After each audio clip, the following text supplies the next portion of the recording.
raising it up to 250 with the queen jack off, and it gets back to Zane, who's got, and Sticky Bush, who are both going to call with their hands. Pocket 10s for Zane, ace 8 for Sticky Bush. JD, though, ace queen suited in the third blind, going to put on the heat with the suited ace.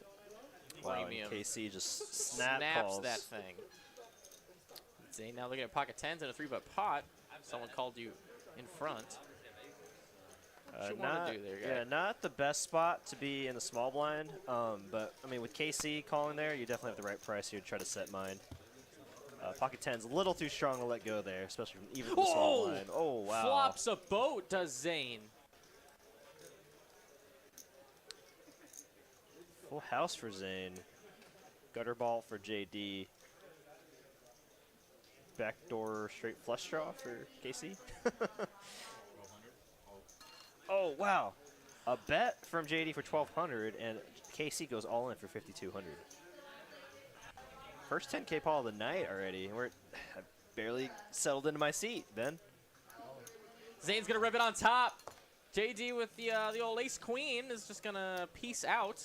We're going to see a run out. Yeah. Pocket 10. You have ace king? No, I don't have ace king. You're 10, you're not. You're good. You're good. I don't even deal with it. I got you. Oh, that's awkward. Jesus. No, I see the straight was on its draw. I said, wait, what? Oh, no. Wait, hold on. Wait, he has a jack. What? Yeah, he makes jacks full of kings on the river, but he mucked his hand.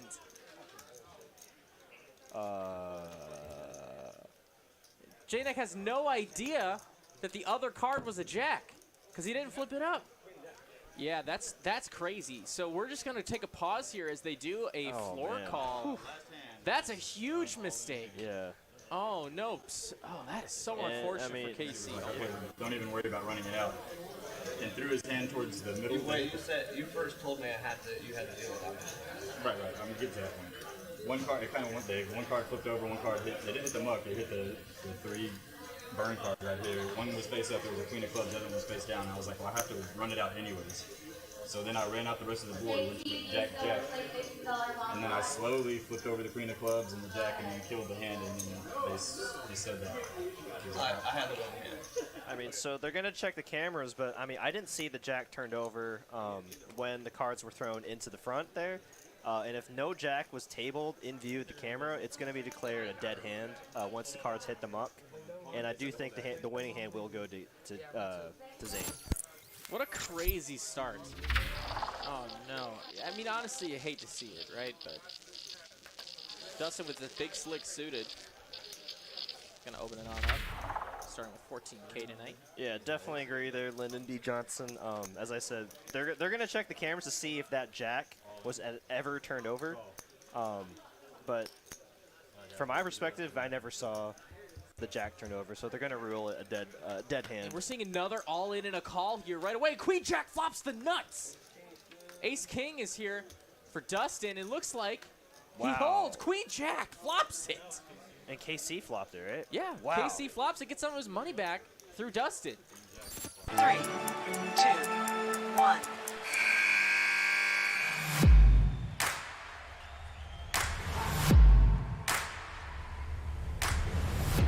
To take your shot, you just have to play.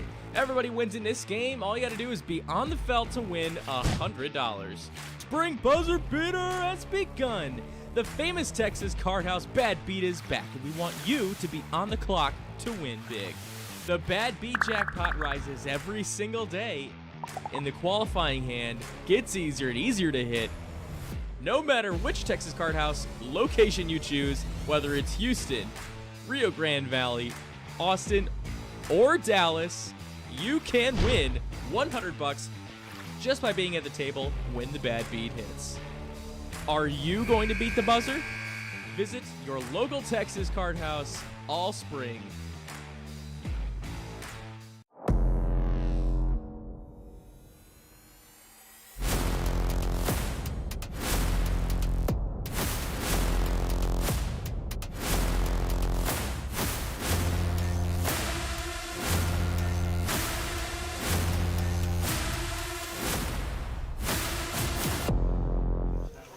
right, good evening, everyone. Welcome to TCH Live. This is Derek, joined by Aaron, one of our players here at TCH. Let's get started on the 5-5-10 action. Start with the flip. So how you doing, Aaron? I'm doing great. How you doing, Derek? Pretty good. You just got off playing, and I saw you playing as well. So Yep. Good day. Sounds like both of us had good days. So ready to do some commentary here as we start off the flip. Yeah, well, thinking about poker all day and then talking about it all night. Yeah, so everyone here, give Aaron a nice warm welcome. I know he's done commentary, a few times now? Yeah, so. I think this will be the 4th time. Yeah, it actually worked out great because I was dealing to you, on Monday, and we were both kind of talking about, like, you were like, oh, I'd be kind of interested to do it again. And it's literally when I got in the break that day, I got a text from our producer saying that Ben Miney's going to be out of town. So he was just like, and I was like, oh, yeah, Aaron said he wanted to do it, so it'd be perfect. Yeah, take over his spot. Looks like quad kings would be the nuts right now. Let's see. Ace king, maybe. I thought I saw someone. Oh, no, king 9. Okay. Yeah, king 9 for Danny. And Danny right off the bat going to get some extra chips to play with. Yeah, this is our 5-5-10. Oh, ace. No, ace wait. jack. No, we're good. Yeah, king 9 is going to take it. Looks like Danny's going to win our flip here. Adding $400 to his stack. Yeah, we're playing 5-5-10 tonight, guys, on our Wednesday stream. And we've seen this straddle go up to 20, 40, 80, even 160 at some point. So this game can get pretty big. And Aaron here plays a lot more than I do, so he's familiar with a lot of these players here on this table.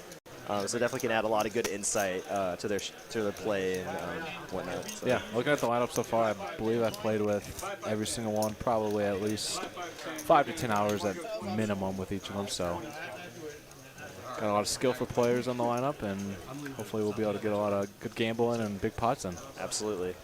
I mean, especially the past, month or so, our Wednesday games have been crazy. And you've been noticing, too, I think every time I've dealt to you or played with you, we talked about how, like, Wednesday games have gone so awesome. Yeah, they can't miss it. I mean, not only just great action, it's getting super deep, too, on certain times. People running up to $15,000, $20,000 stacks. Talk about last one, guys lost everything. I'll see what's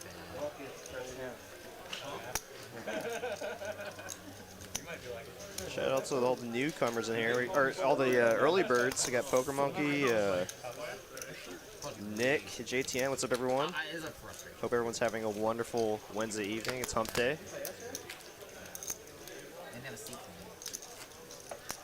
Nick Coletta, thanks for the sub. Appreciate it. Yeah, so it looks like we got Danny, with his pillow, of course, in seat 1. Jeremy, seat 2. Homie, seat 3. Addy, seat 4. Jafar, seat 5. Jim V, seat 6. Don't know who's going to be in seat 7. Oh, okay, Spooky making a return here in seat 7. OFC, of course, in seat 8. And then Hayden in seat 9. It's an awesome lineup here. So we're going to have OFC raise it up. +1 to $60. King, Queen. I'm going by Jimmy tonight. Yeah, sometimes he goes by Jim V, sometimes Jimmy, huh? Oh. Right off the bat. Of course. No sweat. Has OFC pretty much drawing dead here. But as we learned last week, you're never drawing dead yet. You can go runner under boats. So don't give up just yet. It was so sad watching him sit directly to the left. Ooh, I thought Jim would be loving this card to give a chance for OFC if he has any bluffs to keep bluffing, but kind of just gives up. Yeah, now he knows that OFC most likely has hands like King, Queen, or Queen 10, Queen, Jack. After the stream, he was getting crushed. He lost like 15. But I don't know, because apparently Jim said he ended up taking him, because it was just him. Interesting for Jim go for the over pot size bet, trying to get what may look like he has missed spades and gets max value. I was thinking trying to go small, definitely can get a call from King Queen potentially since all the draws missed, but pot's going to do it anyway. Max value. Yeah, OFC likes to get a little sticky sometimes with those hero calls to the King High, Ace High. We've seen him make some. I think we've seen him make a Queen High call one time before for a significant pot. So Jim, you might be paying attention to those streams. He definitely does get sticky, but I remember that he made a sick, I think, Ace Jack high call against Medi one time. Oh, you're right. Yeah. on a very big pot too. I think there was like a 2.1K to call on the river, and it was a I sick think it call. was like an 8 or 9K pot. Yeah. He picked the king deuce last night. He 3-bet king deuce suited multiple times. Who did? It was just funny. It was just funny to see him pick like the same exact hand every time. And right off the bat, we already just gonna have a $20 straddle all around. Yeah, it rarely stays at 5-5-10. I mean, I've never. Especially once the first person does it, kind of people just tag along, and It just sticks with the action. yeah, once everyone does it, then it's just gonna keep going. Loving Addy's outfit tonight. Oh, that's what that was? He's got some feathers in there. I It's don't an know what it interesting is. shirt. It was a fun one. Jafar gonna flop top pair. Hayden second pair.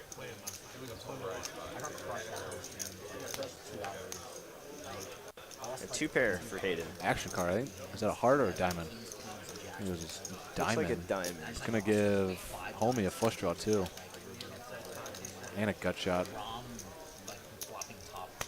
Yeah.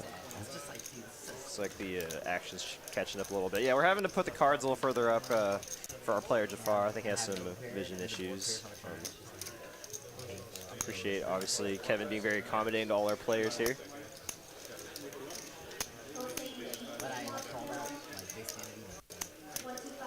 Eddie Bet says, let's go Hayden 14. Nice haircut. Yeah, looks like he got haircut. Looks like Addy got haircut too, so everyone with their fresh cuts. Homie always with the tight fade, looking good. I think looks like Jafar got a haircut too. I mean, everyone Everyone cleaned went up to a see little their bit. barber today Yeah. for camera. 3. Complete brick.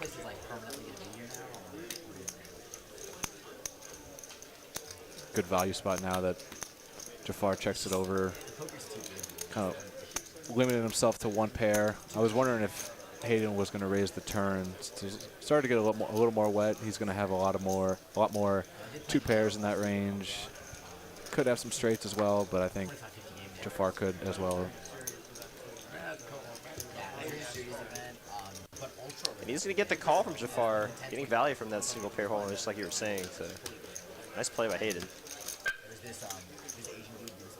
And I think Hayden's just been he's been more of a frequent player here recently. Have you had a chance to play with him more frequently? Yeah, unfortunately, he's up here a lot now, and he's a very, very, very good very player. solid player, yeah. I think both of us tend to stay away from one another, but typically are at the same table several times a week. Definitely knows what he's doing, and following in the same seat as someone else last week that ran it up, so hopefully he can follow suit. Yeah, keep it in the family, right? I mean, Yeah. Kimmy Stone last week, his fiance, she ran very well. Let's see if Hayden can do the same. I'm sure Kimmy's in chat sooner or later. Yeah. It was funny. Someone I played with Hayden last Wednesday, and someone was asking who's better between the two of them. And Hayden's like, you have to watch stream and determine that yourself. And she played very, very well. So Hayden's going to have some big shoes to fill if he's going to take that title back. I wonder if there's nothing wrong with a little friendly competition, No, right? of course. Between the husband and wife or fiancés. Yeah, makes them play better. I was here with a pretty standard 3-bet here. Let's see what sizing he goes for. About 5x, pretty standard. 5-6 or 6x. Yeah, 6x, yeah, a little over. Bigger. Okay. It seems to be okay. I mean, everyone's pretty deep. Actually, no, Jeremy's he bought a little short today compared to everyone else. Oh, and Jeremy going for the 4? Small 4. Just saying, he's prepared to get it in if OFC jams, and I imagine that's what OFC's going to do here. So that is raising that small. Oh, he did left to go. Interesting. And we'll never Saw know a what face Jeremy card. got. Oh, if I'd have guessed it looked like 2 kings. But interesting. Snaffled that. Yeah, I'm surprised. Maybe he's played with Jeremy a few times, and I mean, Jeremy plays very solid. I've played with him for several years, and I mean, he can get in the mix every now and then. I got a shout out. You said Nick Coletta subscribed earlier, and I was very curious if that was who I thought it was. He put a comment in there saying, "Aaron, you need me to come down to Texas and give you some pointers." That's one of my friends from back in St. Louis. We actually, Oh, really? Yeah. Awesome. We got a lot of mutual friends, and would always kind of play in some similar home games for fun. And Yeah, please come down and give me some pointers, Nick. You can learn from the best. Thanks for tuning in. So funny. That's awesome. Well, Yeah. thanks for joining us, Nick. Hope you enjoy the stream. And absolutely, I mean, you should definitely come down to Dallas, Texas. And I mean, it's just, I mean, how different was it from your normal, I guess, poker from back home in St. Louis when you first came here to Dallas? It's eye-opening for sure. I mean, I would typically play recreationally on the weekends, and we'd definitely get more at the casino that I would play at, but nothing like it is basically 24/7 here. The action's completely different. Smaller stakes, definitely smaller stacks. Definitely recommend anyone who enjoys the game just to come down and kind of just experience, because it definitely is a complete different experience than anywhere else that I feel like you'll find. Yeah, the rumors are true, right? Yeah, that's for sure. It looks like we got our first super chat of the night from Chris Sturdivant, or Sturdy. Aho is my hero. 4.9 super chat. Thank you very much, Chris. Actually, I think he's still out there on the felt playing, so he must be watching on his phone. Hey, Chris. Appreciate it again. And for those of you that don't know, the super chats do go to support all the staff here at TCH for the live stream, which includes our on-site director, Cooper, and our action director of the night, John Kelsey, and the commentators. So really appreciate the support, Sturdy. Thank you. Looks like David's got our first like goal at 125 for the first hour, so let's see if we can do that. That was a rough one. That was a rough one. They fold it around to OFC in the big blind. Danny easy open here with ace-queen. Gets an absolute terrible flop to continue, even though he has the best hand. I think that this hand, that board is just going to hit OFC is so much harder. Absolutely. Straights, two pairs, sets sometimes. And ace-high just really isn't worth having to face a barrel again on the river. Yeah, I mean, even if you hit your ace or queen on the river, you hate facing another bear, like a hot-sized bet on the river. It's Exactly. like, what do you do there? It was like 2,500 more, I think. Probably like 15 behind. 15. Yeah. 15, 10 to 15 something. Get in here if you don't It's like probably 40K pot. I mean, it was a third of Matt's stack. Yeah. I think I heard. Well, I remember thinking, like, if you look at the whole bet, it was a big percentage of his stack, but he only had to put in, like, the raise was kind of small, so he got more of a price. Yeah, probably was. That was in position. Probably was the I think Smith called the 9s out. I don't remember.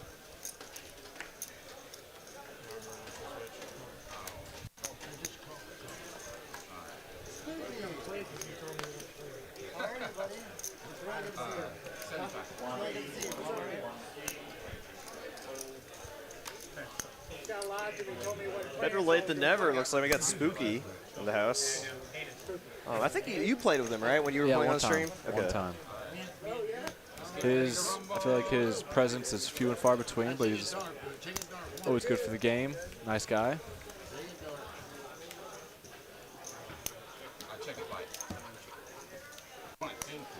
Pretty standard open with Jim here on the button with Jack 10 after the limp. Gonna give Jafar the gut shot. I think Jim can mix in some checks there on the flop. The second pair, obviously gonna have a lot more aces, go for range, but gonna get Jafar to bet with 5 high. Probably gonna get the max here. I don't think you can do anything but just call. Yeah, just the way the action played out, I don't think you can fold 2 pair here. Oh, kisses it goodbye, but it's coming back. Oh, it just throws it right in the muck.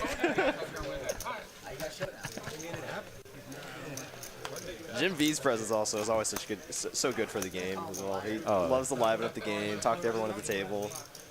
Just when you think the game's like getting slow and everyone's like kind of dozing off, he'll just slam the table and like, all right, I'm gonna win this next one. Yeah, definitely has some fun banter that's like gonna straddle on your no gambling something that I can't finish the sentence, what is his favorite phrase. Ragnar Overbeat, the guest commentator is Aaron. He's played on our stream a few times, also commentated a few times. And but yeah, he's a regular here, almost here every day. Yep. If you come here in between the hours of 11 a.m. and 8 p.m., he's probably here. Yep. Go find me pretty much around those hours. You might know the name as Aho. That's what I go on the stream. Aaron Hohenstein's the name. Nice fold, Jim.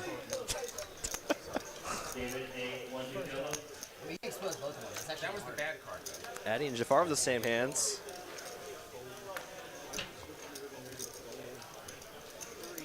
And OFC not afraid to You know, mix it up on the button. Oh, I thought he folded. Wow, yeah. Gets rewarded. Up in the top is the pairs. No kicker though. Yeah, that's always the problem. If you're going to face aggression, you're never going to really love calling with three kicker. But once you get check two, you can probably comfortably bet to deny equity from your opponents with some overs, just like they have.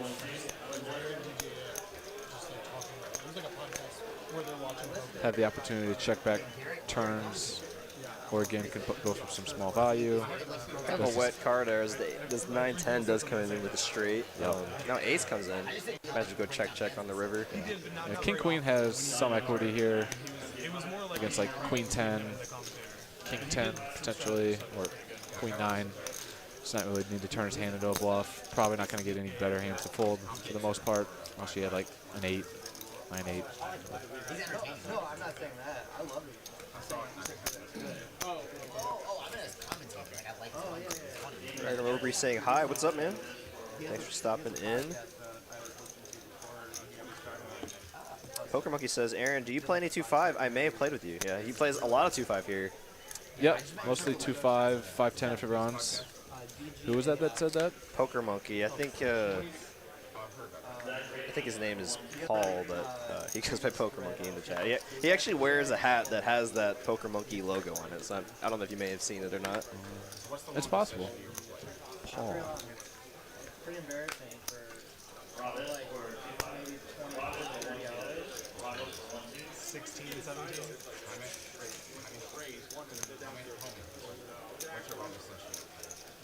And that's rare, so Yeah, most of my longest sessions were tournament day ones where I didn't have a choice. They were like 14 hours. Chicago asked a question. In a poker Facebook group I'm in, I was mentioning the TCH live stream. What's the best link to give people? Yeah, just, I mean, the direct video link. I think if you go to where the description is, there should be a share button. If you click that, you can copy the link and just post wherever you'd like. Chicago. How many people won?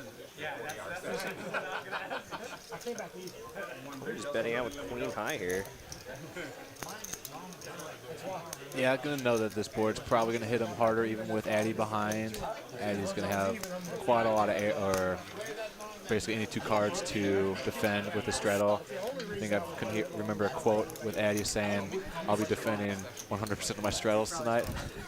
So you could have just tonight? Not tonight. This was a long time ago. Oh, I see, I see.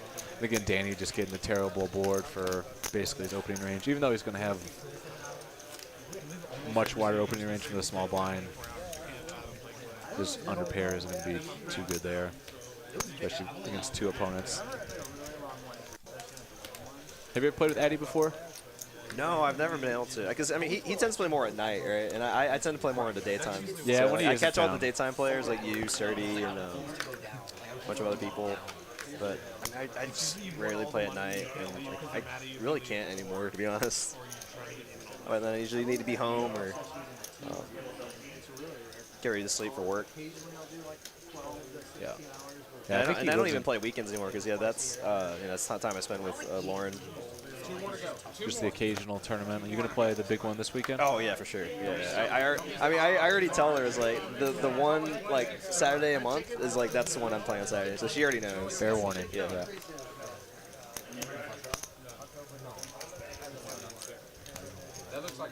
Jimmy the pocket fours this time.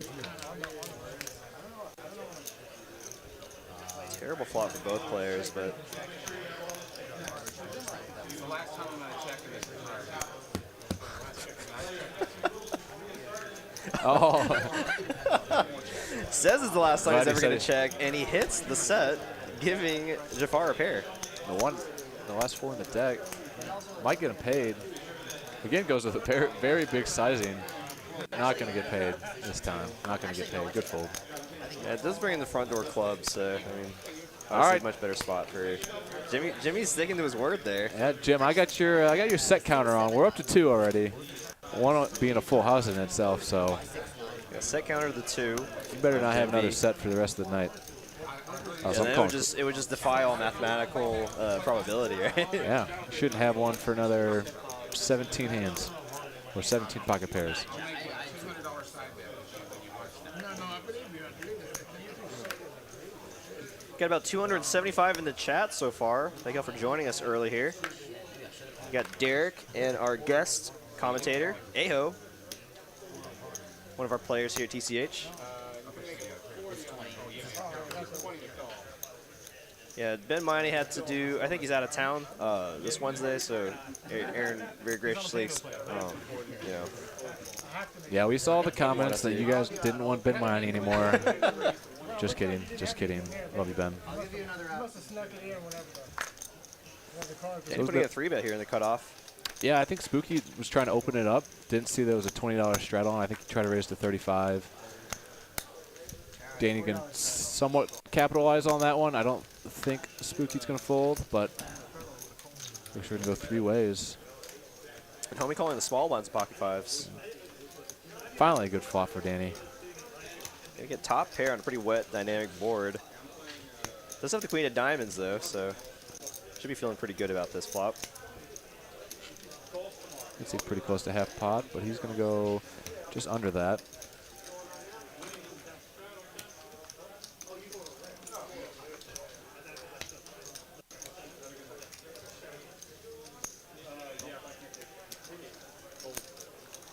Homie with the optimistic call with the underpair, to say the least. Well, he picks up additional outs. Now picks up a gut shot on the turn.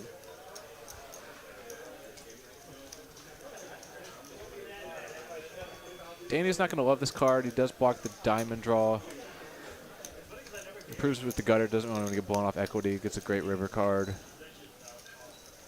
And as that check on the turn gives your opponent some rope to bluff. Turning his 5s into a bluff, and imagine he'll definitely get called by Danny here.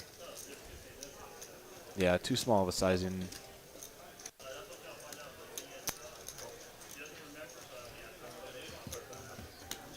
A nice hand there for Danny. Yeah, well played.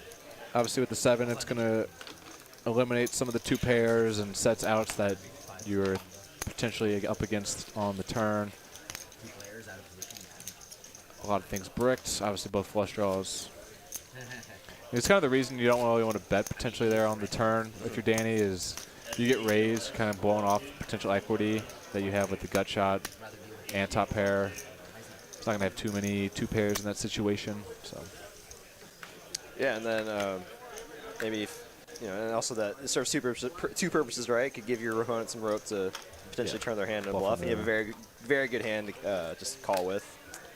Yeah, it's just kind of player dependent. If you think they're capable of bluffing, give them room, and then if not, maybe try to eke out some value on all those draws that you have out there, because obviously it was very, very wet. It's a fine balancing game to try to maximize the value.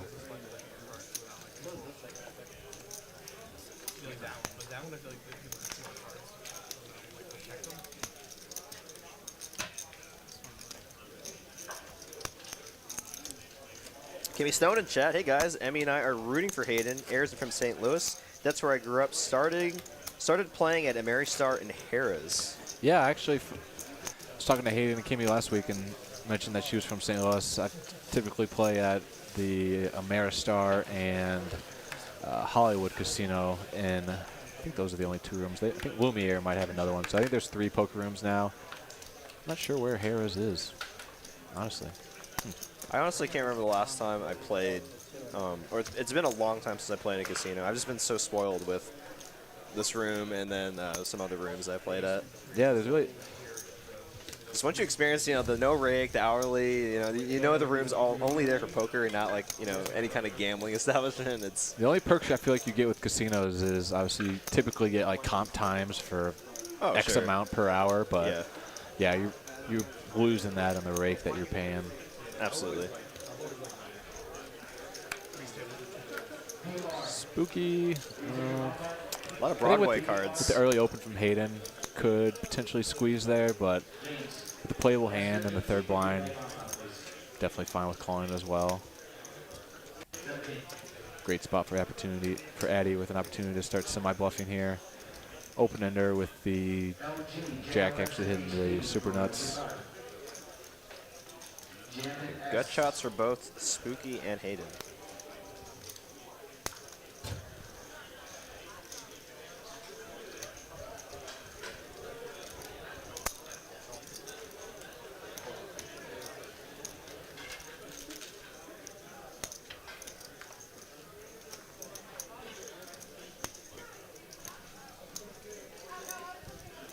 if I know Addy, he's going to keep barreling here. Yeah, 3 doesn't really change anything, so if you maybe put your opponent on some kind of 1 per hole, and you put a lot of pressure on. Yeah, definitely. Still good could have folded, obviously, with the queen jack. 7, 10, still not going to love it. 8, 10, 9, 10 probably still can call, but facing a triple barrel, Addy's probably going to continue the pressure if he misses there.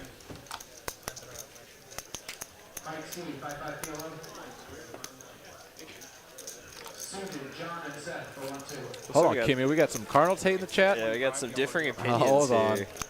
We'll have to pause this stream if someone's talking bad about the Cardinals. Well, I mean, this is Texas, right? So we did have a run-in at the World Series back in 2011. So oh, it was a great run-in, if you ask me. It was an unfortunate run-in. Let's correct that here. You guys, I hear, do not like the name David Freeze. Gosh, 1 strike away, man. One strike away. Twice. Yeah. 2 times. Give it to him in the chat, Kimmy. I love it. Anyways. Bunch of haters. No, congratulations to them, but obviously just very disappointing result. Yeah. Season's almost back around. I saw, talking about those Cardinals, they dropped 29 runs today in a spring training game. So the birds are back, baby. Yeah, no, actually, when Tyler was dealing to me earlier, while I was playing before the stream, he had mentioned how he spends a lot of time on his fantasy baseball team. And I guess I think he might have mentioned you. Do you do that as well, or not, someone? Not baseball. Oh no, you do fantasy soccer, right? Fantasy yeah, soccer, that's what Sturdy. me. Yeah, Sturdy said that. Yeah. Love that sounds intense as well. Fantasy soccer. It's fun. Yeah, English soccer. That's what I'm in for. That sounds really cool. But just because I've heard how complicated fantasy baseball can get. Oh, there's just so many players. So much involved. So many players. Such a long season. Everything. Just. I don't think I can do it. Looks like we got some hand brewing here. Yeah, could be a decent spot for Homie to start bluffing. Oh, wow. Wow. What a turn card.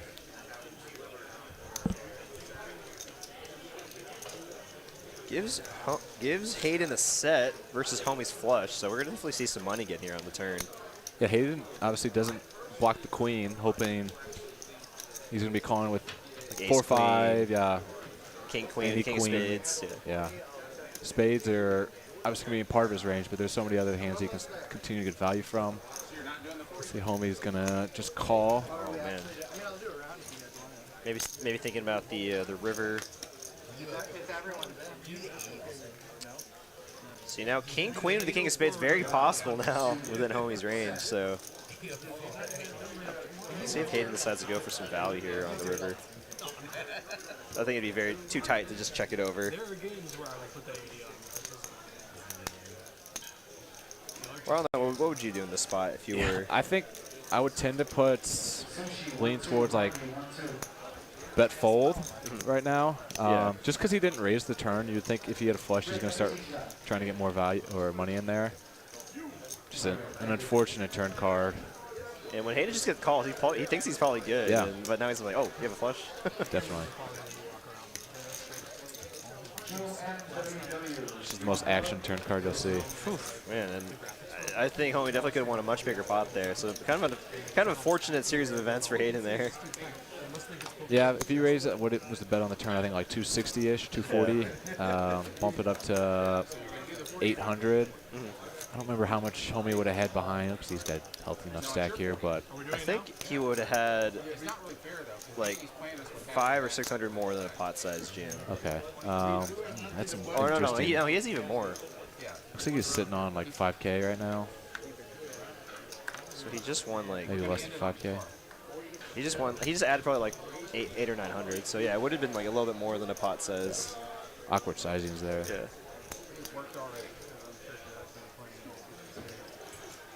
I also wonder why he couldn't raise there. Yeah, definitely interesting. Yeah, I think you could look to raise there. Trying to think though, what are you going to get called by? I mean, even sets I think are going to start to fold, especially to. I don't know, because like you said, you could have people just turning like ace of spades into a bluff.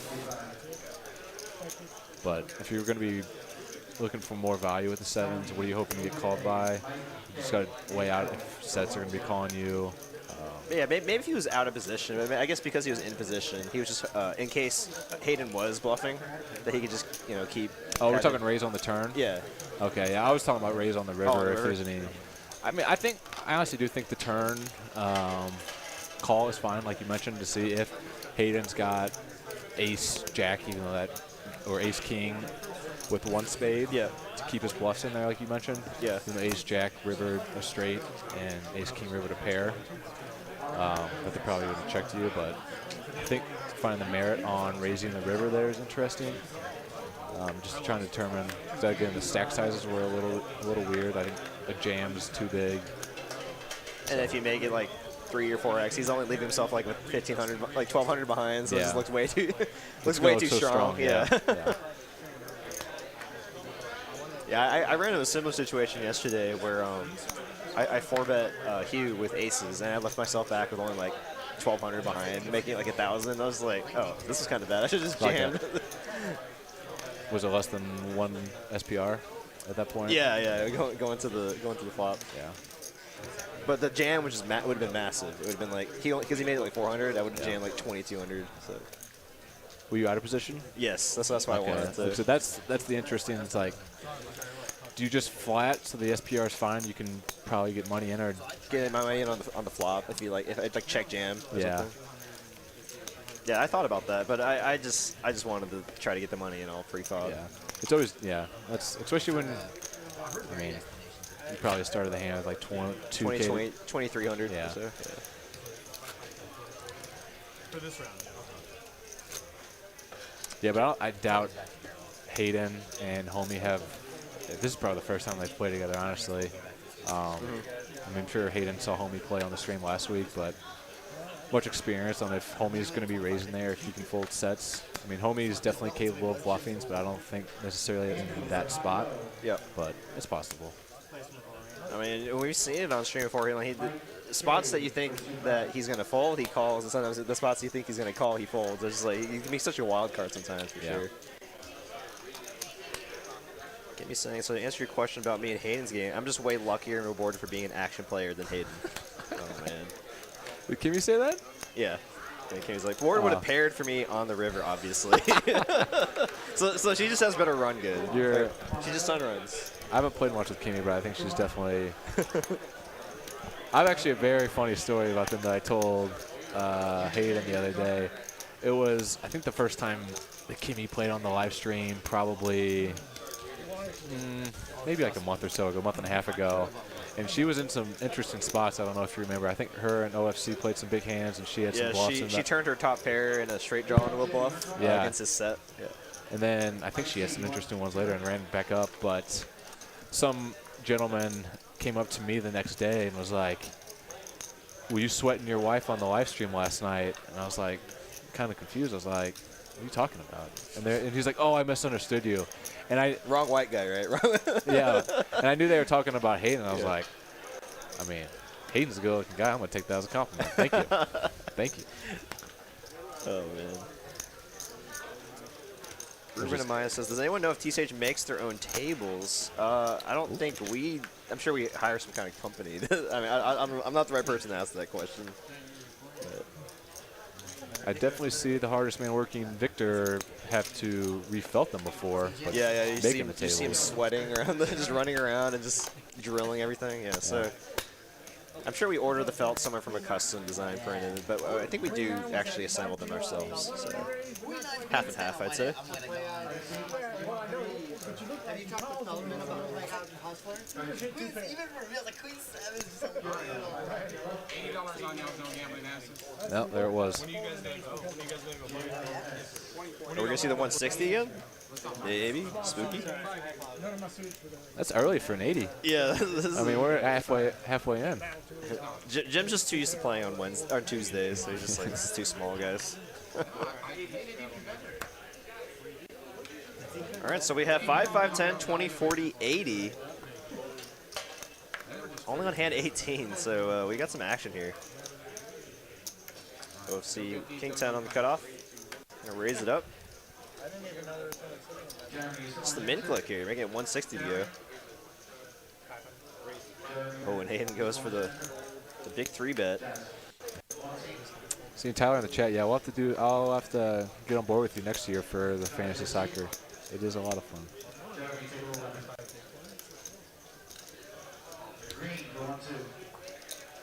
Kimmy's saying all tall white guys look alike. Oh man, and Addy, wow. Waking up with the ace king, unstraddle. The first straddle.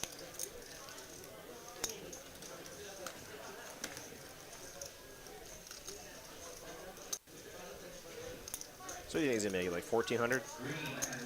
Oh no, bigger. Yeah, looks like about 1,850. Wow. 4-bet, I would typically lean, like 3 to out of position. Oh wow! Yeah, yeah. Oh, Jim Wicks actually wakes up with a legitimate hand. You can tell he's pained.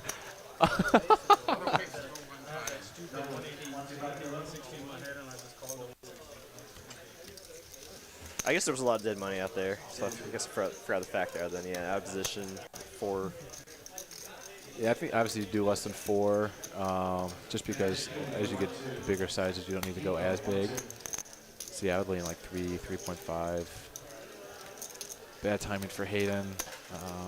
Yeah, I guess I just thought with stacked depths as the way they were, I didn't think he'd make it this big, but looks like Addy got some other plans.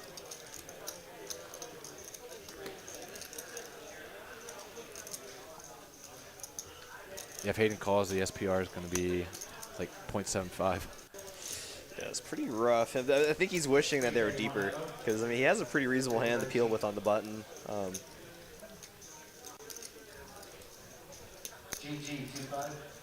This might just be a fold. I mean, it's tough to really. Oh, okay. Love it. Never mind. No, he's getting in there. Okay, he came to play. He actually is getting the right price. definitely for sure. the right price. Has 40% equity against Ace King. Once this, oh man, we saw the 8 in the window. Yeah, thought he was going to get it. And this is dream flop for Addy. Just pretty much ready to get it in here. I mean, especially in a lot of 4-bet pots, you see a lot of players down bet, even on such wet boards. Is it's having the ace of clubs too. He's feeling pretty good about this flop. Yeah, I actually would consider just putting in 750. Like yeah, 800, 900, something Like like squeaking that, yeah. out value that you might be able to get from queens, jacks, 10s that are non-believers. You can go 9. Oh, it actually goes pretty big. I think that's a little too big. It's still a quarter pot size bet, but it's gonna work. Oh no! Just a triple straddle 4-bet. Oh, wow, he did have queen jack clubs. I forgot about that. Also, they're going one time. Hayden gonna need to find an 8 or a 10, and that will be it. Addy gonna scoop a 10K pot with Ace King.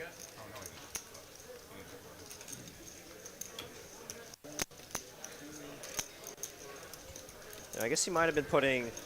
I mean, obviously the king is very favorable for Addy's range here. Don't know if Addy would be doing the same. I mean, I guess he would do the same thing with like ace queen of clubs, right? So, but he'd be calling the jam anyways at that point. Yeah. I don't know if he was just maybe turning his. I doubt with the stack sizing if he's turning his hand into a bluff against maybe queens and jacks potentially, but. Yeah, with that exact hole, obviously Addy snaps it off. Kind of just unfortunate. Yeah, unfortunate flop for Hayden. Yeah. Obviously very fortunate for Addy as he's going to get a 10K stack here right off the bat. And as a reminder, our viewers, this is a 5K max buy-in to start off. But once the game gets going, they can match a stack. So we might see some of these players start matching Addy's stack to make this a very, very big game. Got a lot of St. Louis love in the chat. Kimmy, I also went to Lindenwood for grad school. Good school, small world, definitely. Oh no. See Kimmy in the chat. Gonna have to talk about this one later. Oh man. I mean, I love the heart from Hayden, but I mean, just obviously the timing didn't work out as did run into Addy's top of the range. That's the thing about Addy. definitely capable of 4-bet bluffing there. Like very wide. Maybe not very wide, but definitely wide. He has the capability of just playing very polarizing ranges there. And Yeah, I mean, say you did have a hand like jacks, queens, tens, maybe. Like that play might actually work against those exact holdings. yeah, I still though, with him betting 1.1, I think Hayden had like about 3 on the flop, so he's only gonna have to call 2,000 to win a $10,000 pot. Yeah, so if you give those combos of flush draws and you still head against those hands, so I guess it depends on like what kind of pocket tens or what kind of jacks holding he had. Yeah. Jeremy here gonna raise in the small line to 125. Are kegs allowed inside TCH? You know, that's a good question. I don't know. I've never seen anyone bring a keg. That's a good question. Yeah, I mean, I wish I knew that question, honestly, or knew the answer to that question. I mean, I don't think so, just because it'd be kind of a. I mean, there's not too much. I mean, those ladies, the waitresses, already have to deal with some very limited space back there. So Yeah. to have a whole keg back there might limit their space. And I think that kegs might promote some activities that I guess might not be beneficial to TCH, just continuous drinking. And They definitely encourage people to bring their own beverages, to just casually drink it. But yeah, like you said, they don't want it to make it like a frat boy house or something. Asian Sensation, 125.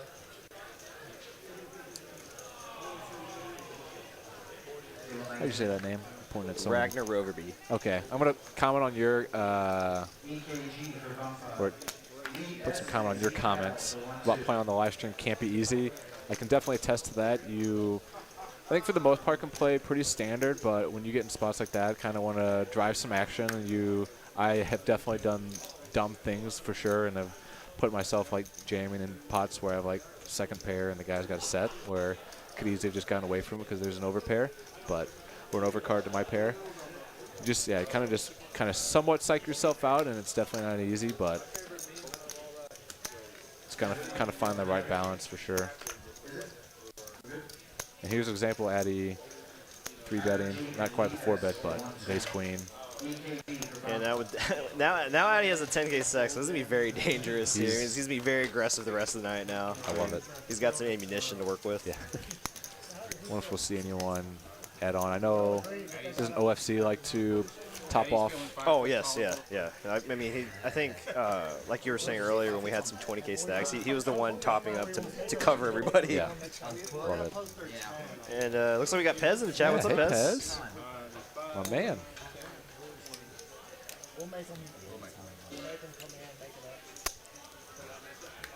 Here's Durden in the chat now. What's up, buddy? Hope you're doing all right over there in Poland, I believe. Oh boy, yeah. People, Chicago's saying keg stands. Yeah, I highly doubt even if we were allowed kegs that I'm sure if they saw someone doing keg stands, they'd probably kick him out. Definitely would get a side eye from security. He's getting hit with the deck right now. Who gets a phone call when it's this 40? Shocker. Make it 5x next time. The comments.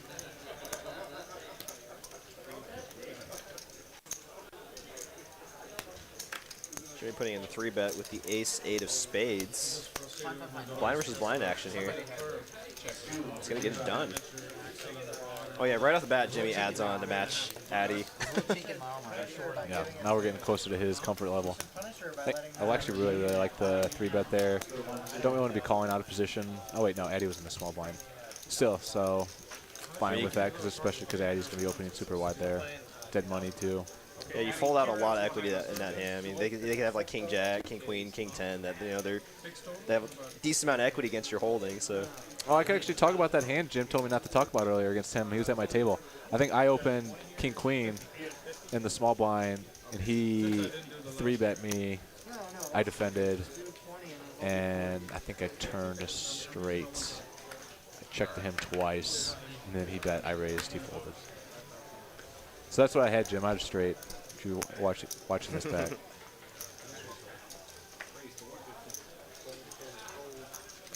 Yeah, it's always an interesting dynamic with the players you play with so often here. It's like how often you share information with them, and like it's kind of an interesting dynamic. That was actually a question I was gonna ask you. I'll ask you it after this hand, after a comment that I saw in the chat. I wanted to bring up to you. Yeah, Pez, we did mention Addy's shirt earlier. Yeah, it's a very interesting shirt for sure. He's going all California on us. He's gotten too stylish. Sometimes he brings in like those like puffier jackets and he's wearing his glasses. This time he's got the ball cap, more casual T-shirt. And no glasses today. Set for Spooky. Set alert again. Middle pair for OFC. Didn't see the pre-flop action. But looks like Spooky's donking here. Actually, an interesting spot to donk. I think Hayden opened. Interesting to donk here with bottom set. Typically look to like check raise, especially on that board with ace queen. You're going to kind of hit your pre-flop raisers range much harder. Even more interesting to see OFC call, especially when he's got the razor and flatter behind still to act with second pair. I think Spooky's donk ring is going to be very strong there. Like, I would say like It's very weighted towards like 2-pair and set holdings. The only problem is he doesn't have, I don't think he has queen 6 in range, so he's got like ace 6. I'm sure he can have all the combos of that and then pocket 6s. Obviously not going to have aces. Probably shouldn't really have queens there often as well. Right. Especially being out of position. Yeah. You expect to be putting on that 3-bet or 4-bet. So yeah, I guess he could have like Jack 10 of hearts. King 10 of hearts. Yeah. That you're ahead of. Queen 9 of hearts? Like a pair and flush draw? I don't know. I mean, do you think he'd be donking with that? Like a pair and flush draw? Hard to say. I haven't played enough with Spooky to develop that, but there's a lot of things. But so the question that I was going to ask you was, Kimmy mentioned investing in that tight range. She was hoping or something like that. That's what Hayden was doing, so he's not going to be looking maybe as tight on stream. You know, I don't think Hayden's a tight player. I think he's a very solid player and not tight at all. But how do you feel about, like, do you ever show cards at the table? Like, say you bet, and they fold it on turn, river, etc. Any street, do you ever typically show? I usually don't. But I mean, if I felt like it like doesn't really change anything, sometimes I'll show. But a lot of times I really don't. I guess like 90% of the time I don't. Yeah. And I'm sure you're the same way with that. When I came down here, I like told myself I'm never going to show. This is like doing this for a living now. Can't really be giving away free information. And obviously, you're going to have spots where it's going to be beneficial to you to show bluffs, let people know like. So your image might not be exactly how they perceive it. And then I was showing every once in a while, but showing more than I wanted to probably, or like should have been, like not extremely a lot, maybe a few times a week, once a day. You keep it at a once a week, once a day. But then come the new year, I made a prop bet with my buddy down here. If we ever catch one another showing, we have to pay each other X amount of money. Okay. And I think before today, I think I'd only shown one time all year, which is I think solid. I put in a triple barrel bluff today that I ended up showing because it got through, and it was against a bunch of regs that I play with every day, and I feel like I hadn't shown many bluffs lately, so I just wanted to reiterate to them that don't mess with me. Yeah, just give a little reminders like, hey, I can bluff too. You know? Yeah. Like the guy wanted to call, and I was like, he's a very, very, very solid player, so kind of just wanted to let him know that keep a balanced range. Yeah, I know, especially with the players you play with almost every day. It's like, I mean, that's in that case, it's fine, right? Because like it's like it's fine, but you don't want to give up too much information, especially if you're playing every day. But we got a hand here. Eddie's gonna bet half pot with his middle pair. Again, Danny's just. I think we missed a super chat here. Matthew Lanks with the $5 super chat. Thanks for always providing good entertainment, y'all. Helps me take my mind off things. Yeah, no problem, buddy. Glad you're enjoying it. Hope it helps you get through the rest of the week. Only 2 more days until the weekend. Though at least for us, it seems like the weekend, or the weekend is a blur, right? Definitely. Yeah, I'm usually up here 5-6 times a week, so don't really have much of a weekend. Yeah, I kind of just. I mean, obviously do something's different on the weekend. But if when I'm up here most of the day, it's all blur, like you said. I would have barreled on a lot of turns. Yeah, I got you, Matt. I'm sorry. Yeah, we were in the middle of a conversation. I'm sorry, Matt. I missed you doing it for that long. Really appreciate it, buddy. Thank you for spending your hard-earned cash on our live stream.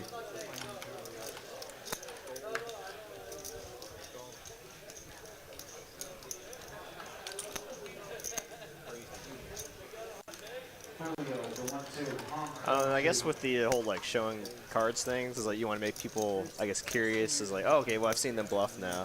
I feel like either balancing your range with enough 3-bets and 4-bets, it kind of makes people just as curious or in the same way, right? Yeah. They're like, oh, he's raising all the time. I wonder what he's got this time. So it kind of serves the same purpose in my opinion. Yeah, I would agree. OC in a really interesting spot here. Got a relatively late position open, and then a 3-bet in the small blind. Have you ever check raised somebody? It's one of those spots where it's a 4-bet or fold. Holding him, you get some good card removal, and if you do end up getting called, get some good playability. But looks like he's gonna fold it out. Yeah, that's the weird spot having suited. Like you're probably gonna be dominated in at least one spot, but you have such a pretty hand. Homie, not deterred here. And then you play tighter than anybody else at the table for the rest of the game. You got paid off. Hey, won a big pot with 7-4 suited earlier. Trying to do it again. It's interesting, Addy winning a big pot early with having the goods and having to show it. If he was going to get respect for that or not. So far, no. Spooky going to 3-bet the king queen and flop the best of it by far. Should probably just take this down. Snap it. Standard there. Also got a question. ENT saying, does Jimmy V bluff much or more balanced betting just value? I mean, we've seen him on a Tuesday stream put in some bluffs here and there, and he plays very, very solid, but he's not afraid to put his money in there. Yeah, one thing that I put actually, I put a 4-bet pot with him Monday, and he's just, I think, very, very good at bet sizing and putting you in tough spots when you hit the streets. Granted, him and I had kind of some weird stack sizes on a 4-bet pot, but just jammed on flop with me. I think I had pocket 10s on a king high board, so it was an easy snap fold. But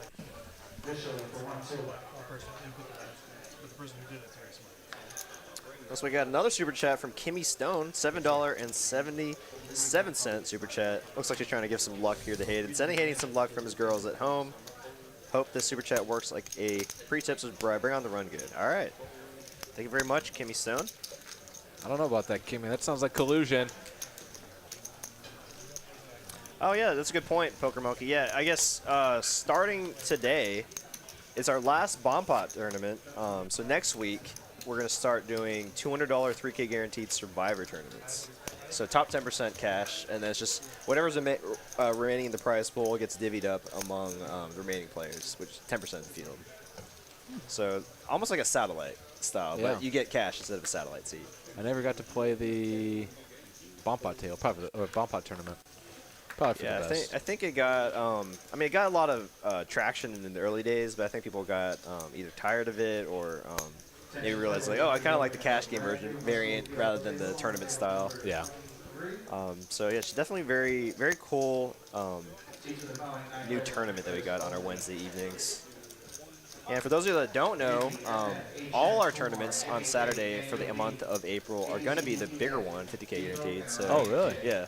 Awesome. Yeah, I'm not going to be able to play this weekend. I wasn't going to be able to play the first one in May because I'm going home. So this is perfect. So yeah, that's good news. Any Saturday this month in April is going to be the $500 50K guaranteed, 40K starting stack, 30-minute levels, and I mean the last 3 times we've had this tournament, it's been over 30,000 first, so can't beat that value. I'm gonna have to organize my Saturdays to make sure I get up here early enough. Yeah, it's 10 a.m. start time, right? Yeah, no, I gotta. Even if I do play cash, I gotta like this. I'll still be up here. I was not going to commit to play in the tournament because I got my Dookies in the Final Four Saturday night, so I wouldn't want to have to be maybe in a long, deep run in a tournament and miss that game, or have to watch it on my phone. Need to be focused in on that. Big game against those stupid Tar Heels. Hopefully there's no UNC fans in the chat to light me up.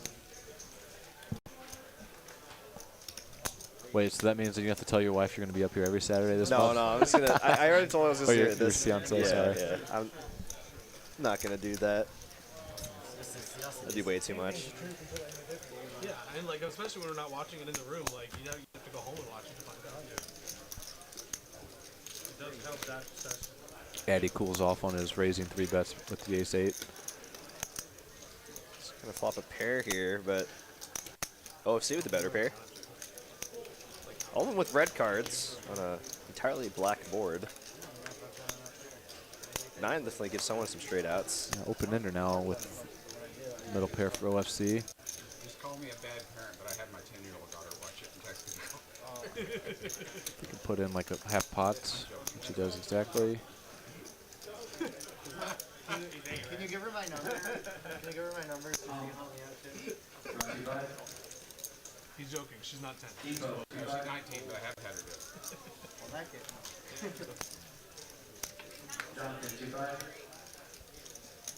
You give me the yellow card, yeah. Yeah, and actually, I'm not sure. I think they've announced it. I don't know if I'm allowed to announce this, but I mean, whatever. But April 16th is going to be a mystery bounty tournament here at TCH. Is that a Wednesday? I think it's a Saturday. April. Yeah, it's a Saturday. Okay. But they're going to do a mystery bounty tournament. For those who don't know what a mystery bounty tournament is, obviously it still has the same style where you get some kind of prize for knocking a player out. But in this case, you get a lammer or a some kind of token, and you can redeem that token for a mystery prize. I imagine the top, there's like probably going to be one grand prize, and then a few like secondary prizes, and then lots of like the $200, $100 bounties. So you don't know what the max bounty is going to be? I don't know. But yeah, maybe that's five digits, maybe. Oh, that'd be awesome. Yeah, it was like a 10K, yeah, 10K mystery bounty. That'd be oof. You'll see some loose action, some loose calls, getting people all in. Yeah, I know. I know that's been getting really popular in the tournament scene. As I think there was a few in Vegas this past summer, where it was like a 5K buy-in, and then the top bounty was like 100K. Yeah, I think that was at the win or something like that. I think Danny actually played in that. Actually placed very well. I thought when you were talking, you know, because I was at the table when you were talking about going, I said, yeah, I'd like to go. And I thought it was Saturday. And then I come here on Saturday, and I forget about it. And you know, like, I guess I'm not going. And then next thing I got on the TV, the Mavs are on. I'm like, damn it, I missed that game. I forgot to mention it. Yeah, I should have texted him. Actually, I'll take the racks up there. You got a pair too? A lot of pain over there. You play 10-card PLO afterwards, though, which is really fun. 10-card PLO? Getting pretty close to our first hour of the stream. We got about 86 legs. We're trying to hit 125. Let's see if we can get that number up, especially for our special guest commentator here, Aaron. Yeah, hang on, let me. Oh, yeah, I just liked it. Sorry. Oh, you disliked it? No, I just liked you it. just liked it. I have it on my phone. I forgot. Oh yeah, no. Did you see that on the WSP schedule? There's $1 million bounty. Yeah, I saw that. I was like, actually oh about to my bring that up. gosh. Yeah, good point of bringing that up. Are you gonna head over there this summer?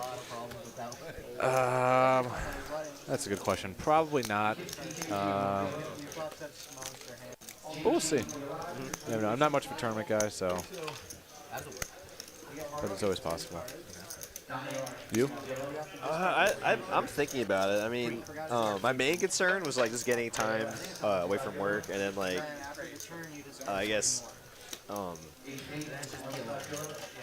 know, just getting like 3-4 days and just like being away from Lauren too. And you know, but she even mentioned like, oh, she might tag along too. I was like, well, you're not gonna be able to do much, but she said she would, so that'd be really cool. I would just want to play like one of the smaller tournaments. It's a fun like flipping game. I guess the one big thing convincing me is just there's a lot of coworkers here, and I know a lot of the players are going to be there too, so it's going to be kind of cool to see everyone there. Yeah, be a good experience for sure. Yeah, Yeah, can you say? You can imagine opening up that $1 million bounty envelope. That'd just be literally life-changing money from just knocking a player out of a tournament. It's a good thing, like, obviously, to get one of the envelopes, but it'd just be, like, so anxiety-inducing just to, like, the process of opening the envelope with the anticipation of potentially getting $1 million I or agree. whatever the minimum would be. Oof. It's like homie flopping top pair. Nobody else with anything else except for bottom pair for Spooky. The fold. Kurzik Jordan with the 10 Polish currency in the super chat. Want to see Poland versus USA at soccer World Cup in Qatar? Oh yeah, that'd be awesome. Oh, Poland's good. Probably the best striker in the world. I don't know anything about soccer, so Robin I guess you'd have to. Lewandowski. The same hair. Hopefully I pronounced that right. Mr. Durton. Yeah, one of our European fans in here, always in our chat. Yeah, I think USA can clinch tonight. They need to not lose by like 6-0 or something like that. 3-bet incoming from Addy. Two very legitimate hands, though. We'll just see a defend from homie. Absolutely.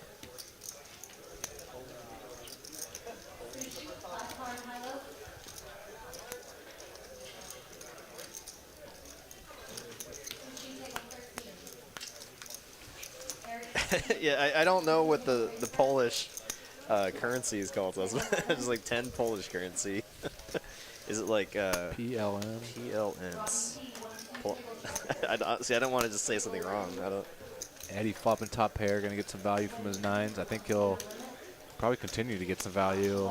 Might be a little too early for nines to fold, both with a full house. Eddie's gonna be sneaky about it.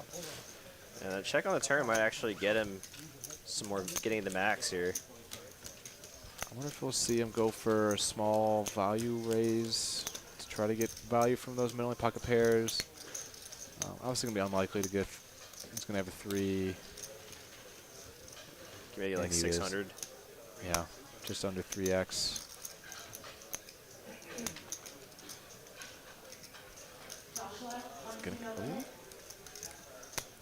You know, it's so reassuring when I'm like saying like, oh, I think they should make it like 600 or 700, and they do that. It's like, all right, okay, I know what I'm talking about. Because like, man, you should have seen it last week. I think like every bet sizing I called for Kimmy was like the exact same. It's like, I think she's gonna overbet this pot, and make like 1,200, and she bet like exactly 1,200, and I was like, all right, cool, Kimmy, yeah. We're on the same page. Yeah. It's definitely reassuring. Addy, a big winner tonight. As we know, it could definitely change in the next 3 hours. I mean, there's a lot of poker left to play. Yep. Lewandowski is top of top. He likes McKenny from your team. From USA, I guess. USA. I don't really follow too much. Yeah, he's top of top for sure. Yeah, McKenny plays on the Juventus. I don't really follow too much U.S. men's soccer. It's kind of boring. Like I touched on earlier, I just mainly follow European Premier League. Okay, there we go. So the zloty is the Polish currency. Okay. Well, interesting that they abbreviated it PLN. That's weird. I mean, because you know, like the abbreviation for U.S. currency is just USD. Yeah, U.S. dollars.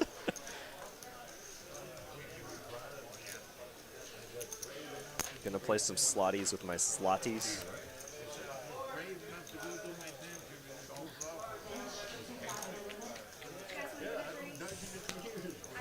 Man, the temperature's so weird here today because it's normally like hot in here. And yeah, when we both walked in here, we felt that breeze. Freezing. I'm getting more comfortable now, but it's not too bad. Hayden with the squeeze with the 9-7 suited. Flop's pretty good. So we got middle pair for homie, gut shot for OFC, 2 overs for Spooky. We'll see it continue here from Hayden.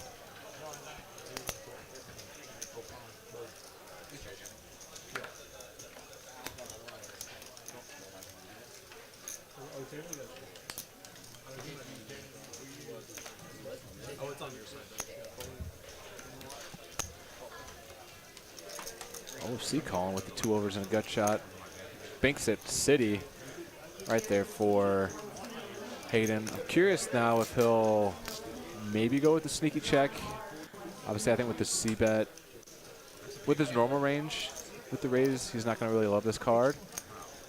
But I think with C-betting on the flop, he should continue to go for value. I don't think he needs to go too big. Yeah, just goes right around half pot. I like the sizing. Maybe able to go slightly smaller. Super dry board. Yeah, I guess you're trying to get value from like 2 pair holdings, actually, like 8-6 or 6-5 here. I'm going to take that back, that dry board, because Homie's going to definitely come along with his 6-7 and get value from exact holdings, 8-7, maybe backdoor spades. Ooh, a 4 would just be disastrous here. Oh, and we got about a half. I didn't really see it. Homie was so small, or so short. He's got only 1.8 left.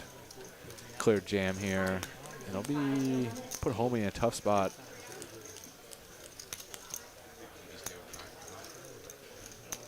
I think Hayden would play. I'm not sure Hayden would play over pairs like this, just because that turn card's so bad for his range if he had an overpair, even though it was full or limped around to him. So I guess the question would be, like, what bluffs do you think? Oh, okay, and he just make the call. Snap. And Homie's gonna see the bad news here. I mean, did have the 7 there to block the nut straight. See, I think the bluffs he's gonna have are pocket 7s, 9-10, spades. I mean, but I don't even know if 7s need to turn it into a bluff. Okay. Potentially, I think 7s can turn it into a bluff. What were you saying? I was gonna say like ace-4 spades. I was like, that doesn't make too much sense here, because like that'd be the 7-4 straight, but it's like so unlikely that he'd have that that holding. A nice hand there for Hayden. A little bit of redemption here after getting stacked off against Addy, and I imagine Homie's gonna add on here. Gonna rebuy. And that super chat from Kimmy, paying off Oh immediately. yeah, and it was a $7.77 super chat with the 9-7. So bang. There you go. Yeah, there it is. Bet she's very excited about that. Yeah. On the comeback. Pez with the $2 super chat. Hey, Ayo, did you watch the F1 race this weekend? No comment. But yes, I did, Pez. It was very sad. You know, I enjoyed. Let's see. I got more into watching Formula One when one of my friends. He's super into it. Like he watches every single race, and he showed me the documentary on. Have you watched it? We watched a few episodes when I'd go over and hang out at his apartment or whatever. And man, I was like, man, this is cool stuff. I didn't realize how involved it was. Like, to the engineering, the actual driving, the teams trying to one up each other.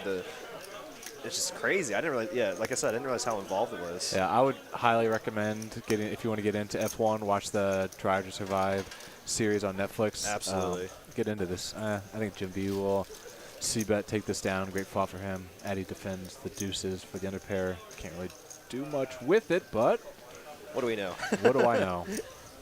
I think a great card for Jim to continue to barrel. Picks up the gut shot. I mean, he just has infinite outs here. Just overcard, spades, queen, 10.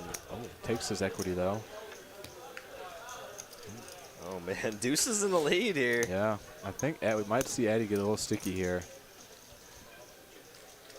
I'm the worst. I'm the freaking worst. Yeah, I mean, Jimmy obviously realizing, man, if I just barreled turn and river, he folds. Yeah, that's what you hate when you're like, oh, I could have gotten that to fold. Yeah, you see him show him with like pocket 4s or something. It's like, what? Yeah, I think you can easily continue to bet there on the turn. But yeah, the Drive to Survive is very good to get into F1, and absolutely. It's very interesting how things have transpired from season to season because they've changed regulations. But yeah, no, see that was the part I liked the most. My friend brought that up. He was like, oh yeah, the Mercedes team. They had this crazy design that gave them an immense advantage, and they had to ban it. And I was like, oh, they banned designs and stuff. They have to redo it every year, and that's So from watching that, I became a Mercedes fan, and they're Yeah, Hamilton, dude, he's sick. And they look very, very off the pace this year. And Pez is a Red Bull fan, their main rival, and they won. Their driver won the race over the weekend, even though he whined the whole way. And it's screw you, Pez. Just kidding. I mean, it's hard to not like Hamilton, though. I mean, he's such a likable guy. That's what I think. Yeah. And I think that's why I'm a fan of him. Verstappen's a word I can't say on here. Doug R with a great question here. What time is the $7 an hour special run tomorrow? I believe that starts at 10 a.m. I think. I thought they said over the line it started at midnight. Oh, okay. No, excuse me. Yeah, I guess it starts at midnight. Yeah, John's saying it actually starts at midnight and goes through all the way to midnight on Friday. So all day, 24 hours.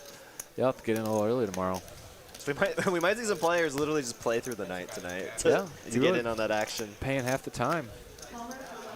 Oh, yeah, so unfortunately, though, you can't stock up on the hours. Though you can stock up with our our 3 hour for $33 special, making $11 an hour. It'll just deduct your time at $7 an hour. Yep.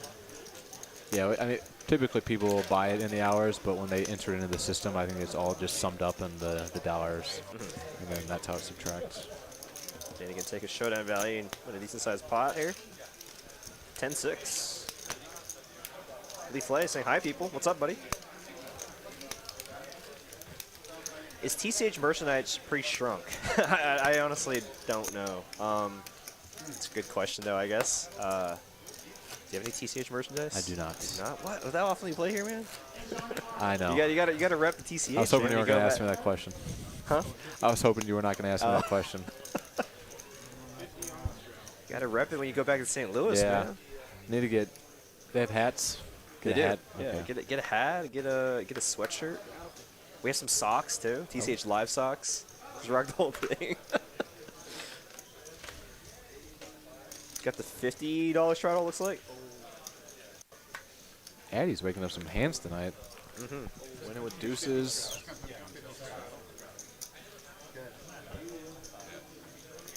OFC's added on, so he's got just under 9K.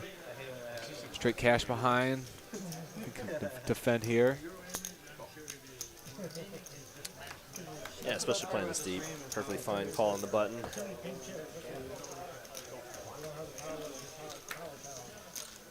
Just been seeing OFC, Hayden, and Addy getting in the mix the most. Oh, and Homie too, of course. Good. Homie, or Addy gonna flop the best of it. Second pair. C-bet range here. Be doing so at a high frequency. OFC decides to fold his under pair this time. A little bit of sun run for Addy right now. Yeah, I think he's played very well and ran very well on all the streams he has since he's been back in Texas. I think this is his third one. Yeah, at least 3, I think. Yeah.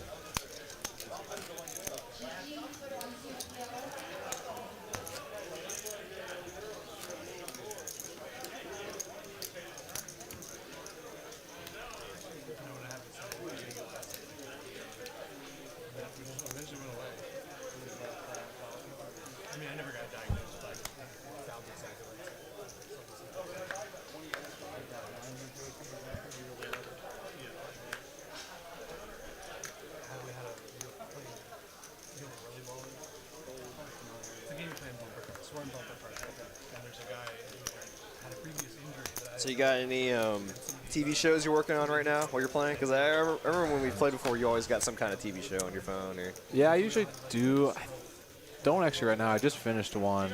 Probably going to take a little break, at least from watching them during the thing. I just don't have anything on the list. what did you finish watching? It's called Top Boy. It's on Netflix. It's about some like rival. It's like a drama series about rival British drug dealer gangs. So it's kind of like more or less want to call it a British The Wire. If you've heard of that. It's good. Just 2 seasons. I think it's definitely worth a watch if anyone in the chat wants to check it out. I don't know. I have a hard time like even listening to music while I'm playing. I guess when I'm playing poker, I just like I don't listen to music. I don't watch anything. I just like focus in on the game. Yeah, most tables I typically won't. I shouldn't say most because I do it quite often, but certain tables I won't. Certain tables I'll put it in. I've actually kind of been more on a movie kick lately. I'll just like watch a movie for a couple hours and just Maybe if you're like a little card dead, it helps you pass the time a little bit. It just gets a little repetitive being up here 50 hours a week, peeling 2 cards, folding them 20% of the time. So. Yeah, no, I guess my way of helping pass now, I just get like a massage or something from a massage therapist here, and like that helps me. Obviously, you have to pay for it, but I'm not a very good multitasker, I guess, when it comes to that. Yeah. I'll just get so distracted with the movie or TV show. Rackman, what would be a good question here? What's your favorite poker podcast? Yeah, if you listen to anything? I do listen to one. I wouldn't necessarily call it good because I think it's a Barstool one, but it's called Cracking Aces.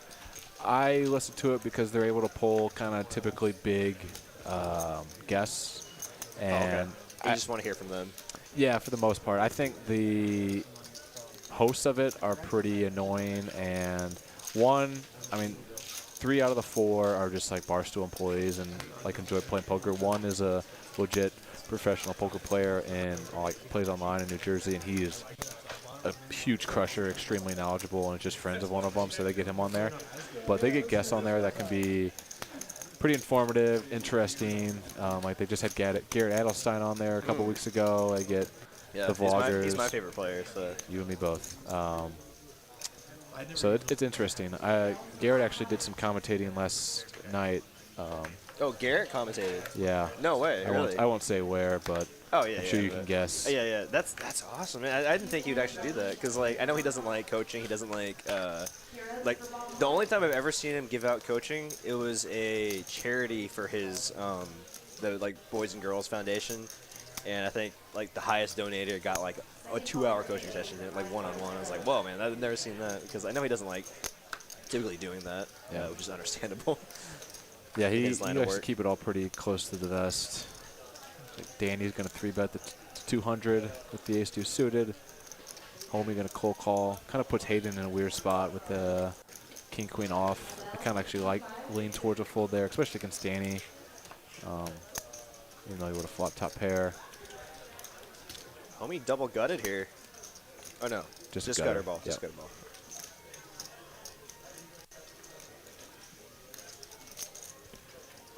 Danny, I think, should be continuing here with a high frequency.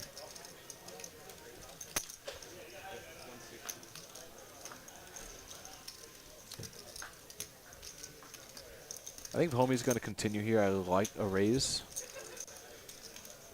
But just go with the call. Yeah, I guess the raise can accomplish, folding out a lot of those ace, king, ace, jack holdings. Yeah, would prefer they have a heart in his hand, like say the 10 of hearts instead of the 10 of diamonds more. But calling just with kind of the gutter, I mean, your pair outs could be good, but if you're calling for the gutter, you're going to have potentially some dirty outs as well. Deuces and eights for Danny. If he gets a showdown, he's going to win this pot. And looks like it's going to go check here. Yeah, I don't think so. I don't think he needs to turn his hand into a bluff. He's really considering it, but no, he's going to check back. I think he was worried to get shown a hand like a 7. 7, exactly. And that's what he was thinking. He was like, I don't want him to turn over 9-7. It's like, oh, he would have folded. But I don't even know if Homie's going to fold a 7 there on a check bet on a bet check bet line. That's fair.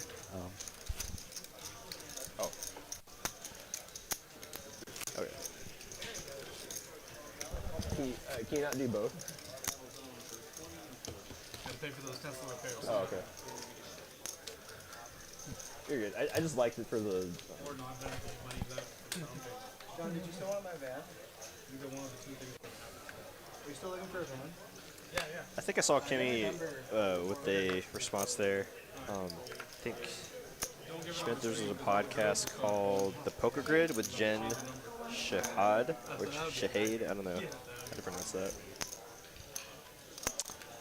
I know there's a poker podcast coming out called Into the Fold.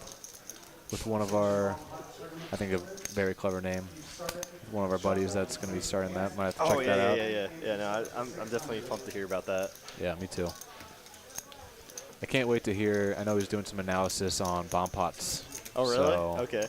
Yeah, back in the day, I was sending him some history about some bomb pots, and he said on the first episode, one of the ones that I played in will be on there. So I think that's an interesting aspect to hear people talk about.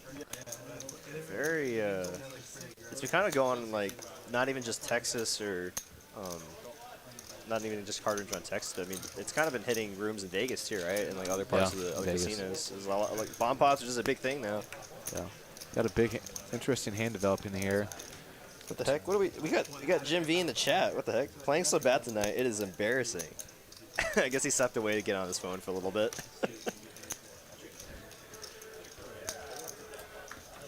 Just one hand, Jim. One unfortunate hand. Gotta forget about it. Spooky got the open ender, but it looks like Homie's still in the lead with his 8. Jafar's got 2 overs. Spooky's going to start bluffing here, but goes with a tiny size, about 1/5 pot. Just over 1/5, well, just under 1/5. Don't think that's going to get the job done quite yet. Might have to be a double barrel with a big bet on the river. Spooky looking for a 7 or a queen. Or 10. That's 10 is also live. Brick. On this kind of run out, I don't see Homie folding. It'd have to be a pretty large bet, I think. I would agree. I don't think that. Yeah, that's too good of a price there for Homie. Doesn't block the hearts. Does block Jack 10, but still plenty of other bluffs. Could be in there. Plenty. Looks like Hayden had it on quite a bit. He did win that nice size pot. Yeah, so. about like a 7K pot against Homie. 6K.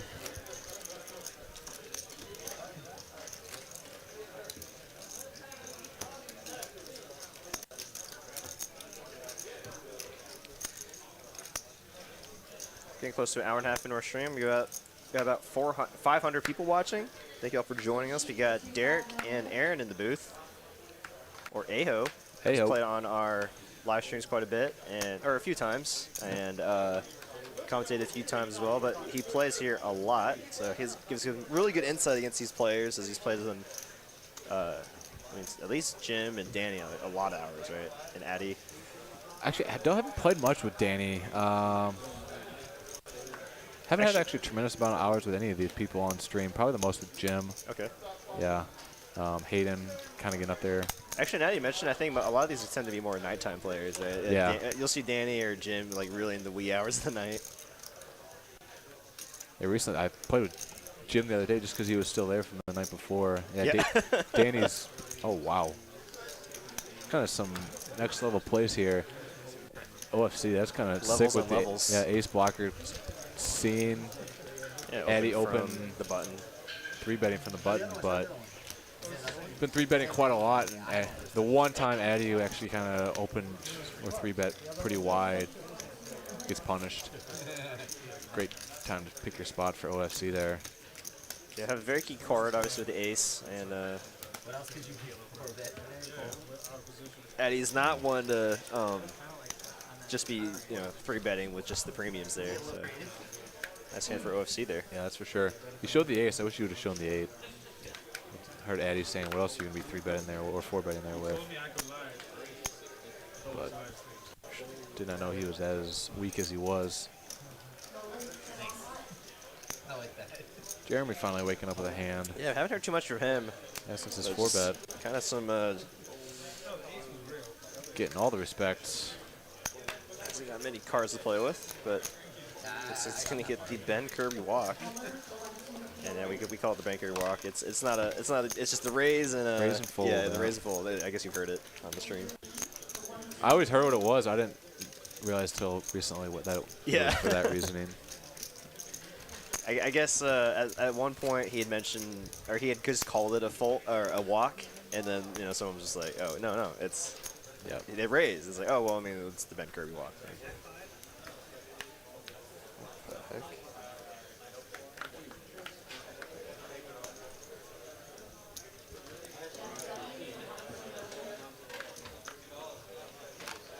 I agree with you, Kimmy. How come 350 people have broken like buttons?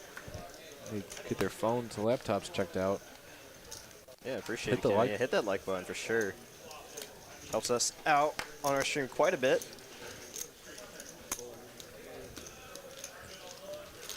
I should stop watching this all night. Cheers from Croatia. It's 2:25 a.m. by the way here. Oh boy.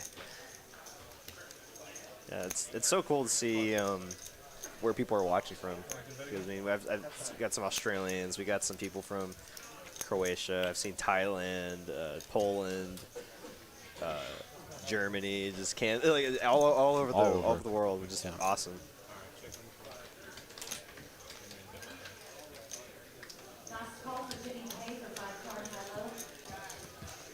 King Queen.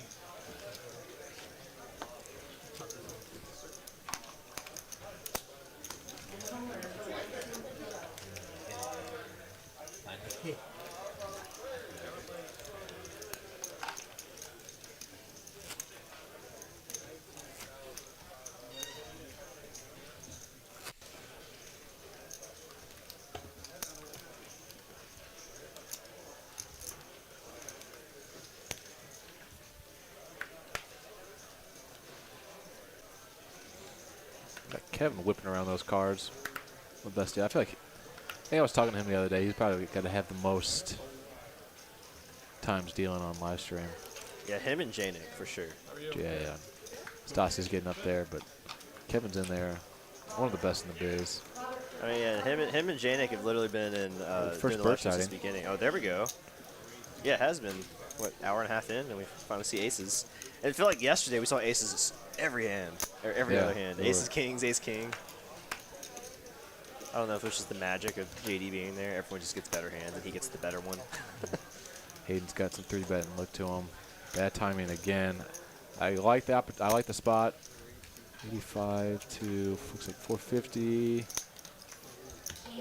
I like the sizing. And if it folds to Jim V, is there any merit for him to just slow play aces here, or do you think he's going to put in the 4-bet? I think he'll 4-bet, and he does just call. Excuse me, I was thinking to 4-bet. They are very, very deep. Starting the hand about 10K effective. It's going to let go of the pocket pair on the button. It was really special to watch Luca play. Really giving a lot of respect to the whole of Jim V and Hayden. We do have the aces crackers. Just has some backdoor possibilities as well. And imagine if he's going to slow play the aces here, he might go for the raise on the flop. I grew up watching Jordan. It's just like a different kind of. Yeah, and also that he doesn't block the diamonds. I think I really haven't watched basketball, but like I said, give more reasoning for that. Yeah, looks like he's just going to cut out the call. Oh no, there we go. Yeah, good call. Good call. Oh, he goes with. It's 1,500. 1,450. 1,500. Yeah, these players are very, very deep. So, flopping a pair here. There's still some. Got a lot of backdoor draws going too. This is a tough spot. Good fold from Hayden. It was actually getting pretty Minimizes close to the damage. right price, but it's just kind of hard to realize what you want to see on the turn. Because like, what if a diamond comes? Like, what are you actually really? What are you hoping for by the river? You think you're dead then? Yeah. So, Jim V giving himself crap in the chat. Turns it around there. Didn't play that one wrong, Jim. I love it. Probably got max. So, I don't have the math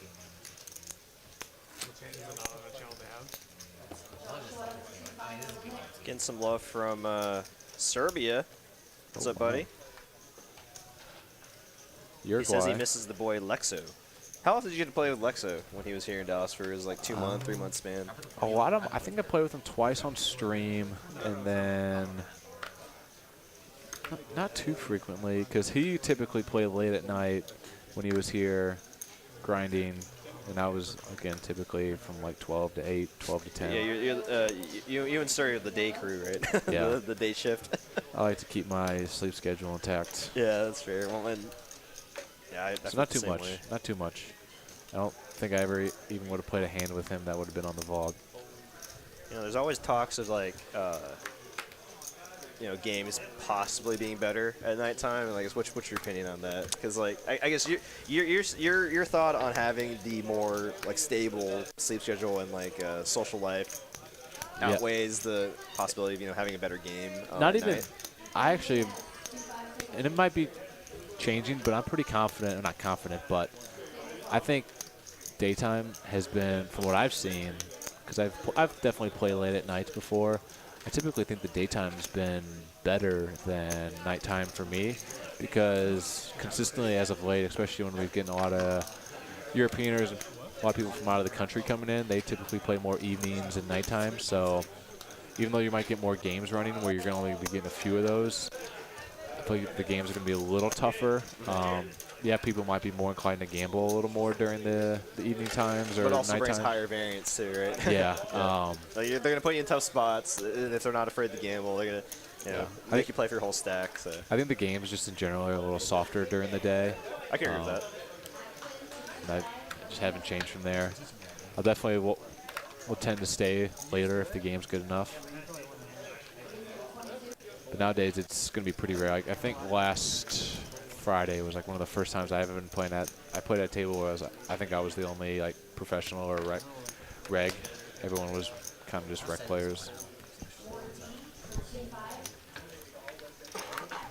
Yeah, I guess now I'm thinking about my question there is, yeah, you're right. With the daytime, there's much more likelihood that people just coming here playing more recreationally. Yeah, people just coming between something that's doing the job, get a lot of more retired people that can just come up here for fun. But obviously you're always going to have the grinders during the day too, so it's just variance between them. I think the table that I opened with was like me, Sturdy, Braulio, Young, and like 2 other people that play regularly during the daytime. It was just like, huh, okay, same crowd.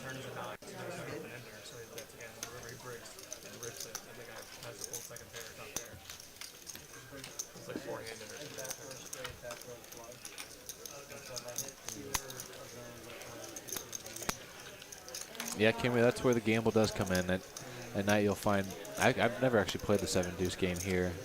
Again, that's probably because I played during the day, but she said they were playing the 7 deuce game for $100 each one night, 9-handed. Wow, that's pretty good for a 2-5 game. That is very good. Yeah. I like the stand-up game. Have you heard of that? Yeah, we were actually trying to play it yesterday or the day before. If we somehow end up on the same table, let's try to convince the table to do it. Because I for one, I just have a bad back. So it's like, I just want to be able to stand up too. So like, that'd just be nice to do that every now and then. Yeah. And for me, I'm really bad at. I definitely think I'm trying to get better at is finding opportunities to take a break and leave the table, and just like 10, 15 minutes. But then I guess. I don't know. I just get so into it. I just want to just stay there and play the whole time while I'm playing. Try to maximize your time when you're there. Do you typically follow some kind of like break schedule for yourself, or do you just sit there and play the whole time? I'm very. I think at 3 o'clock I take afternoon snack break, and then around like 6:37 I take a dinner break and go outside for both of them. Just get some fresh air, get the legs moving, get away from the table. Yeah, I need to start doing that too. Got a pretty. Is that a straight flush draw? Yes, it is. With top pair. Brick on the turn for Spooky. Let's go check.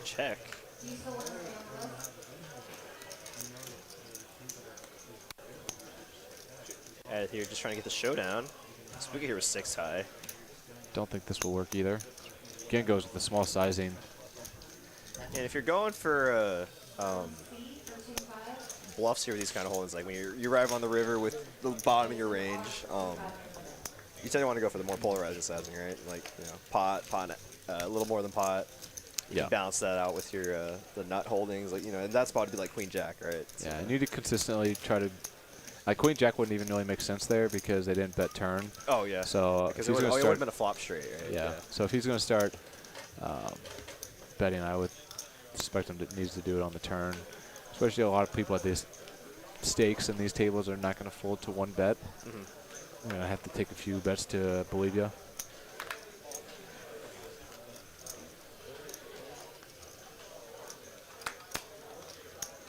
Poker Monkey saying he's retired OMC fun player grinder. What's OMC? Old man coffee. Uh-huh. Well, it seems like there's a few contradictory statements in there, but no, I like it.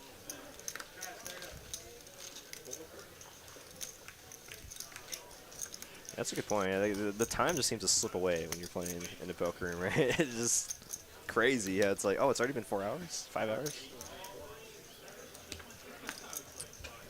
It's like someone turned a pair with 9-7, but 8-6 in the lead. So Jeremy with the only heart.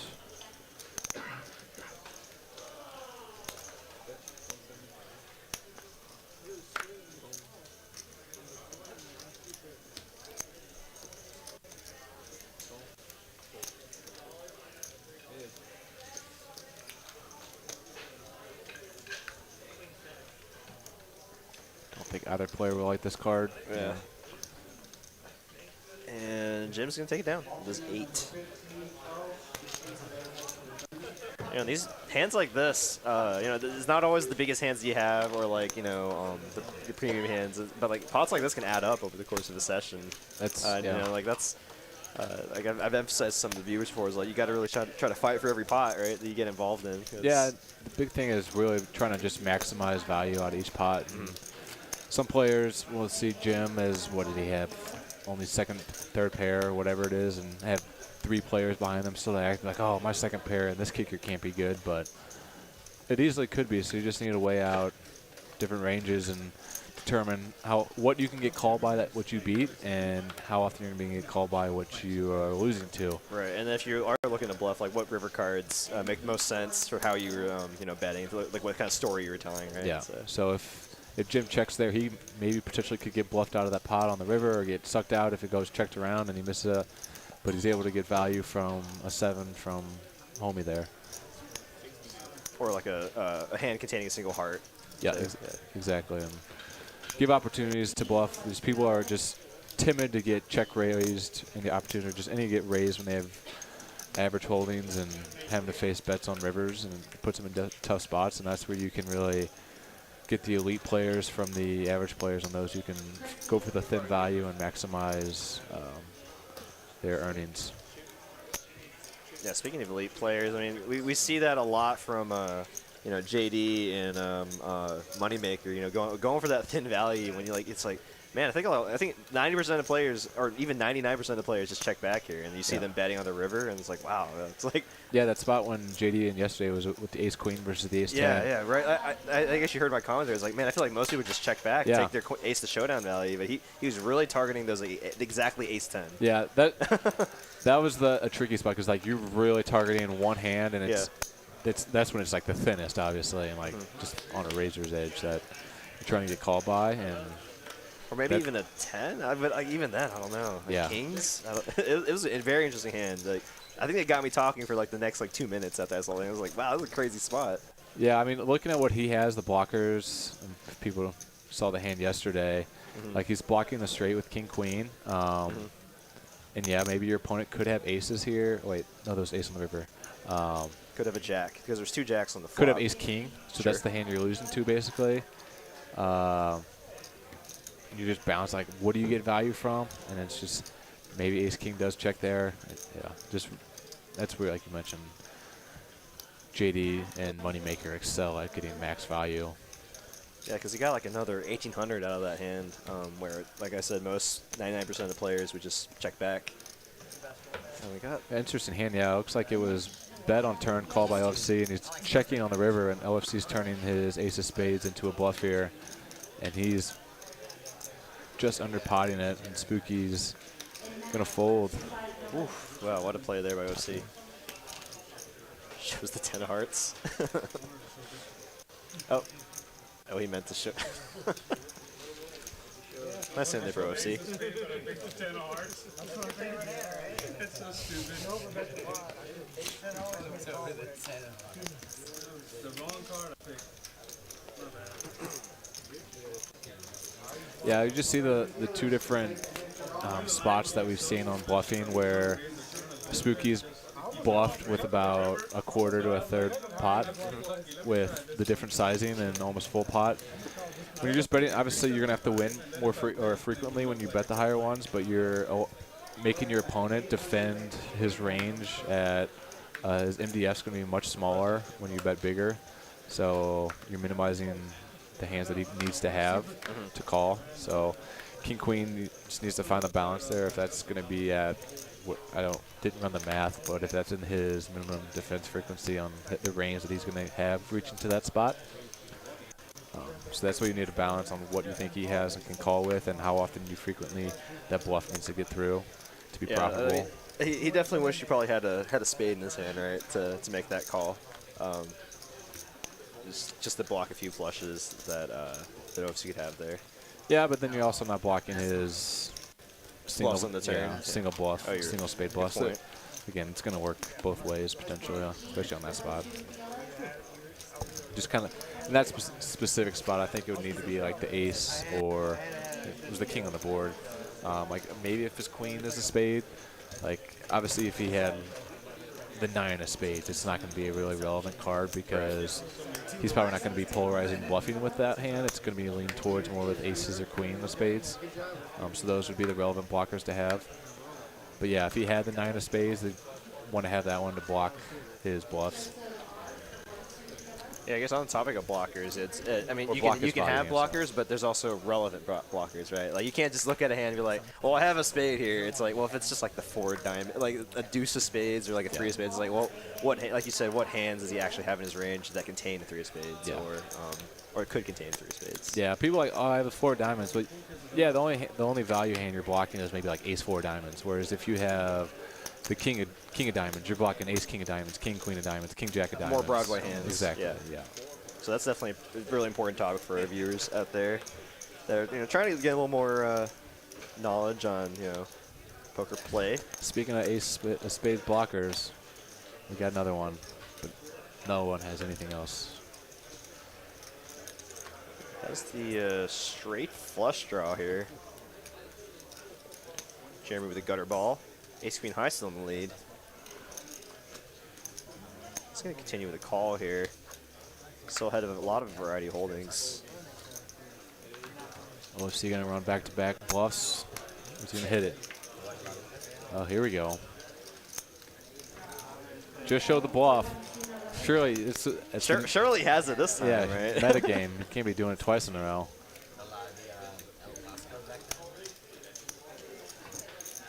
This time he only goes about half pot.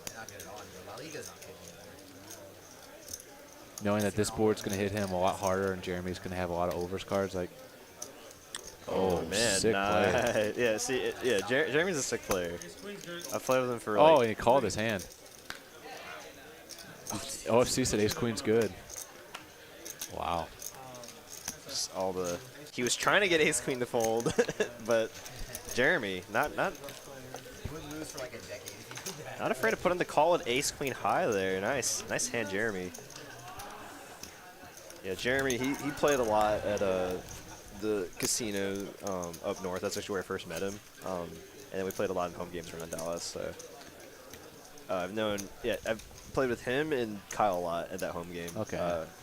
In Dallas. Yeah, Jeremy's told me some home game stories. Very solid play. That's interesting spot going back to that one because I'm not even sure OFC needs to turn his hand into a bluff there on the river. Like he might have showdown value, and that river was a complete blank where what you're getting, maybe what you beat is like just king high flushes that like king queen with the king of spades that Jeremy might have, and yeah, you might be put in a tough spot on a bet, but you'll have to reevaluate. I think ace 10 is good enough there to maybe just check back and see river, and that river card didn't change anything. Right. So I think if Jeremy's going to call turn, he's probably going to lean towards calling river. Mm-hmm. Yeah, that's a topic I brought up a lot in the stream before. Is like deciding what river cards you're going to make the call with if you do call turn. Yeah, you talked about that last night. Yeah, you don't want to be calling turn and just folding a lot because then you just exploit it a lot, right? Yeah. And it just obviously when people notice that they can take advantage of you a lot, and like you just said, what was it, like a 3 on the river or I don't remember what. I think but it was, it didn't was a red change the card. board texture at all, right? Yeah. And if he thought he was ahead on the turn, he's still ahead on the river. So that's why I made that call, I imagine. People watching a game, that's it. I have too many friends that are bookies and see how much money they make. I don't want to. Yeah, Ragnar Rover, he's a huge fan of Kyle Z, and you know, he's always a proponent of the Kyle Z black T-shirt, and I guess he's on a quest to get all the black T-shirts in Asia, Southeast Asia. So I don't know if you know this, but he is in Thailand right now, I believe. Or last we heard from him. Kyle is? Yeah, I so heard you say he was on vacation or something. So, oh, we got spade on spade action here. Could be dangerous here. No help for either player. Ace High still in the lead.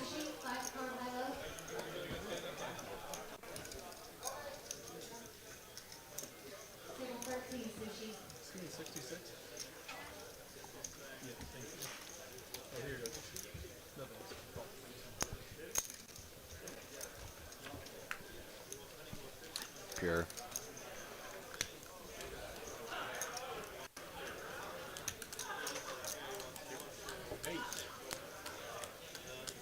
And Jafar electing not to go for some more value there on the river, rivering an ace. OFC giving it like he got sucked out on. But we've literally seen players live out their hand on stream. I think OFC's done it a few times. It's funny. That's something you gotta check and make them show.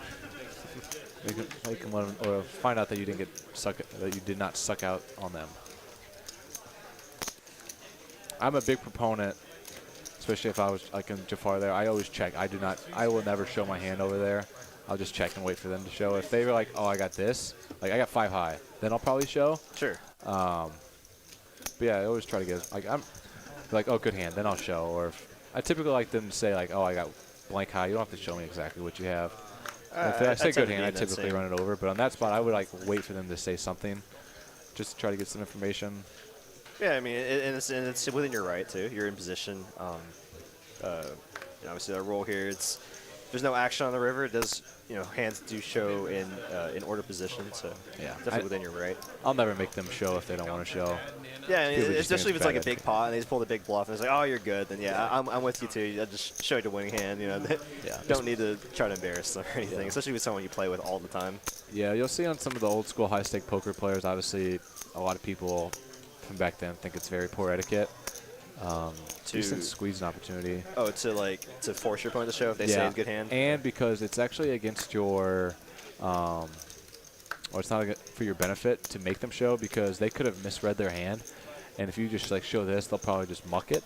But if you make them show their hand and they accidentally misread it, maybe they do have a pair on the board and you're like screwed now. Or backdoor to flush and then you realize it. Yeah. Exactly, yeah. So that's why I was kind of leaning towards just showing it, and then they'll just muck and whatever. Or like the very common, like ace king versus ace queen, double paired board, and they see the ace king, they just immediately think, oh, ace queen's no good. I see ace king, but they miss the like you said, the ace high chop. Homie with the pure float on the back door, the diamonds. Still in the lead though, I think. Good card for Addy to continue small.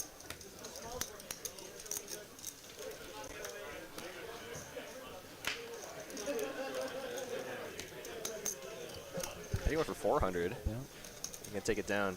So I guess watching these Wednesday night streams or even Tuesday night streams lately, has it gotten you, possibly interested in playing on the live stream again?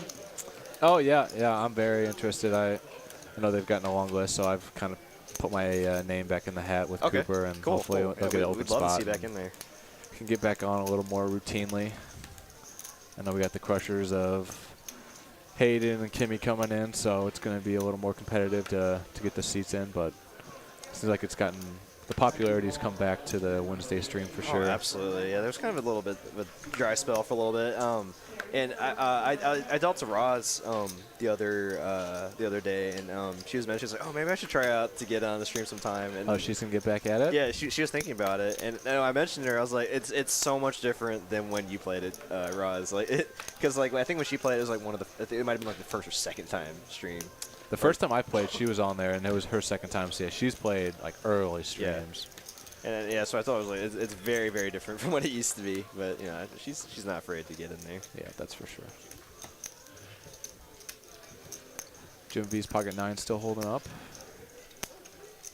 Homie's gonna let presenter cards go on this one.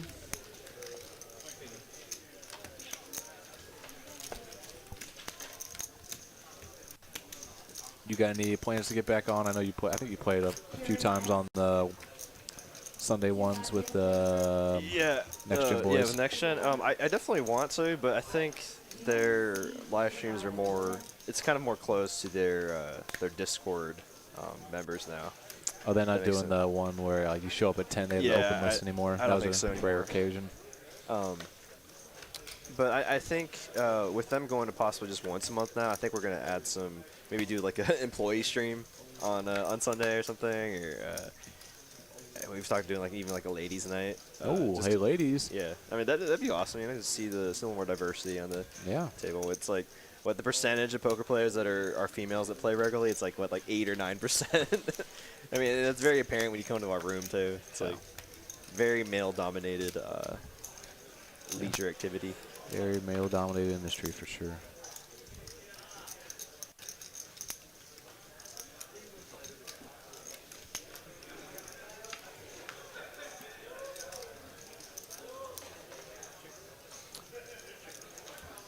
Jeremy turning a gutter ball going along with his 2 overs. Jack on the river. Check from Jeremy over to Homie. And I think Jeremy's kind of wondering what Homie's repping here. Maybe a jack.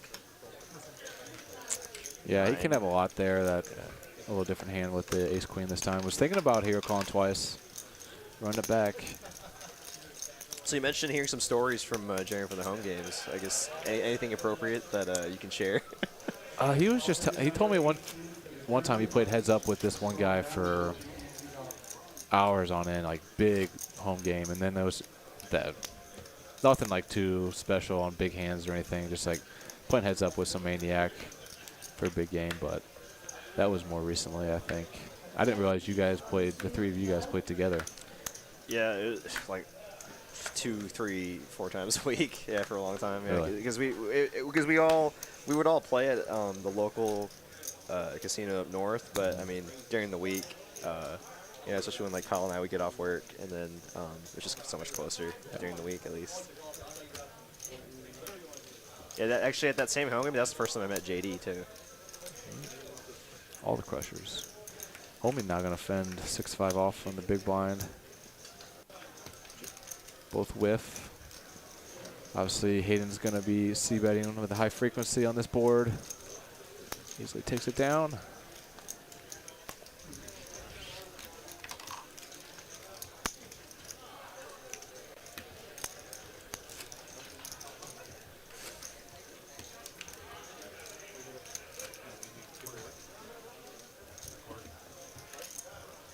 Yeah, Pest saying he's trying to run it back against me. It'd be fun to play with him again. Yeah, I mean, you're just gonna figure out a game. I don't know. At least for me, this game's a little too big for. Pez, they still allow you back bankroll. in here? Yeah. Damn. Yeah, buying it for 5K. Yeah, that'd be a little too much. I'm just the stakes at 2-5 on the floor. That's just like the perfect my comfort zone. Pez, Derek was saying he wanted to play you heads up, and then he said like chomp or something after that. I don't know. Oh, what for me? Yeah. Obviously lying here, just putting words in my mouth. You guys will have to talk it out. Jimmy, the real hand here. Gonna put on 3 for the 400. Danny, him and Haw. I'm sure he'll call. Big sizing. Was it? He opened a 100. Okay, then never mind. Is there a big straddle on? Did I miss? Let's see, 400, 100. How much is it about? 145. He raised to 100. I don't know if there was a $40 straddle on. Maybe 20. He just maybe it was just 5x it. I don't know. But good calling spot here for Danny. Yeah. Pocket nine's way too good of a hand to fold to just a 1-3 bet. Yeah. Especially from a very capable player like Jim. Great flop for him, too. And has the 9 of clubs as well. Yeah, these you hate to do it 3-betting, but this honestly just might be a spot to check give up immediately for Jim. It doesn't look like he's going to do that the case. I know in these spots, this typical, I think, theory lately has been to bet like 20-25% pot. It looks like Jim's going to go much bigger on these monotone boards. Yeah, and back to your comment about going for like a 25%, 20-25% pot on the flop. Would that give Danny some merit to maybe put in the raise? Because I guess I've kind of read before that a lot of especially in 3-bet, 4-bet pots against a down bet, you kind of want to be putting a lot of pressure on those kind of bet sizings on boards that favor your range a lot more. Yeah, potentially. I just typically have seen for the monotone boards to be continuing at a high frequency, but at a very low pop percentage to 20-25%. I'm not sure Danny's specific hand because, yes, you're going to have probably the nut advantage all across board. You're going to have 4s, 5s, and 10s, and Jim's probably only going to have 10s. And you're probably going to have more combinations of clubs. Danny's going to love that river card. Yeah, pretty much. If he felt uncomfortable about that turn card at all, definitely reassured him. Yeah. Jim arriving on the river with ace high. Yeah, I He's think going to wave the white flag. I believe so. Danny, a little ooshka look.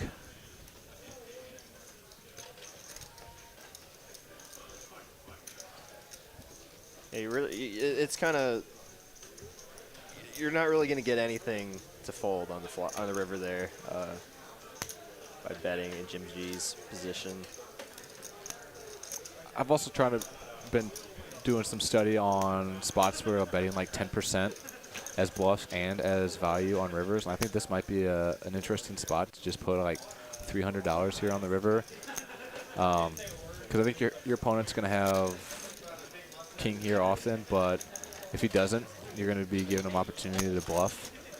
Actually, I don't even know if Jim has a king there by betting or checking river. I think he could still, unless he has like king jack potentially. Right, but he also checked turn too, so that'd be a very interesting line for a king. Yeah, I think turning a top pair. Yeah, and checking both streets, especially when checked back too. I think that would have been a decent spot to go for just super thin value. Oh yeah, there's JD in the booth, or JD in the chat. Battle Derek back to some home games. Glad we don't have to play Underground anymore. Absolutely. Yeah, I played with him a few times when it was like a $1, $2, $5 bring in, and then played with him a few times at the 5-10. What's up, JD? At that point, it was like the who's who of Dallas poker. I think Kyle was there, JD was there, and I was like, I looked around and I was like, this is a tough game. Yeah, playing with the beasts. JD played very well again last night. Yeah. Just chilling in my house and streaming so far from JD. It's been pretty good. We've had a few 10K plus pots. Yeah, big bluffs, big river cards for sure. Good spot early on for Addy for summary against Hayden in a big pot. I think with about 10K pots. Addy's running like Addy. Yeah, hope you're enjoying your Wednesday evening, JD. Hope to see you again next week on Tuesday. I'm sure you'll be there.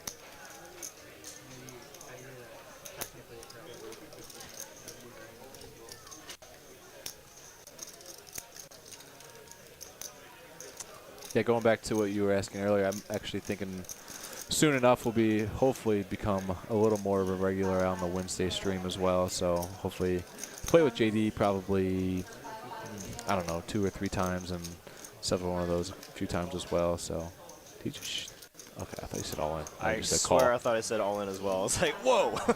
So I mean, it would have worked in this exact holding, but. Yeah. So we'll get to battle with JD hopefully a little more frequently coming up. Yeah, that'd be awesome. Well, I don't know about that, but it'll be something.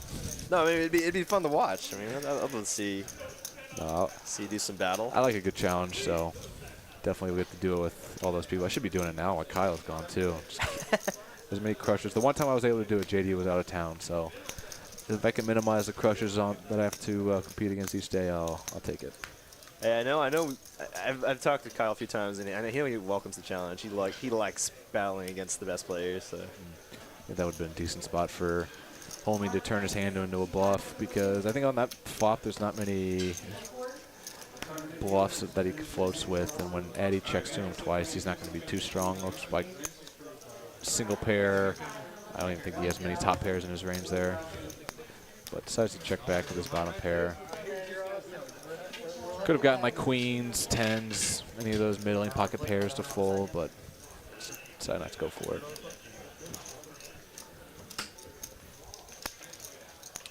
It looks like we're switching up our dealers here. Looks like they're going to do a $100 PLO flip to start it off. It'll be nice one of these days if I can win one of those. I've yet to win one. Yeah, no, I think I'm not going to say the amount, obviously, but Kyle said he's like way down in the PLO flips. He's like, I finally won one. He told me that he was, yeah, like I think 0 for, I don't remember what the number was. Some amount, yeah, but it was a large. I think he's starting to come out, have a comeback. Danny was the same. I think Danny's been pretty hot on him. He wasn't really hot on Tuesday. I think Zane's won a lot of them, I feel like. Him and Addy, I think, have won a lot of the flips. Must be nice. Must be nice. JD with only 42 loyalty points. They're kind of hard to get. I gambled all mine yesterday. I had like 700, and then Kirby was like, just gamble all. And I'm like, all right. And I typed it in there, and I rolled a 5. It was like, oh, well, been accumulating that. Yeah, it's nice to see JD in the chat. Always.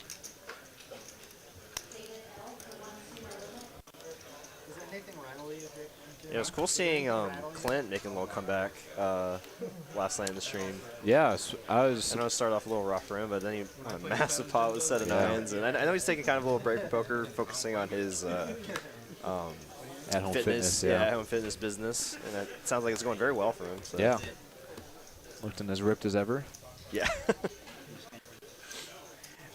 Did you catch the part of the stream where him and Matt Bond were just like talking about like weightlifting for like a solid 5 minutes? I basically watched the whole I watched the whole stream. I didn't have the looks like King 9 was the one. I didn't have the volume on for portions of it. I was watching a movie in the background. Oh, but yeah, there was like a portion where you would see Clint and Matt just like raising their arms like this, like showing like what kind of weightlifting movement they're doing. They were just like both doing it with like both their giant arms. Bond's a big guy too. Yeah, it looked ridiculous because yeah, he's really into fitness as well. Yeah, and also yeah, Bond is coming off his awesome score in Houston. Yeah, I heard you guys talking about that. He got first place in one of the like, $1,200 tournaments. For like, was it 1 point or 100 and something? Yeah, it was like 120K or something like that. Yeah, that's awesome. He's a tournament crusher. He's, I think, won a few now. He's a very good player. Does very well.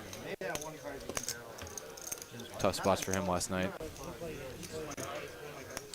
Yeah, it wasn't. It seems like he's been running pretty bad on stream actually. Because the one other time I've commentated while he was playing, he ran into Rob's quads. Yeah, I was like, oh no. And I played with him on stream in a Wednesday game, maybe a few weeks before that one, and he ran super hot. But overall, though, in the Tuesday game, it seems like he's been running pretty poor. Yeah. Yeah, turning that, I guess, well, I was a semi trying to get him off a chop, and the guy had the flush. I can't remember the other hand. I think it was against Rom, maybe. He had king high spades against Rom's ace high spades, so it was like he was pretty much like drawing dead. he needed to hit like a king or a 10. They both had draws. Yeah. They both flopped the flush draws. Yep, I do remember that now.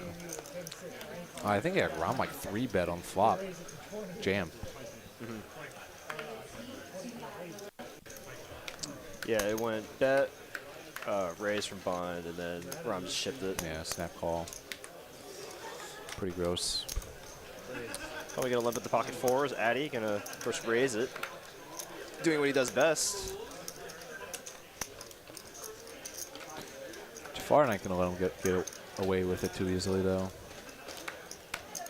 Same with OFC, suited Jack 8. Got some playability here on this flop, 4 ways. So we got Zeus dealing our next half of the stream. Kind of early for him. He's more of a nighttime dealer. He likes coming in at like midnight, 1 a.m. So this is quite early for him. I'm sure he had to adjust his sleep schedule a little bit. And I used to be in that boat, man. When I used to work in the cage, I was the midnight to 10 a.m. shift.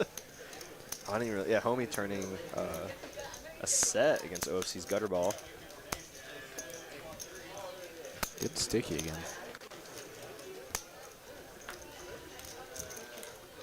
Set gonna be good.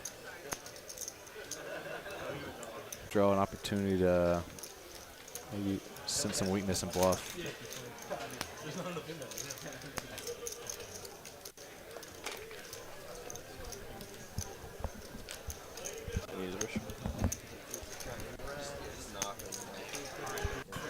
It's almost the first. You have to wait a month, buddy. Ken, I care about you, buddy. 25 travel. No more DD. Anything you want. No need for the check. No need for the check. I found a way.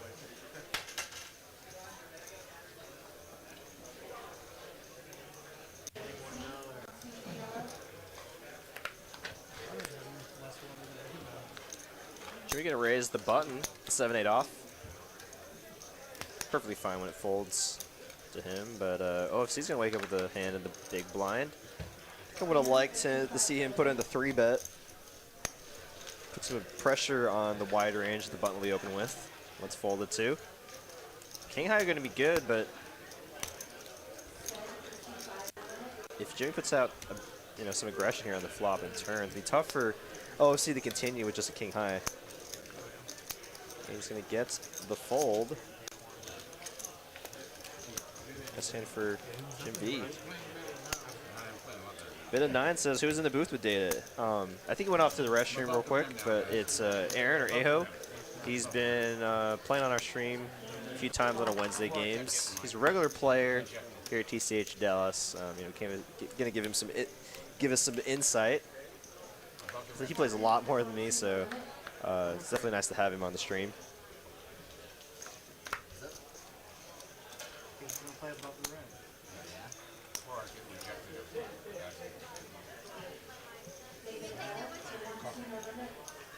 I knew I should have kept it 20.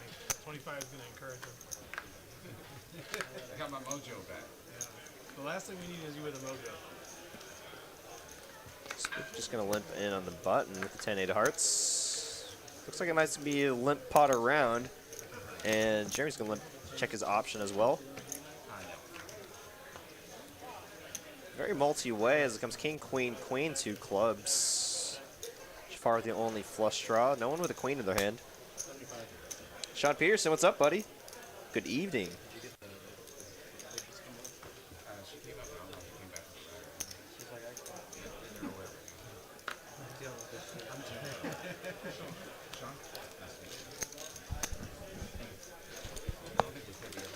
Addy, the big winner tonight, up 7.8K. It's pretty much Addy stream. We're living in it.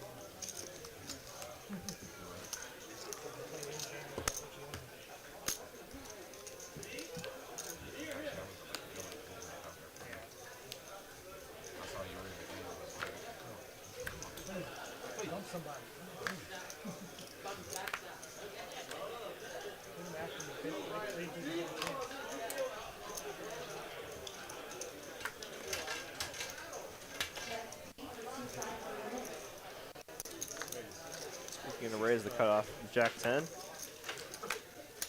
Pretty standard line here. What's folded to? There's no 20 on. He'll make it like there's a 20 on. And Jerry can defend his straddle, pocket 4s. And Spooky just going to flop the nuts here. Jeremy drawn to runner boat. Get that flop away from me. I don't want it. That's just the nuts? Is that the nuts? Yeah, this is 8-9 played in the 2-5 game a couple of days ago.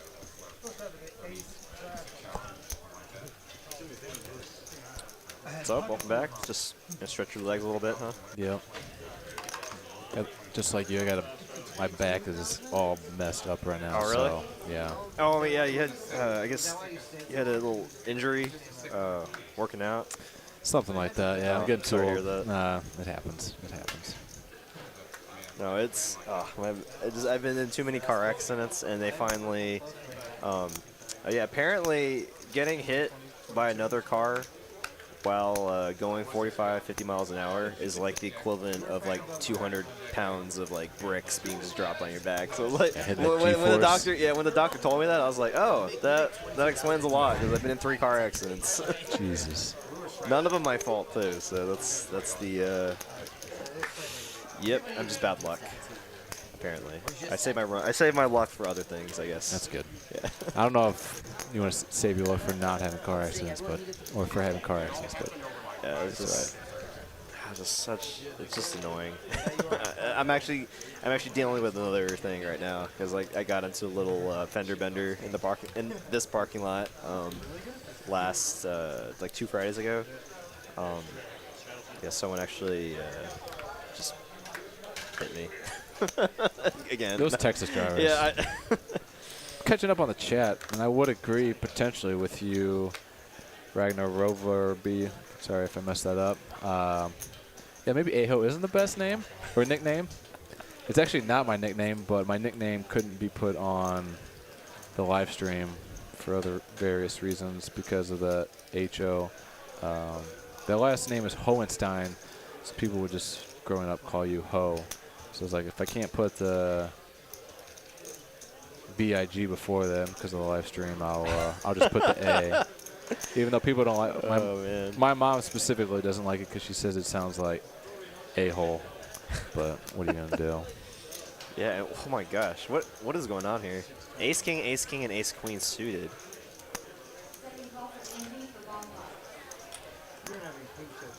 It's a pretty small 4-bet size. Yeah, it's definitely giving Danny a price here.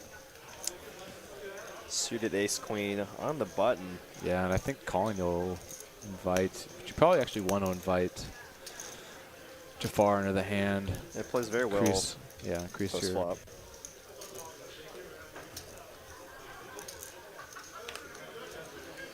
Spooky's been playing pretty snug all night. I think that's what he's considering here. Yeah. He's gonna hate it. He's gonna have to see this flop. Looks like.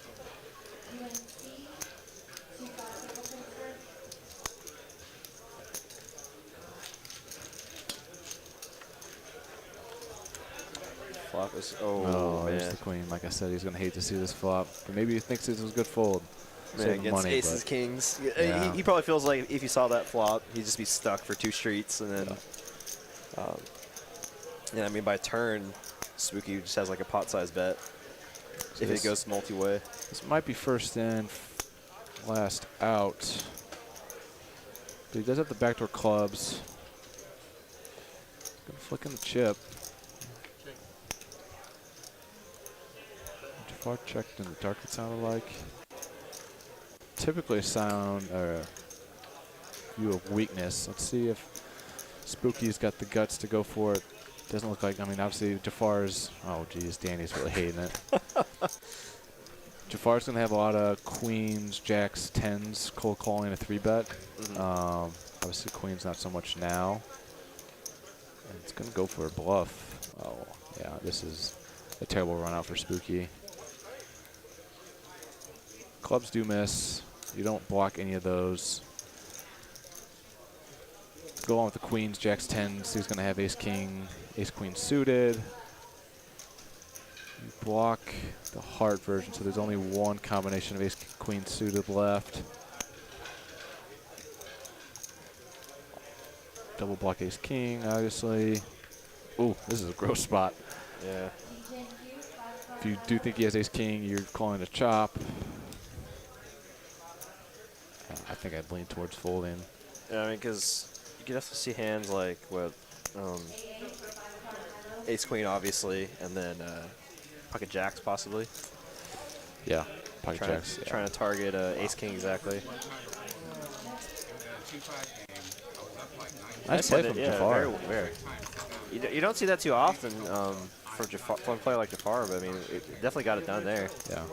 Or he plays pretty passive pre-flop. I've noticed a lot, but yeah, his post-flop play, he can get pretty aggressive, like we just saw there. He's like I was talking with someone, the opposite of Clint. Clint is very aggressive pre-flop, but then plays very solid post-flop. Kind of tightens it up a little more. But obviously can put in moves. You'll see Clinton in there with some 3-6, 6-4, 6-8. The king 4 floats on the flop, they're just like nothing. Yeah. Carlos L here, oh my gosh. In LA, they have a 1-3 game with a $40 to $100 buy-in and $7 in rake. That sounds like a winning game. Yeah, for sure. Oh boy. Well, if you like no rake poker, come over to Texas. Got a lot about it. A lot of it. Especially in Dallas. Specifically Dallas. TCH Dallas. Did you get to enjoy a sandwich today during our little... I did. They were delicious. Yeah. I think they're about to do round 2. Yeah, at 8 o'clock. Yeah, gonna go snag one. I'm getting hungry again. I stashed one away in the fridge. Oh, this guy. Well, they had some leftovers from the lunch period, and then Lorena was just like, she had them on her little tray, and was just like walking around, and I was like, oh yeah, I'll take one. Yeah. I will never say no to free food. That was, yeah, me too. That was part of my reason for that quick break. I was hoping they were going to be there because might be able to hear my stomach growling, but I got a little source out there to text me when they get there.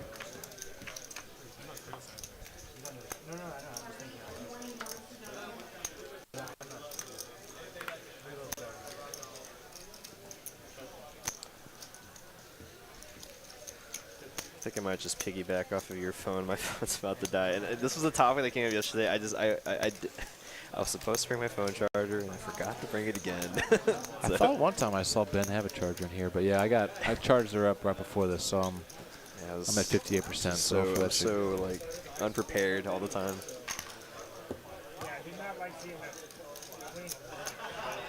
Go for it. Create a channel to join the chat. Oh, you don't have a YouTube account? No. Is that why I can never?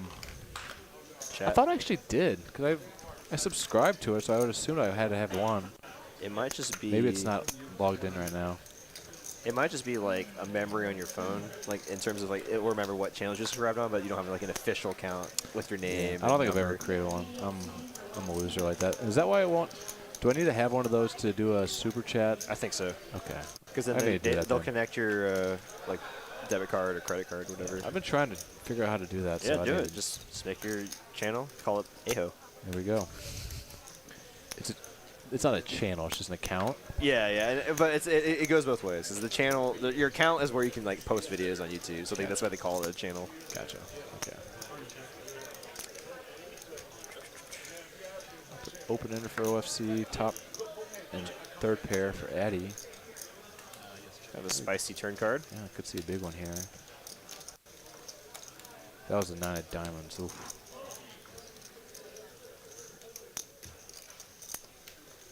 Addy can start sizing up here. Goes a little over about 70% pot.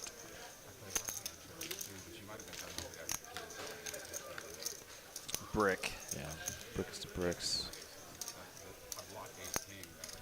Now having ace-9 here, definitely want to target. Let's see, what OFC was just called pre-flop, so he could definitely have like Jack-9 or. Yeah, actually, I like a big size there too, because you have the Ace of Hearts. Your block.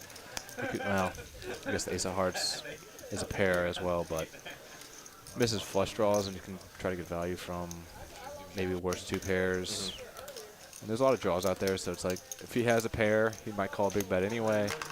If he misses a draw, he's not going to call any bet, so might as well try to polarize it.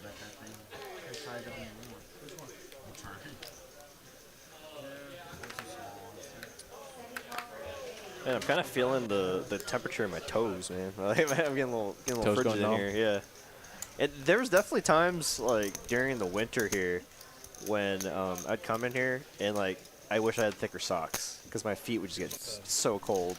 I never really feel it on the feet, but yeah, I was comfortable for the first two hours in here. Walked back outside, walked back in here, and I was like, I immediately felt it. I'm starting to get acclimated again, but it's cold in here, people. Massage my legs. I noticed it out there today, out on the floor. When it gets warmer outside, they crank up the AC, so it gets colder in here. But when it was like in the wintertime, when it's cold outside, it was just way too hot. It was just warmer in here because they couldn't run the AC. It was always like weird days where they wouldn't run the AC, but it maybe might get warm outside, and there's enough people in here, and it's just it's a whole thing. Hand here. Jeremy opened it up with the 9-10 suited. Oh, and people are just trying to punish Addy now with the 4-bet. Yeah, that's sometimes when you're, and that's why he buys in so deep. You can pull off plays like that. Yeah, that's a nice hand there for Jim. Pretty gross spot for Addy. That was, as soon as I did, that was another bad race. You always change me. This game I'm gonna run out. These kind of clubs? I'm only gonna get hands to fold out. No. Oh yeah, people talking about the TCH socks again. Oh yeah, they're TCH Live sublimated socks. Oh.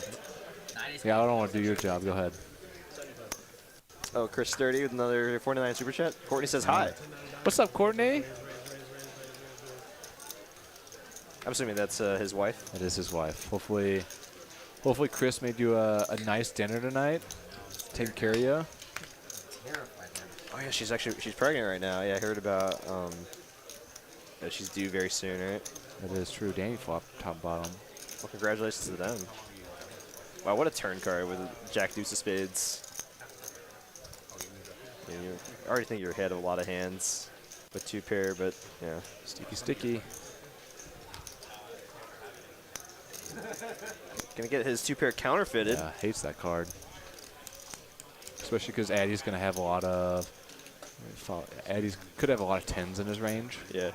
And you just know against Addy, you just feel like if you check to him, he's just gonna be betting. Yeah, so it's such a high frequency. So I think that's why he's putting out a bet here. A little blocker bet. Yeah. Just under half pot.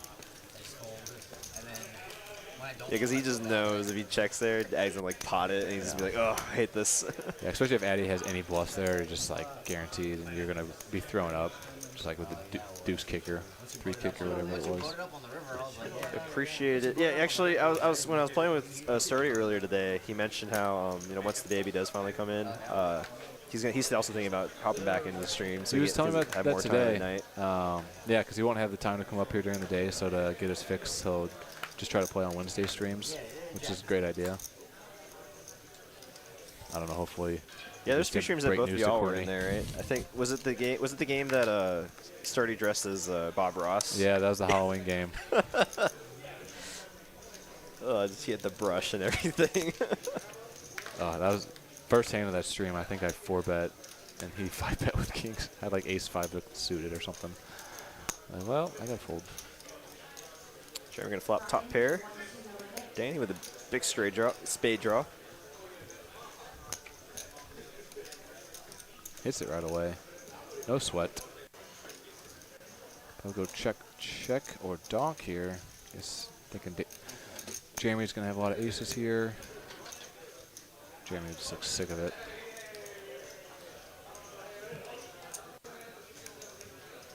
Good fold. Just going to double check. It does make the good fold.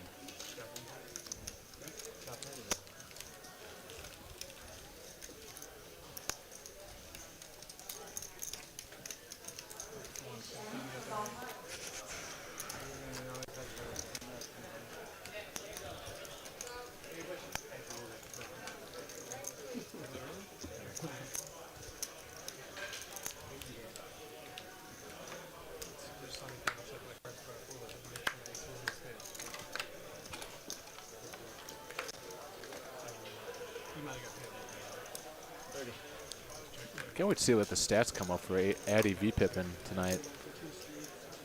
Not playing wild. He's got a lot of hands. Jim V gonna immediately 3-bet again though. A lot of playable hands and just a lot of 3-betting and 4-betting going on between these 2 players. Yeah, I think these players know that they want to be the aggressor, not trying to get squeezed out. And there's starting to become definitely some metagame going on between the 2 of them. Eddie with a great hand to 4-bet, or yeah, be 4-betting here. Jim's going to take the flop in position now. Terrible flop for both. Eddie's going to be c-betting here at a high frequency.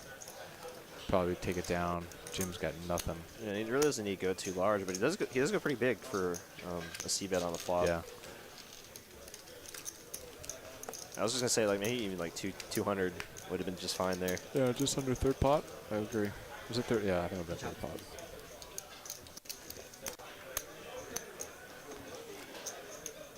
Something about Jeremy's jacket. What about full metal jacket?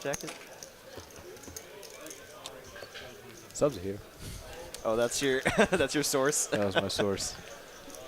Well, you're welcome to go grab one. If you Yeah, I'll get one here, but you want me to get you one? I already got one stashed away.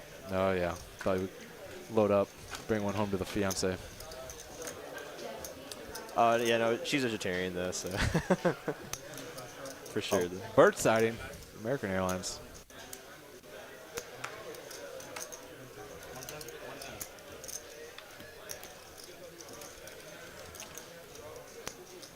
And he's just, oh, please, someone 3-bet me. Oh, someone. Eddie, not going to defend the straddle?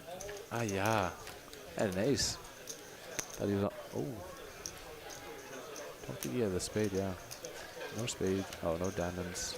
Top pair for a homie. He's going to definitely lose at least 2 streets here. Yeah. Or lose value in 2 streets here. Easy just call. Some potential straight opportunities on turn, but the diamonds do come in. Scare card. I think we might see this one go check, check. Yeah. Oh, man. Does bring in the 4-liner for a flush. Probably going to... I imagine he's trying to turn his 2-pair here into a bluff. It's almost like a blocker bet for the exact hand that he might have. Could call, but yeah. Yeah, he wrote food is here. John always looking out. Appreciate it, John.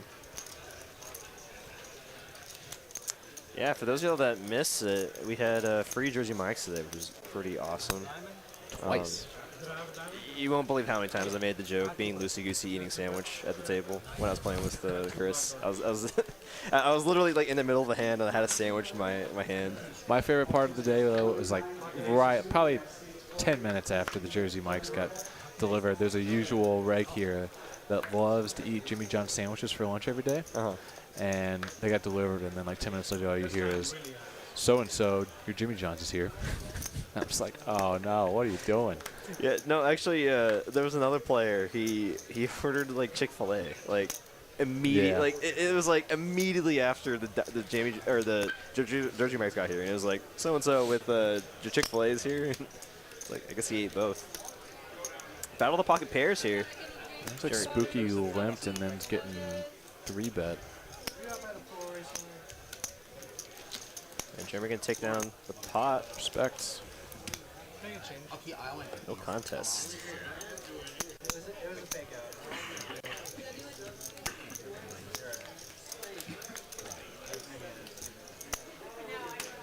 Someone says the TCH poker chips will now smell like oil and vinegar for the rest of eternity. Yeah, that was. They even were allowing people to eat at the table, which I was surprised about. Yeah, I guess they were just so worried about leaving tables shorthanded. Yeah, no, there was a 2-5 table. I think it was table 8. There was a moment where it was just like 2 players there because it was completely empty. And it's like, I mean, what do you expect was gonna happen? Let me ring because it was right at lunchtime, so everyone, I'm sure, was really hungry. Yeah. Nothing but the best of service here from TCH, though. Yeah, and I imagine you're going to be playing here when we got the high hands, too, right, on Friday? Yeah, I'll be here all day for that. There's going to be some great action, for sure. I mean, Friday always has great action, right, regardless of what kind of promotion there is. Yeah. Go get your sandwich. All right. Jimmy going to turn a flush draw going along with his pair. Going to bet out 75.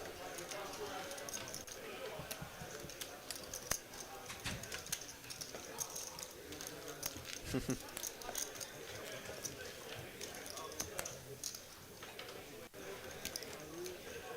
like he's going to take it down.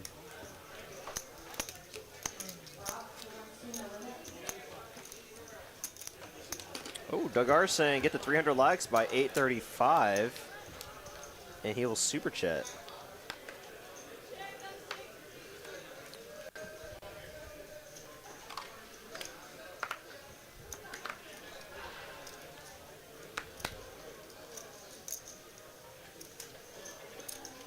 Aiden's gonna raise the king, the Kojak, King Jack offsuit.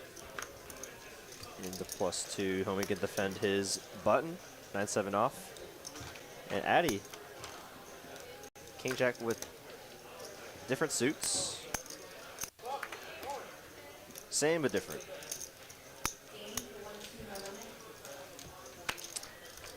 And so gonna come along with his ace-9 suited. He's gonna flop top pair, top kicker. And homie with top pair as well. Can definitely see it being checked to homie. Him gonna put out a bet here. Trying to deny equity to those over cards. Spooky now. Definitely can't fold here.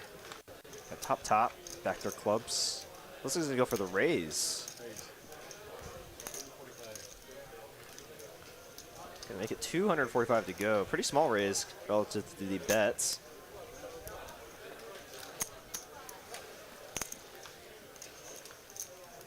Four spades doesn't really change anything. Just bringing 3-5 gut shot.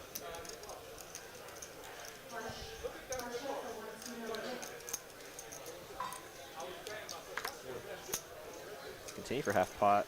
And homie's definitely not going to go anywhere just yet.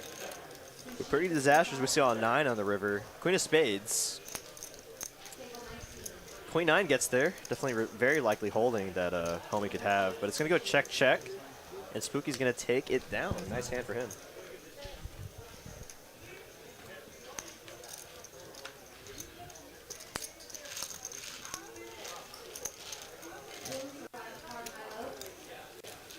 Got about an hour and a half left in our stream. With 500 of y'all joining us here tonight, this Wednesday evening. We got 5-5-10 action here, live from TCH Dallas. You're listening to the voices of Derek and Aaron. Aaron's currently going to go get a sandwich real quick. Got some free jersey mics here at TCH Dallas. Help celebrate winning in Dallas poker.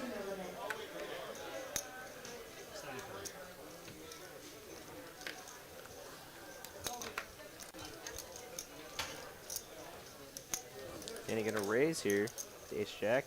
Addy can defend the button with the pocket threes. It's like they got pocket three. He's getting a lot of small pocket pairs in the button. Oh, so he can definitely consider putting in the squeeze here. Though Danny did raise from early position. He's gonna want to try to put on some aggression here. Good hand. Has he flopped? Putting on the big squeeze, 525. Wow, and the flop came ace, queen, deuce. Would have been a great flop for OFC. All he would have been like, only 7.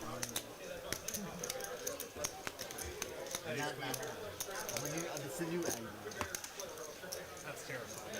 The old one was scary enough. We actually fold now. In certain spots. I've been told that it's actually profitable. Oh. 25. If you call in the flop with ace queen 3, you get almost 6.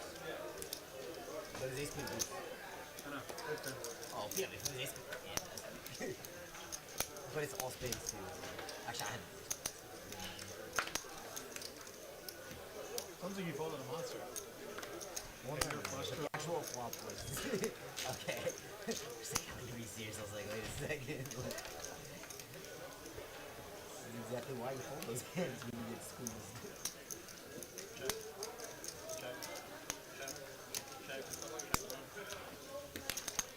Very multi-way here.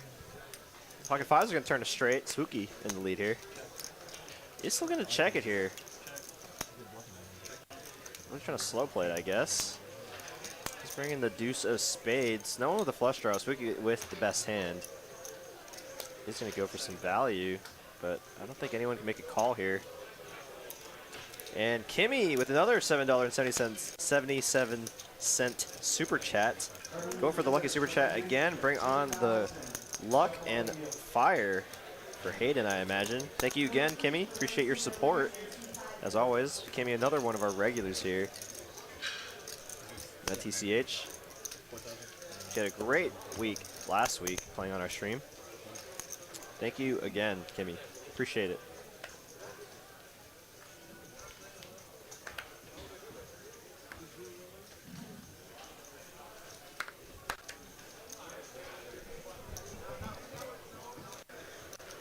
Are we gonna raise the Jack Deuce of Spades? 30 to go. Addy with Ace Jack. I imagine he'll put on a 3-bet. No, he's just gonna make the call. Play some post flop.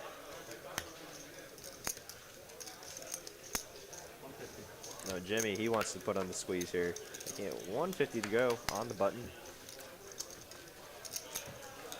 Want to fold out a lot of other better hands, but Homie and Addy are not deterred.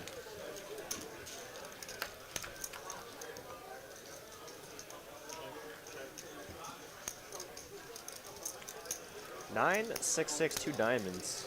Not much for anyone here. I imagine it's gonna go check, check at least for Homie and Addy. Jimmy with a decision here. He's gonna put a bet of 225.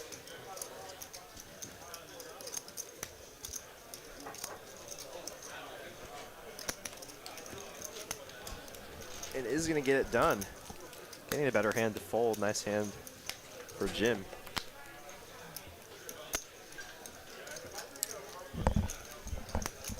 So which sandwich did you decide on this time? I thought they were calling it the Italian, but I don't know what. She said they didn't have Italian, but it was the same one that they called an Italian earlier. You know, I thought the same thing, because I got the Italian during lunch too, and I was like, I don't think there's any Italian meat in here. It just seemed like it was ham. It was like, yeah, ham and, what is it? I can't remember what they called it, but it had like some sort of like Italian dressing, I felt like, on it, but I don't know. It was good. Cashed it real quickly. The room is absolutely buzzing now. Oh, it's packed right now? It's very packed. Maybe we'll get a shot of the room at some point.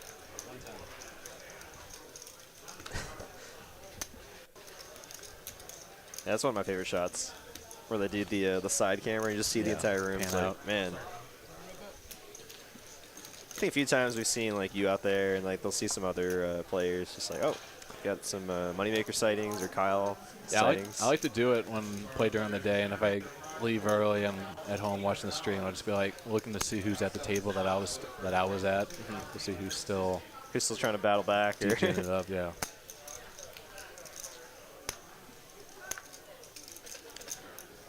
Man, if there was any turn card for OC to continue on, just pick up a gutter, but it's gonna check his option over to Jeremy.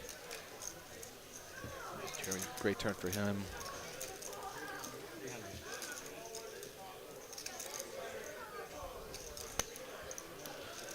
Don't have the opportunity to check, sir. Oh, nice hand, nice hand. It was the old nice hand check rather than the. Yep. Seen him do it a few times tonight. Do you ever find yourself doing that tabletop thing in areas not related to poker? Because I have a good friend of mine who also plays poker quite a bit, and if I'm just hanging out with him and one of my other good friends, he'll just like do it randomly on the table, like if like as like a touche to something, like something that I've said, he'll just be like, yeah, nice. I don't think I do, but I do that at the table. I do it all the time. Like anytime I lose a hand, I'm just like, nice hand. Yeah. No, but he'll do it like when we're like at a bar or like at my friend's house, like we're playing like a board game or something, and like, you know, I just got Longest Road and Catan, Southern Catan. He'll just be like, just every aspect of his life I see him do it.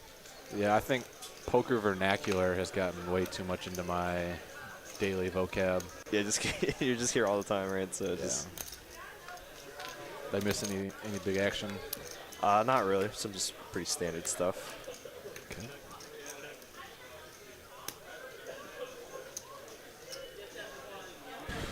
Pretty much everyone missed the flop here. I mean, gutter ball for Jimmy. And discretion might just get it done here.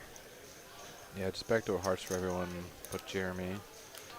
The homie's going to take the two backdoor draws he has. And the best hand.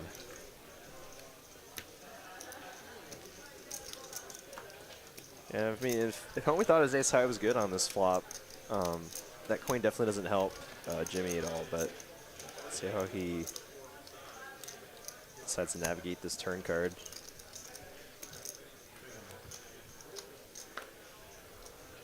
He's gonna let it go. Nice hand for Jimmy. That's what I was trying to say earlier. Jim V's sizing. It's a lot of pressure. Yeah, he's bets 300 into 440 and just knows his opponent has nothing unless they just want to call a big bet. Really, really, really puts the pressure on. It makes it hard. And he's definitely going to find out real quick if homie had a queen of some sort, because like he makes that call for that sizing. It's like, yeah, and you typically don't really need to go that big to get that information, but yeah. Even if you have middle and pocket pair, he's going to put the pressure on, and Jim V does it with big hands and without big hands too, so he just keeps his. So, oh, Jafar is going to be tricky. Give him right what he wants. I did get to do this once today. I did the limp re-raise with kings. Really? I couldn't tell you the last time I've done a limp raise with anything. I think I've done it. Oh my gosh! No. Hayden's had the worst timing tonight. Oh no, man. I mean, the silver lining here is that Jafar doesn't cover him, but this is gonna. And this is just gonna look and so strong. And homie just comes in here. 1025. It's just gonna look so. That's why that's why I don't do it often, and I lean towards from doing it. Is your line just when it happens, it looks so strong. Absolutely. Especially from Jafar here. I don't fold kings pre-flop very often, but. I mean, if he was considering a 5-bet, he's definitely not going to do it now, just because it narrows Jafar's range of what, like ace, king, and aces. Oh, I didn't even see homie called the. Yeah, that's why I was like, this makes it so much tougher. Because he definitely doesn't want to invite homie in. The only problem is there's such a small sizing though that he's getting the price to set mine. But those don't look like calling chips. Those do not. So unfortunate for Hayden. He hadn't gotten anything playable since that hand against homie. Yeah, I mean, I think with homie, this is totally fine here, right? With homie calling in between, he's just trying to get it all in against Jafar. Yeah. I mean, just what can you do? Kind of small eye roll. You doing all these? I'll do it all, yeah.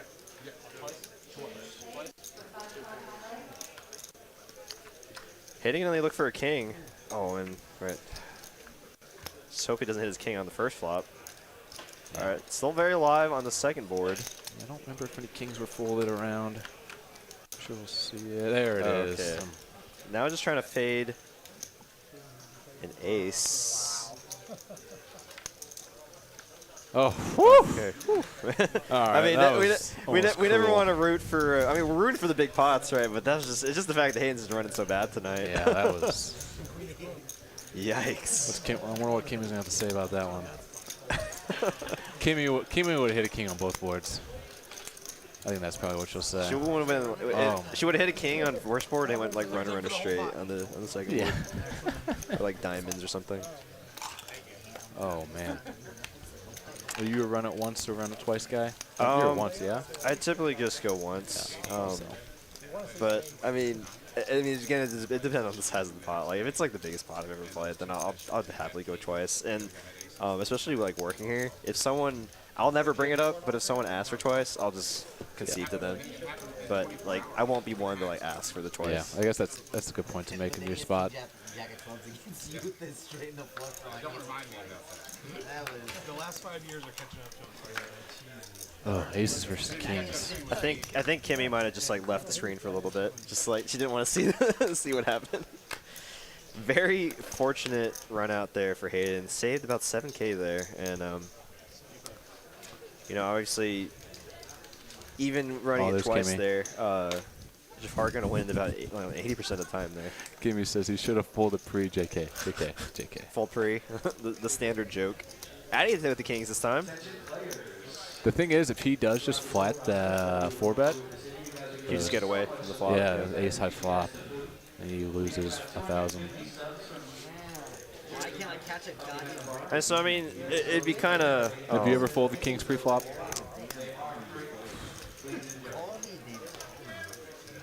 Yes. And were you right? Yes. I think it was like one time. But I've definitely just gotten all in with kings many times against aces. So it was just a very like, okay, this guy like. Yeah. I think I had like I think I was the initial raiser, so it went like 3-bet, 4-bet, and then someone like jammed. And I was just like, okay, I'll just get out of the way here. I only have $30 invested, so if I'm wrong, I'm wrong. But it's definitely much different when you've already like 3-bet or 4-bet yourself with kings. It's like, I don't want to fold out this money now. I feel like what about you?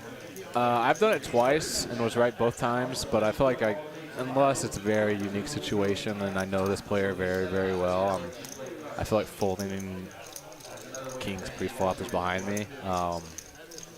I did it one time like at a 1-3 table for like very minimal money, and I was just like somehow right, and I think it was just back when I was super nit playing 1-2, 1-3, whatever it was. Especially if you're only like 100 big blinds deep, so you just get it in every time. Yeah, exactly. And the other time was actually here, and we were only about like 100 big blinds deep, and I had a soul read on this guy. It was like I've never seen straddled pot or something. No, I just had never seen him ever 4-bet, and it was for like under the gun. I'm right to his left, and he just 4-bets to like $400. And I was like, bold. Like, sure, I think we were sitting like 1K deep. Like I should be getting that in 100% of the time. Like right, but it was just one of those explorative spots. Yeah, it was 100% explorative, and I was just like, ugh, George, I fold, and he showed the aces, and I was just like. Whew. And you're like, I'm not going to show my kings. Because then it's like, well, he's like, well, you should be getting re-exploited, yeah. That's a big cap for California. But, yeah, I was happy with that. But yeah, I think, like I said, I think my folding kings pre-flop, unless it's super deep, going to be behind me. But I don't think I should be getting myself into spots to be getting like. So say we could sit here for anywhere between 500 to 1,000 big blinds deep, and typically the $10 straddle is going to be on, so it's going to cut those in half. But yeah, I don't really find myself getting in spots where someone's just going to be like 6-bet jamming for 1,000 big blinds. Yeah, for like, it's like I think that'd be pretty much more post flop play. Yeah, exactly. Until someone lets me go private game. A lot of people even say, I mean, there's going to be opportunities for you to have aces, kings, and like some bluffs for your 5-bet range, but for the most part, a lot of people don't have much of a 5-bet range. I think a lot of people have just been flatting 4-bets with like aces still, unless it's just like special occasions where someone cold 4-bets and you have all the action behind still that you kind of want to not just get a call train going around. He always does that though. He always buys the super. He always buys it for the super short. It's like jamming the best in the world. Everyone's got 30,000. Teacher Phil Helmy, how you buying for 5K?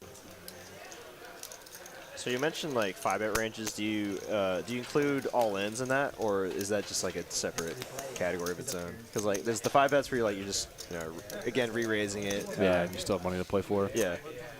Because that's not. I'm like genuinely curious about that because like I technically did a 5-bet today, but it was for an all-in for like 250 big blinds. But because I typically don't play with a 5-bet range either. In terms of like re-raising a 4-bet to like like just min clicking it or something. Yeah. So I guess to answer that question, kind of yes and no. Because typically, if you have a 5-bet range, it's going to put someone all in. A 4-bet. By the time you get to the flop's going to be all in anyway. So I mean, yeah, I typically 5-bet when you still have a 2 SPR behind. Most people don't have much of a 5-bet range. But yeah, I think yes and no. Because obviously, you're not going to be 5-betting.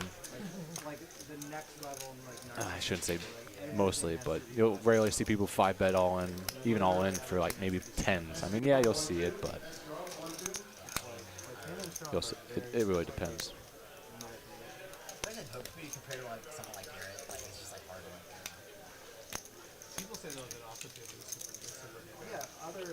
OFC with the best hand right now. Top pair. There are plenty of good turn cards for Hayden. Oh, but he's going to put in the raise. They deny equity to exactly what Hayden has. Yeah, that's kind of what you were touching on earlier with the small C bets, trying to exploit those with some raises with top pairs, but still marginal holdings, somewhat. So we got 3 5 DG stacks here. Yeah, Hayden, Addy, and Jim, I imagine, right? Are the Yes. deepest stacks. In general, I try to approach everything with compassion and empathy. I realize we all have So we don't break the table. That was some eloquent. Well, one at least did. No, I like the last 5 minutes. Yeah, right. I just realized. Nah, I'm messing with you. No, but really, like, when I realize that myself doing something like that, I have to realize I can't really be judging other people. So. We might be seeing Jafar's first open of the night. And it's a big open. I got you. I wish people had. Oh, you're right. I think that might be. I think every other hand he's been calling or just limping. Yeah. Or like over limping or just calling. Spooky with an actually decent opportunity to 3-bet squeeze. He's gonna invite Hayden into the pot. Yep. Looks like Spooky and Jafar tend to like to play more post flop than be aggressive pre flop. Yeah, that's why this. I was going to mention earlier that this game's tricky from a GTO perspective, just because a lot of people aren't going to be playing to that. So you kind of have to mix up your game to be a little more exploitative to balance the act of always going to be squeezing in these specific spots where GTO would recommend it and going against the kind of game theory optimum that a lot of the solid players are going to be at, just because you have to balance between what your opponents are doing. And we've seen very often where you're going to be going 3 to 5 ways on flops, and I think from a lot of people I've talked with and seen, GTO doesn't really incorporate well with. You just backdoor flush, geez. Incorporate with multi-way flops, etc. Sorry, I should talk more about this hand because. Oh no, you're good. You're good. I was very curious what you had to say, but yeah, he does backdoor the diamonds. Very unfortunate for Spooky. Big raise here, or not too big. I just saw the 1K chip, so I immediately thought big. 1200 to go. Spooky's been running into it. Let's see here. Just like a 1.4. Oh, it is making a quick call. Sorry. Yeah, I can't really blame Spooky for the call there, but I don't know what bluffs Jafar could possibly have. Man, maybe some of spades. But I just don't know how often Jafar would be bluffing that exact spot. Yeah, I would agree. But I mean, it is tough to fold the ace queen there, especially when he goes check on the turn. And Ragnar Overby with the $7.70 super chat for all the entertainment TCH has provided for me for some run good for Hayden. I guess we got some love for Hayden. Looks like got some fans in the chat. Hayden. Hayden's a nice guy. So. Nice guy. People loving the looks. You just hate when people got it all going for them. Good player. Seems to have a lovely wife. Jeez.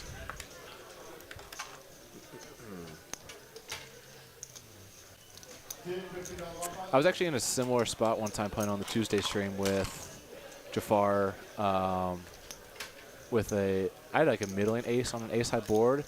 I bet river after sorry, I was on a spiel during this last hand, so I'm not entirely sure how the flop and turn went there, but I think it might have went check on the turn. It did, yeah. Which was happening in the hand with me, and then the flop ace, he c-bet. I called check turn. I led river for like somewhat of a blocker, somewhat of a value bet with my like ace-6 or something, just top pair with a bad kicker, and he raised with pocket kings. So I guess he was turning that into a bluff, whereas in this one he had the flush. So okay, so you have so that is definitely an interesting spot. Oh man. And Hayden just keeps running into it here. I mean, this is definitely a. And it's a clear spot for a 3-bet on the button open. Jim's just going to have it. But he's not always going to have it, too. So I think being so deep, definitely continue here, being so deep for both the players. But I mean, the 4-bet from Jim is pretty strong. Good fold, though. Yeah, it does make the good fold. Wow, he's He's on point tonight. He is. Yeah, a lot of players would be very tempted to just peel there with the suited ace-10 there, especially being so deep, like you said. Yeah, and I mean that's just discipline. I mean that's what shows he's a good player because I mean you're stuck. You're gonna want to fight to get it back. You got not a premium, but a premium in some people's eyes. Yeah, so say much if he was like playability. in position or on the button, I think that'd have been much more. He would have been much more inclined to make that call. But yeah, being out of position, Yeah, against such an aggressive player. it is. I was actually talking to. I guess I like to jokingly call him my coach, but Ryan Halligan that plays on the Tuesday stream on a hand because obviously he's a crusher and was on a similar hand that I was playing against someone that had like King Jack suited, and he's like that should be probably even from a 3-bet, maybe a fold from even still in position, just because like what are you gonna like love for a flop? So I think ace 10, Even in like the suited varieties you're mentioning. yeah, I think even with this, it's close. I think the sizing and the stack depth is going to be playing big factors in that part. But with ace 10, what flops are you going to love? Yeah, like even if you hit an ace, you're kind of very concerned there. Yeah, Exactly. That's a fair point. If you hit a 10, you're going to be very concerned. So what you're looking for, two pairs. Two pairs are happen just under like 2% of the time. Flush draws. You're going to get and actually your hitting flushes. and actually hitting your flush. Yeah. And straights. And so getting paid if you do hit your flush, right? It's like the likelihood of that happening. Yeah, and then obviously if you want to hit your straights, and you can probably assume that his hand's going to have blockers to your straights. So it's just Yeah, that's fair points. yeah, even in position, obviously it's going to be more inclined to call, but it's just better spots. Definitely Just move better on to the spots. next hand, and especially in 4-bet pots. So you're mainly looking to continue with pairs and ace king and ace queen suited, I imagine. yeah, Yeah, you play that 25-50 off screen. like for an example, like Jack 10 would probably be. I mean, people would be surprised, but like Jack 10, 9, 10 is probably a better hand to continue with, just because. I mean, yeah, you don't have blockers to like ace king, where you're going to have basically almost not a flip, but probably like 60-40% equity. Sure. And you have so many outs, and then if you do hit pairs, you could be good, etc. It's easier to determine like where you sit at. Yeah, exactly. That makes a lot of sense. Yeah, Kimmy's saying he's so much more difficult than me. I guess she's saying that she would have made that call. I mean, it's Sitting tempting. that deep. It really tempting. is very tempting. He's like, well, I got the nut flush draw. And that's, I think, again, going back for like the third time, we've seen Jim V just pile money in there earlier with big or big hands and not so great holdings, and he put a great size, and it wasn't even 3x for a 4-bet for opening after Hayden's 3-bet. So he's kind of just tempting him to come in. Like he knows probably exactly where he's at, and just trying to just get that thin extra value. And then like come a clean flop, he could just put on the immense pressure against all those holdings. Yeah, and then you're just printing an extra $700 that he didn't have, that he gets from folding.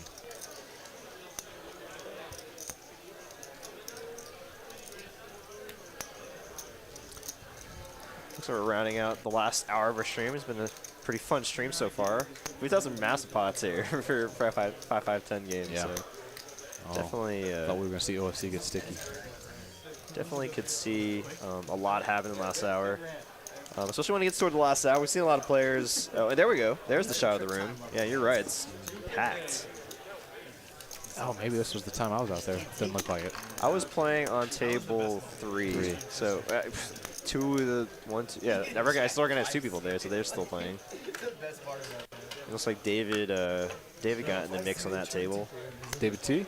Yeah. Very famous for his 6-4 jam. That was. I didn't have. I think again was probably like watching a show or something in the background, but had the stream playing on my other TV, and I was just like, pause this, turn on the volume. What's going on? Like it was a cold like 4 or 5 bet, right? Yeah, like, yeah. It was sick. And I think they chopped, right?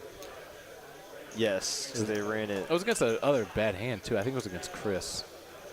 No, I think he had pocket 5s. Oh, he was in bad shape. And I think he flopped six on the first one and held. And the other one, I think he flopped the 6, but then it ran out the straight with pocket 5s. Yeah, you're right. You're right. Yeah, and then Corey had like ace queen or something like that. He's like, what? Like, what's going on? But I think, yeah, the ace queen was going to get scooped. Like, the ace queen didn't make on anything. Both boards. Yeah. Yeah, that was a bananas hand. I forgot about Corey in there with the ace queen, like, the diamonds or something. That wasn't even the first time he did that. He I think on the stream previous, he had like, just rivering the set. He had like ace 4 like clubs or something. Just ripped like 5-bet jammed on someone. I think like flop trip 4s. So this is where the history, if you're paying attention at the table, but he doesn't worry about it. Oh, how he snap called. Like, I don't even know if OFC realized how much he bet. So when we saw, so that was like $700 in the pot, and he bets 450. So just, what is that? Well, that's over half pot. And we saw his bluffs earlier. We're like quarter pot to third pot. Yeah. You're seeing the player tendency, and obviously he has it this time. Just something else to keep in mind of understanding player tendencies and trying to follow bet sizings on flop, turn, and rivers when they have it, when they don't, and really making sure you pay attention when they get to showdown. Yeah, that's why like I'm like so hyper aware with like balance, like like like my sizings on my bluffs and sizing on my value, just because like I want it to be the exact same. I don't want anyone to know whether I have it or not. And like you said, just if OFC might pay attention to his sizing a little more, it's like, oh, he's betting 75% pot here. He might have a very good value in like a straight or a set in that exact instance. Yeah. But I mean, he must have. I mean, based on his physical reactions, I guess he had already made up his mind on the turn. That's what I was about to say. I think he was already determined he was calling.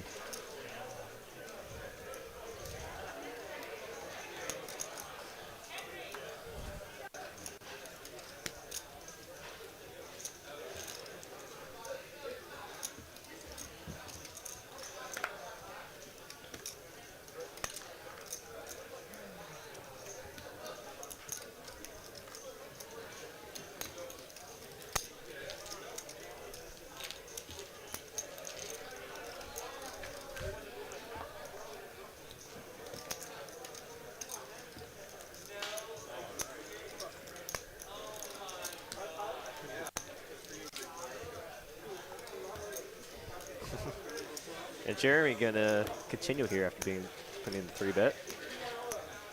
Also, got some backdoor diamonds. Gonna continue. Ace King still in the lead.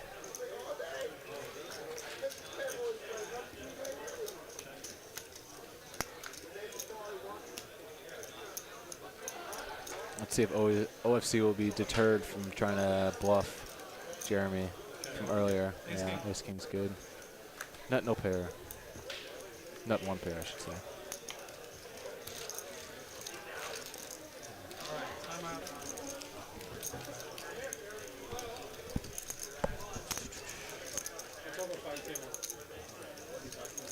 So how's the commentating been going so far? Been enjoying it? Sorry, I'll get my headset back on here. Yeah, I'm enjoying it. Yeah. As for the commentary, let's leave that up to the chat. I mean, I've been enjoying hearing your insight on certain things, and it's fun to always talk. I've been waiting for someone in the chat just to say Ben Money out, but what are you going to do? I know. Golly. No, if someone says Ben Money, I will come to his rescue because that man is a saint. So many pocket pairs, tens, queens. Yeah, I mean, we'll definitely keep you in mind if you definitely want to do this more often. I mean, if someone's like not in town or something, we'll happily get you involved. Yeah, please do. I love it. Helps me learn more from you guys. Get to learn more about the players. Kind of just talk about it. Kind of helps me get through some thoughts as well, and I enjoy it too. Ace Queen 10 on the flop. Ace Queen 10 on the flop would have been brutal. Oh, I would have enjoyed it.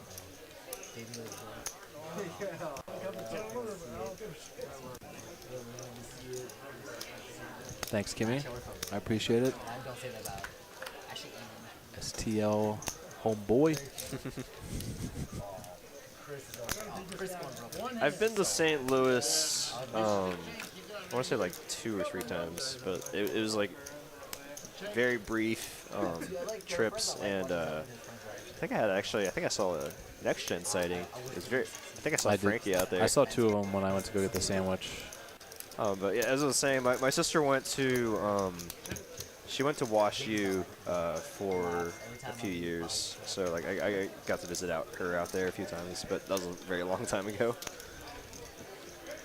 I never realized that because I think when my sister first went to Wash U, my mom was like so concerned with her going. And the misdeal to that. I mean, no. I don't want to put any shade on your home city. Oh no. But yeah, it's I think they're usually. I'm like sure there's certain parts. first or second in like, I guess like what murder capital, but yes. Oh man. It's very, very, very specific areas, and it's very easy to avoid. And the whole generality of St. Louis is great Midwest city, typically pretty pleasant people to deal with. Not as nice as I've learned from like Texas people down here are super nice for the most part. Terrible drivers, but nice people. But yeah, I mean that was definitely one of the first things my parents noticed when they first came here from Hong Kong, because they're both born in Hong Kong. And I remember my dad just being, he told me that when he came to Denton, and he went to school at UNT, so it's like even like in Denton too. So Denton people are Denton are so nice, and he was just saying like, man, everyone in Texas is so nice. Like the weirdest thing for him was like just like walking like a mall or store, and people just random strangers looking in the eye and just saying hi, good morning. Yeah. It's like, what? It's like he's like, why are strangers saying hi to me? Like. yeah, it's. I mean, everyone typically at TCH is super friendly, and I've kind of seen absolutely, that all around the city. So were you born in Dallas? Yeah, Louisville specifically. Louisville. And that's actually where my house is. So like I was born in Louisville, and I have a planting some roots there too. Nice, so. nice. Always love a little hometown. So we got maybe some technical difficulties. Man, that's such a convenient drive for me. Almost too convenient to where it's like, oh man, I got a few hours to burn. I can come here play for a little bit. Where's Louisville and relation? Like 15 minutes north, straight up 30. And my house is literally right off of the highway on 35, so I just go 35, take an exit, and then 1 minute down the road, and I'm in my neighborhood. Yeah, that's very convenient.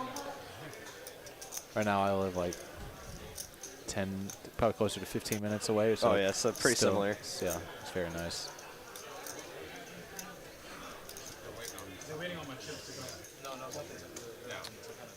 Okay, I've got some technical difficulties. This might be the hand that Cooper was warning us about. Yeah, I think they were experiencing some technical difficulties with the action tracking, and they might just let this hand play out just from the overhead cam. So we'll see. I know they don't want to slow the action down.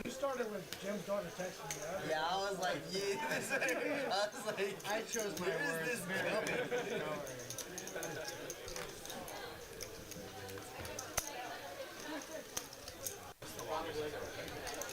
Hey, Lucas Vance, Louisville grad here from 2000, grew up in Flower Mound. Hey, so yeah, I was born in Louisville. My mom's house was actually in Flower Mound, and I went to Marcus High School. So that's pretty crazy. Pretty crazy. Oh, what a small world, huh?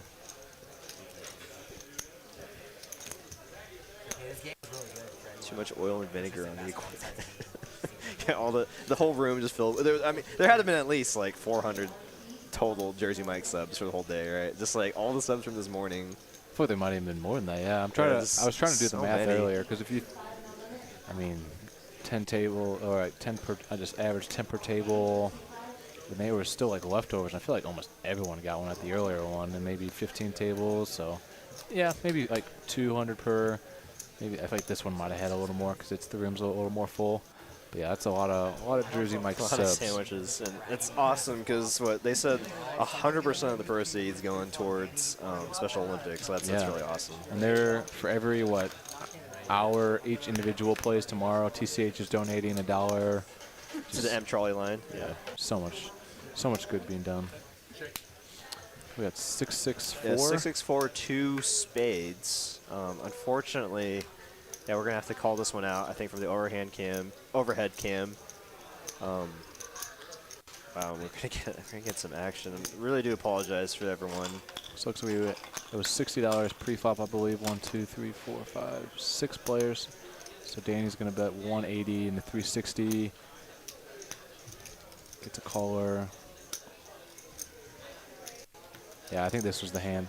Oh, this has got to be the hand that we were warned about. Jafar immediately going to raise. Showing a lot of strength. How much was even put? Was it $60 pre-flop? $60. So 1, 2, 3, 4, 360. 5. So 360. We'll do our best for you guys to keep track of the pot set. I mean, this is a good training for us because we have to do this on the while we're playing anyways, right? 360, 180. So 720 plus the 525. He's got 12, about 1250 now in the pots. Jim V, wow, He's looking interested in this pot. I mean, we got a 6-6-4 flop, 2 spades, so a lot of combo draws out there. Possible sixes, possible boats. Yeah, I'm thinking someone might be feeling pocket fours. Couple.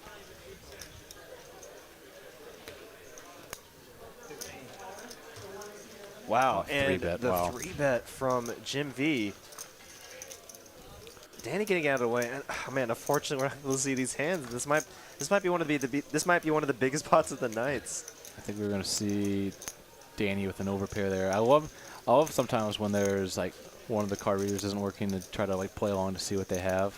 But, like Danny probably had an overpair. I don't remember who. I feel like he was probably the initial raiser. Yeah, he could have had like 9s or 8s maybe. Yeah. Some kind of weaker overpair. But he hasn't folded yet. So we got 2750 about in the pot now. Oh my gosh. So I mean, with Addy just calling Danny's bet, and now even considering, wow, and he calls the 1500, so he could have a 6 here. Could we see some? It might be trips over trips in the scenario right here. I mean, I feel like this could be full house over full house over full house right now. Oh, you think so? Oh, I guess that's not possible, but. I mean, one of them have the quads. Full house over full house. Or yeah, 6. Oh.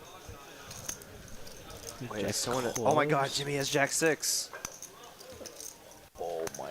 And it caught up. Where's Addy's hand? Where's Addy's hand?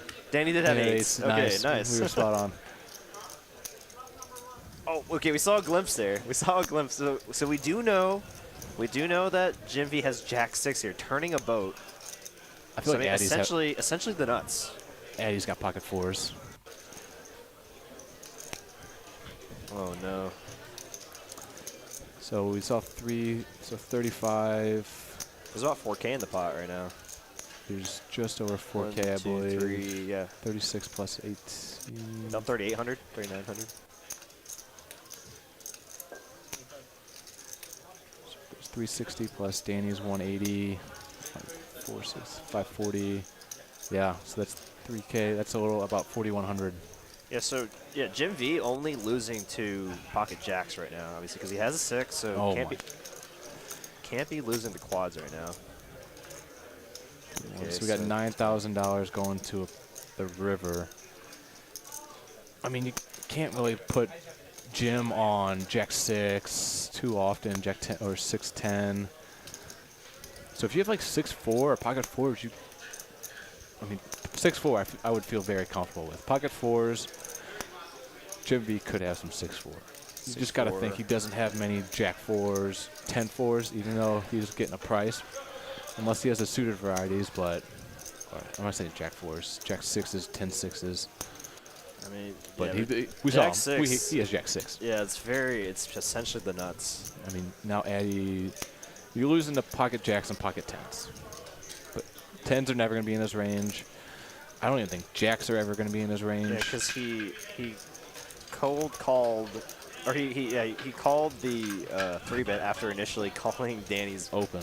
Yeah, so it's just like, and I think it's just so weighted towards the 6. Yeah. Yeah, so I think it's got to be 6-4 pocket fours. Like Jimmy really taking his time here. Yeah, we got about 9.2 in the pot, and he ship it. You bet 10,000. Pot-sized bet on the river. Oh, right. We can't see how tall those stacks are from our angle. Wow, 10,000. Producer let us know that was a $10,000 river bet. I mean, that's it's only letting him back with like 3K. I can't tell how tall those stacks are. I mean, knowing Jim V, those are really tall stacks, so he could have like 4 or 5K back. I mean, Addy's in a blender. Oh. So we do know what Jim V has. He has Jack 6 right now, full house. Wow, and Addy doesn't look like he wants to fold based on his body language. All in, call, and oh my gosh! Oh, wow.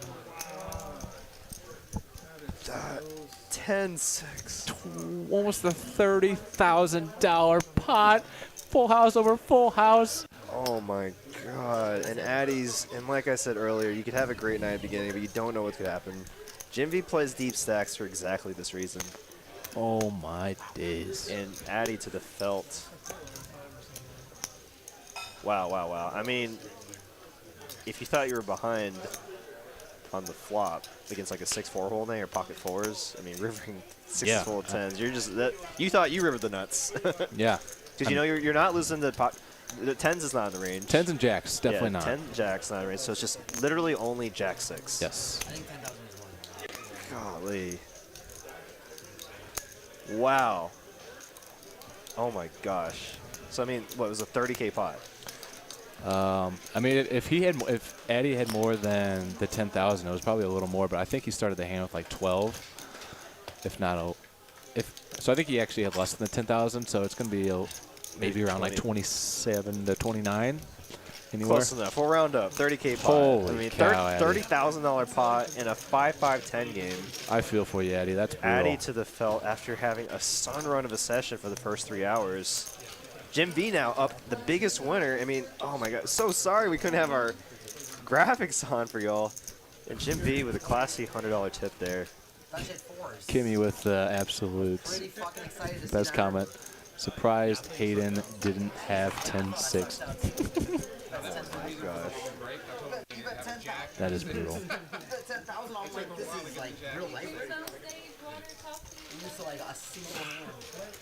Yeah, Addy even says he it. put him on like 6-4 pocket fours.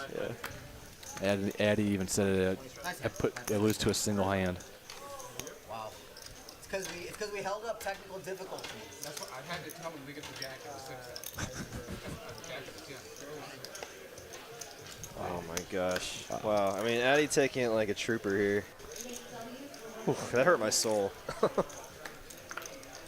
Ugh. Yeah, no, like Aaron had to stand up after that one. I felt that in my heart. It was just, that was brutal. I mean, Addy gonna rebuy here for, look at all those chips. Jesus. I'm very curious to know what Jafar had to 3-bet. Oh my gosh, you're right. Maybe Yeah. Another small overpair. Maybe some kind of combo draw. Oh yeah, like 5-7 of spades. Jeez Louise. Yeah, everyone in the chat feeling for Addy, but I mean, congrats to Jim for winning a massive pot, and with two such strong players with such deep stacks, it just has to be like that. When for stacks to get in, it just has to be cooler. Ragnar Overby said, Jim V is about to file a construction permit for the skyscraper he's about to build. Yeah. Oh my gosh. That's too much color for Jim. Yeah, he's gonna color up the all black chips. Oh my gosh. Addy not skipping a beat though. Oh man, I mean, I think I might have taken a walk after that if I were Addy. Little breather. Do you kind of follow the same strategy when like you lose a big pot, you just like kind of step away for a second? Obviously, does let go of his top pair. Oh wow. Good double barrel gets it done. I typically can shake off one if it's like two that happens in a day. I usually just call it a day. You're just not in the right mindset. It's not even the mindset. It's just somewhat of the mindset. But I feel like it's just like, oh, it's gonna be one of those days. Everyone always says it's gonna be one of those days. I'm just gonna limit it because when that happens, let's limit the losses and not just continue the downswing here. Yeah, and when that happens, I mean, no matter how strong of a player you think you are, and I feel like I do my best and I'm pretty solid on not tilting. Every player's is you're gonna have a little leak in your game, and I mean I can recognize that when if you get stuck 4K within the first 3 hours like I did the other day, you might try to be pushing it a little bit and take your higher variance routes that are gonna could potentially pay off, but also could dig you deeper in the hole. Maximize that loss to the nth degree. So typically after 1 or 2 bad beats, or it doesn't even have to be bad beats if it's just like big hands. It's kind of have to suck it up, accept defeat, get them the next day. Yeah, that's kind of the beauty of being so close, right? I mean, you said you're 15 minutes away, I'm 10 minutes away. It's like we know we can come back tomorrow. Exactly. We can come back next week. It was so unfortunate when I used to play a lot in up north. You know, I'd make the hour drive and then get stuck 2 or 3 binds right off the bat at 2-5. And I'm just like, that's defeating. Now I'm gonna be here all night trying to come back, and that game was even more annoying, right? Because it was $500 caps at the 2-5. So it's gonna take you longer. Yeah, it's like. And dude, nothing was worse than getting stacked in a 2-3K pot and then having to rebuy for 500. And you just see them scooping in the 3K pot, and they're like, now they got you covered. It's just, but that's just honestly that's kind of what made the games really good there. But anyways, on to the next hand. Yeah, interesting to see Spooky who's gonna 3-bet, and then he decides to check once he hits sucks out for top pair. And then has Jim V betting into him. Jim V with the over and gut shot. Not a great card to continue on. Godly. It literally looks like a city of chips. 35K in this stack. So yeah, wow. So it was over a 30K pot. I guess with some of the dead money in there, and then. Oh yeah. Wow, 34. Because he really didn't cover Addy by that much. I think the last time we saw the stats, he only covered him by like 1,100 or so. 1,100, 1,200. Wow. Oh man, I bet David's hating that right now because that would have made such a great highlight video. I know. We didn't have any dash tracking, but I mean, for you that got to see it live, we saw it happen live. Yeah, we even got some fair warning that it was going to be unfortunately some production down for the biggest hand of the night. Yeah. We had Cooper in our ears saying it's literally going to be the biggest pot of the night, and. Jimmy going to pay it off with ace high. You see how good he was running with the nut no pair. He's got some chips to spare, I guess. Yeah. That's an understatement. Spread the wealth around a little bit. Man.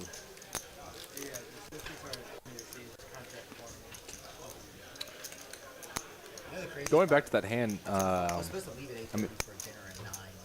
Took a phone call, and he was like, oh, the person I was going to meet was like, oh, I can't make it.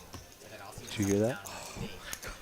Just left. Oh, it's brutal. Don't play the butterfly thing. Oh, don't. Yeah, definitely. I like Jeremy. He's such a kind guy. don't do that yourself, Addy. That's one thing I feel we really need to be able to do is just like not play the butterfly play. And I feel like if I can did do it this, very if I didn't sit down here, if I just waited one more hand, I folded this one hand. Things don't spiral like this. I totally agree with what Jeremy had to say there. And like I do that. I don't do that for poker. I do it a lot for my car accidents. I'm like, yes.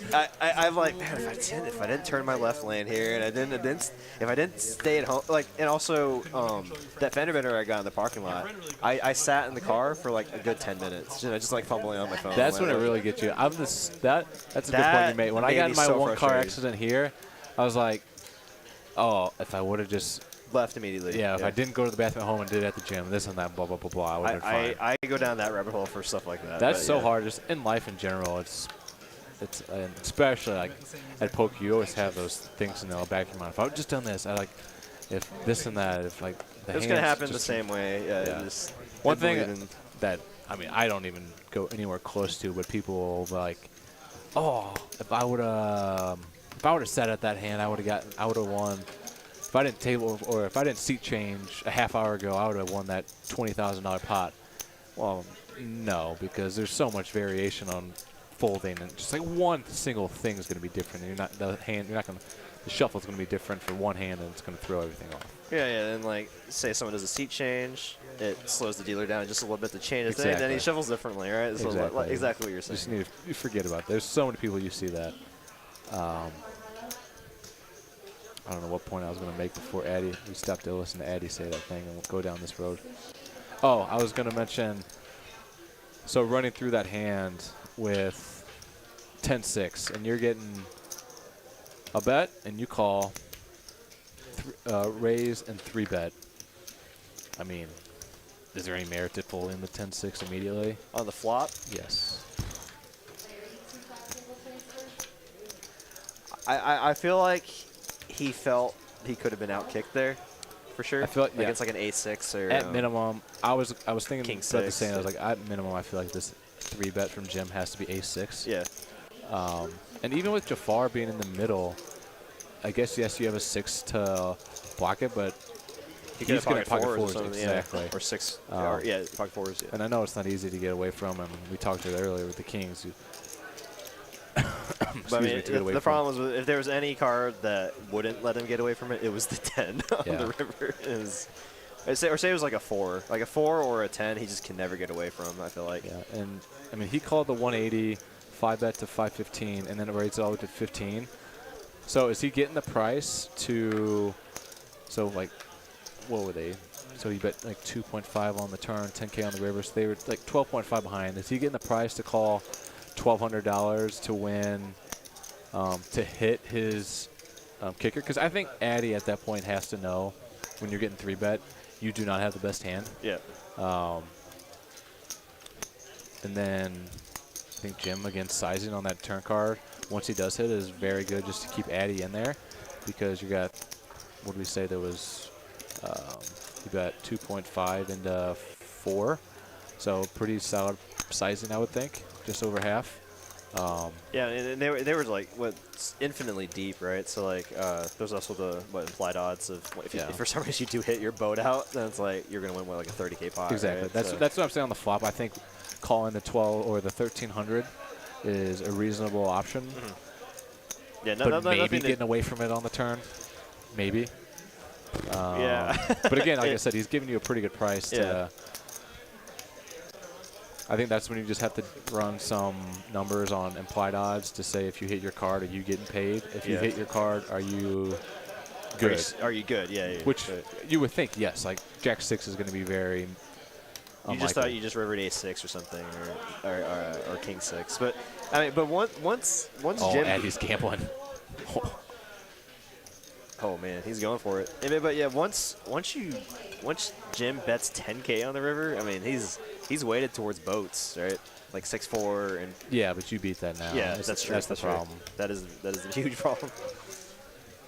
Yeah, I think that it's just a cool river card that. Yeah, cold deck. Yeah, that once you do hit it, you're never folding. Obviously, he jammed, so which is the fine play to do. You literally lose to one hand. One Jack. Yeah, Jack 6. I mean, there's 3 combinations of that. 1640. But yeah, I'm just curious if you thought there was any possibility if you were in Addy's shoes that are you folding turn or folding flop or turn? I think. No on flop, just because of the implied odds to hit your card, you win a big one potentially. Yeah, I don't know. No, I tend to agree with you on the flop. I think it would just be with them being so deep, no reason to full flop just yet. And he had the button too, right? So, and if for some reason Jim V was bluffing, he's like doing that massive bluff on the flop, you know, he could definitely just call in position on the flop. Good opportunity for a triple up here with the line share of equity. Sorry to interrupt you. Go first. Oh no, you're good. Yeah, like calling in position on the flop in case for some reason Jim V was bluffing with like a very big combo draw. He can definitely continue let him barreling on the turn. The thing I don't think he's going to be bluffing with a combo draw with Jafar's raise in there. Oh, that's a fair point. Yeah, I keep forgetting about Jafar was in that hand too. I forgot he initiated all that raising. Yeah, and that's why I just feel like I might lean towards folding just because Jafar is between you. Oh, Oh, and there's the king. Homie. But there is a side pot possibility between. But I mean, if Addy bets here, Jim is just not folding. I think I might Man, get looks checked like we're down. getting a lot of technical difficulties here. I think I saw Jim check behind. I apologize to everyone here. I mean, Problems of live production. Technology is never easy.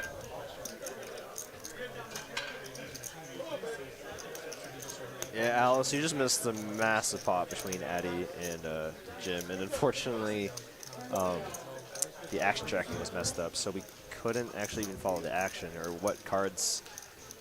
Well, I mean, honestly, it was almost kind of like a nice little. I mean, it's not nice. I shouldn't say that. Almost like a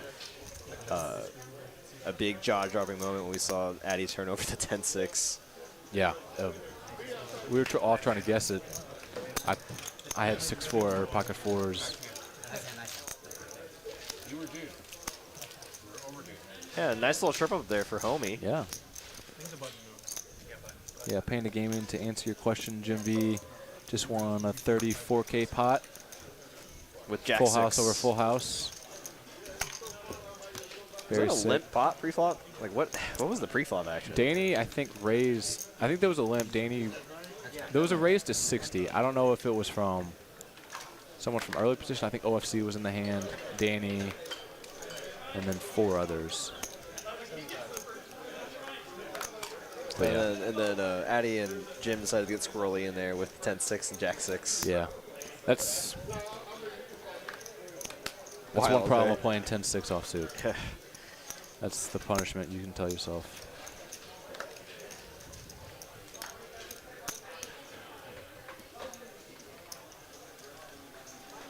Thank you, Kimmy. Danny raised, she says. That's what That I makes a thought. lot of sense. Yeah, he had pocket 8s. Pocket 8s, yeah. That's awesome that we were able to feel like, all right, he's got like 8s or 9s, right? Yeah. 10-10 deuce. Rainbow, of course. Ace queen high going to be in the lead.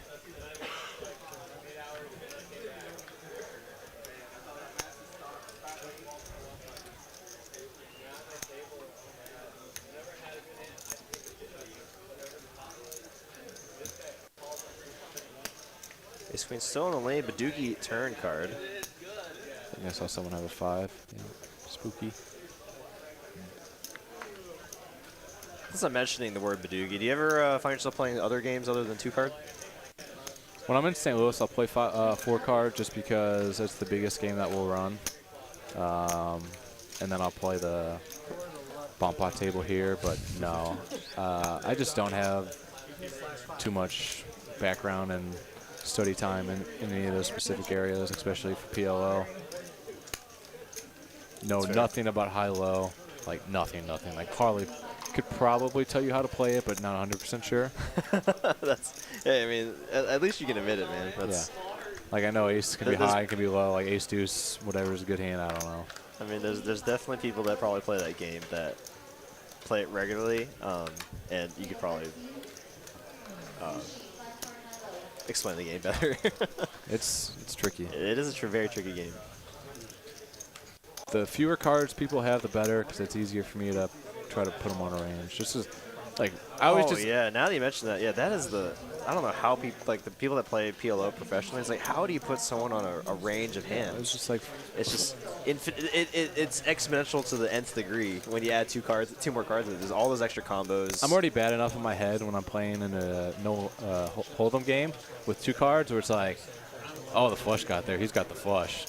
Or like this got there, he's got that. Right, but you could have 2 flush draws in PLO. So like if there's 2 separate flush draws, like wait, which one does he have? Yeah, exactly. Or does he have them both? Yeah. Well, if he has 4 cards, just imagine something gets there and be like, oh, he definitely got there. Shit. Right, let's see. This can be a wrap with the flush draw 2 over. Yeah. Like, any sets out there? Yeah. I think, oh man. I mean, at that point, it might be more about. I mean, I again, like I'm like you. I don't really play PLO almost at all. It might be more about you trying to like push your own equity rather than trying to figure out what your opponent has. Like if you have a wrap and then like a flush draw, straight flush draw or whatever, you know, just ready to get it in on the flop regardless of what your opponent has. Right? Because the big thing is pressing equity pre-flop and on the flop, obviously. I think I heard from someone that plays PLO quite often. He says with your big draws, big combo draws, you're trying to get it all in on the flop, and you're trying to get it all in on the turn with like your sets, which makes a lot of sense. Just because like sets, you will have a better understanding of like, all right, if a straight it comes, there, then you're or if something comes, you could be drawing very thin, and obviously just one less out for them or one less street for them to catch. That makes sense. Ace deuce 5 here, 2 pair for Hayden. Both players are going to turn a 9. Definitely going to give, or no, sorry. I thought he jack 9. Jack 8, excuse me. But OFC going to turn a 9 here. This might be the best, worst hand, or the worst, best hand that I like playing is bottom 2. Can't stand it.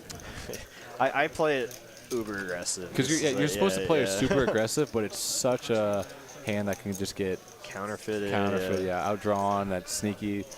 Like even they could hit 2 pair, this and that. Or you just got cooler against top set or something. Yeah. I hate bottom 2, but yeah, and that's the thing. You have to play it super aggressive, and you never know exactly what you're trying to avoid. And I mean, again, like that's not the greatest river card. It's a king 9 possible.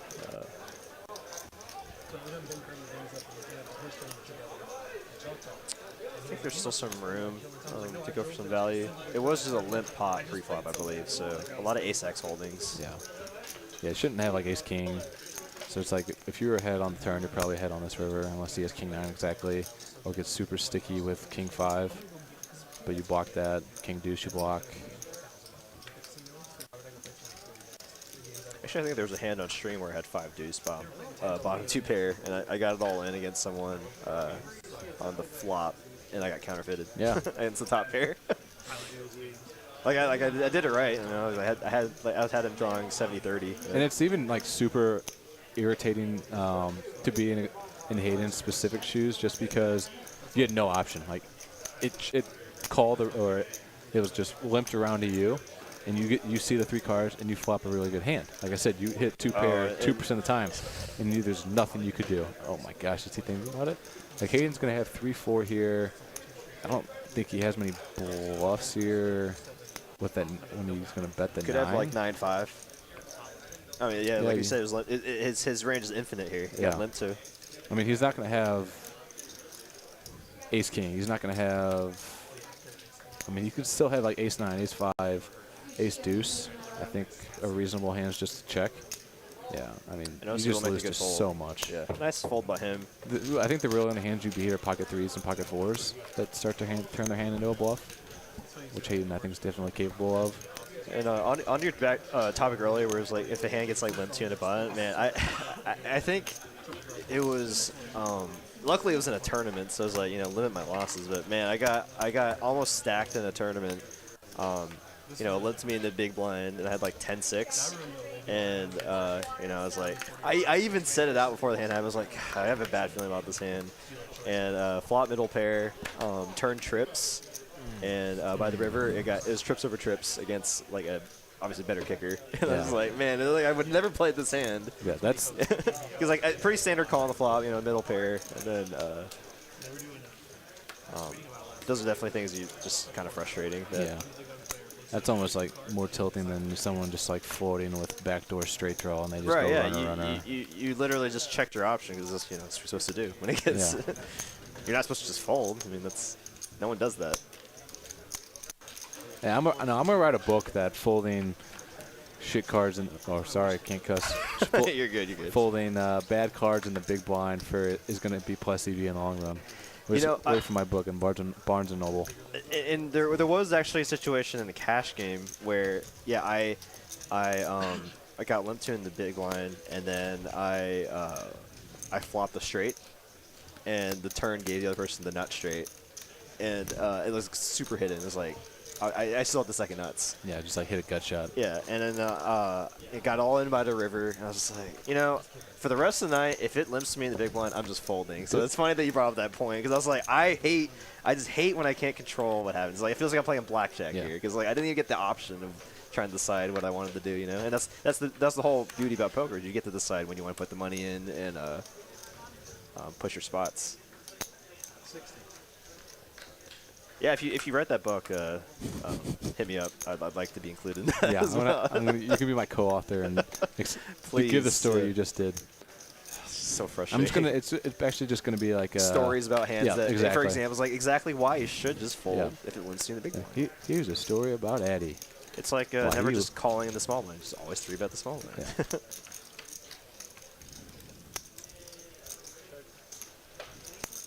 King 4-4, pocket 5 still in the lead.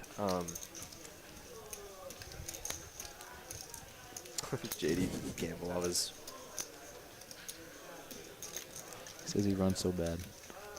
Well, I mean, if you're gonna pick a spot to run bad in, the there's- TCH loyalty points. Andrew, what's up? How's it going? Jim V on the top of the leaderboard with 33K in his stack. Yikes. Another thing that, since we were just talking about somewhat hypotheticals, I always... So you hit a set, what do we say, 1 out of 8 times you have a pocket pair. Mm-hmm. I hate when you there's like a 3 or 4 bet, or just like anything, and you just, and you flop a set, and and you had to fold your hand or whatnot. Like say you have pocket deuces, and there's like an open, and you got to fold. And the flop comes like a deuce, and it's like, ah, damn it, there goes one of my sets that I'm supposed to be hitting. I was like, well, now I got to wait another 8 out of every pocket pair, and you get a pocket pair every, like, what, 1 in, like, 16 hands or something like that. So it's like a pretty high, or pretty low percentage rate. 1 out of 16 hands, you said? Or for the... For getting a pocket pair? Yeah, I have no idea. I'm not entirely sure. The 1 in 8 definitely sounds right for the flopping a set. I know that's right, yeah, 12%. But I think it's like... I don't know how I think it's even pocket smaller to even just get... Oh, yeah, I would think... pair. Yeah, I mean, I'm thinking today, I mean... 1 in 16 or even how often 20. am I getting one? Probably 1 every 2 to 3 orbits, maybe? I don't know. So that's maybe 2 about right. orbits. Yeah, 2 1 in orbits. 20. 2 orbits sounds about right. But the more pocket pairs one person has, the more likely someone else does. Back to the action. Looks like a little something for everybody. 2 ace jacks. Looks like middle pair folds, but top pair is going to stick in there. Addy's got a gutter ball now. Everyone's got a gutter ball. Oh, you're right. You're right. So Addy's just looking to hit a 9. I imagine he'll fold this turn. I wonder if he'll I guess he thinks start turning his hand into a bluff here. Yep. Yeah, does have a 9, so blocks some sets here. 2 pair holdings. Yeah, bucks jack 8. Can rep diamonds if they come. Can rep a straights if they come. It's a lot of pressure on the 1 pair holdings. You see Jafar actually folding the same hand. Oh, 7. That's a bad interesting card. hand. Yeah. I think his plan was probably to continue on diamonds. But we'll see. Homie's got the ace of diamonds. He's now beating like 9-10. Less likely that Addy has ace 7, 9-7 now. So what? I guess having a jack of diamonds here, he could have hand like queen jack of diamonds. Yeah. And king jack of diamonds. So kind of in a spot where the ace of diamonds almost isn't very relevant. Obviously, you block the nut flush, right? But lots of other combos that contain a diamond, right? That did get there on the river. I'm just trying to think. If he has like jack, queen of diamonds, king, jack of diamonds, the state he's in, I feel like he might be raising that on the flop already, but you never know. It's homie's. I've seen homie make some serious calls, especially with ace high on like a 2K river bet. But he's gonna let it go. What a play! And Addy gets it done. I really like that play. I feel like he was gonna rep really any river card, but diamonds is a great card to to rep as well. Kind of just, I think on the turn, just showing he's got like Jack 8 with that Jack. Yeah, and he could have the boats too as well, right? Having that 9. So Yeah. Yeah, it's got 9-7, all the hands, and curious if like a 7 of clubs peels off, but that's not a diamond if he reps it. If yeah, that'd be very interesting. If homie would decide to call on that river card instead of a diamond river card. Yeah.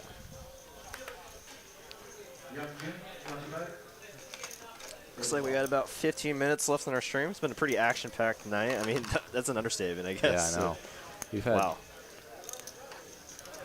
I mean, we've had a 30K pot on a 5-5-10 game that, yes, probably had a $20 straddle, but wow. That's essentially a 10 and a quarter game, right? Yeah, it's $1,500 bigs, or 1,500 bigs. If my math's correct.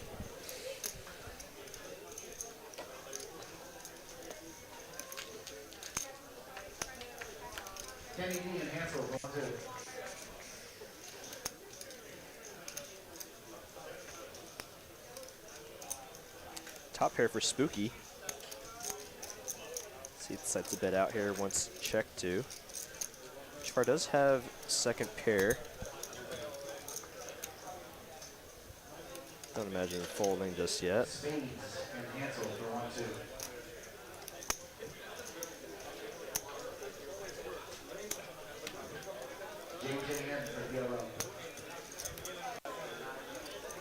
Oh, okay.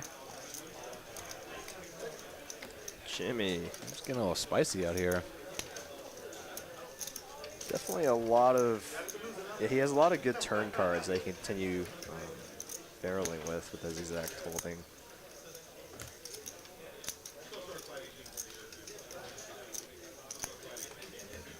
Yeah, I think this was earlier. I touched on it. Good having a 9 of hearts. He can grab some hearts going. A 7 will give him an open ender. 10 gives him an open ender. Queen gives him a gut shot. Yeah. So a lot of... Yeah, he's going to get top pair to fold. Nice play by Jimmy there. And whoever asked if Jimmy ever bluffs, I mean, he just did it right there. Picked a really good spot to do it, too. You know what Jim did? He gave himself a pep talk in the chat earlier tonight. Wasn't happy with the way he was playing, folks.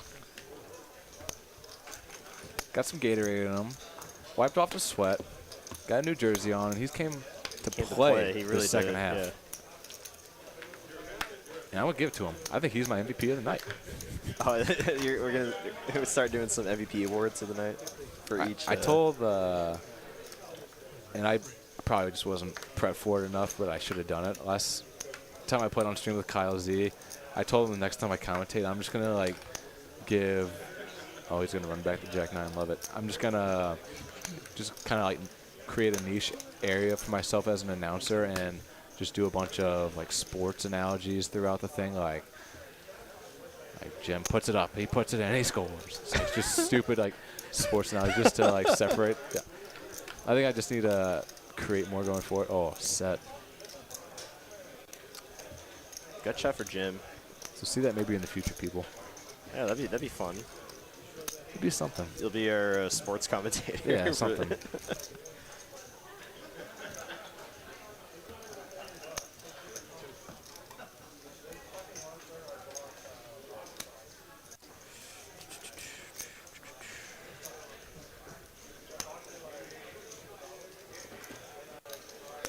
Perfect slow play. Very safe card for homie.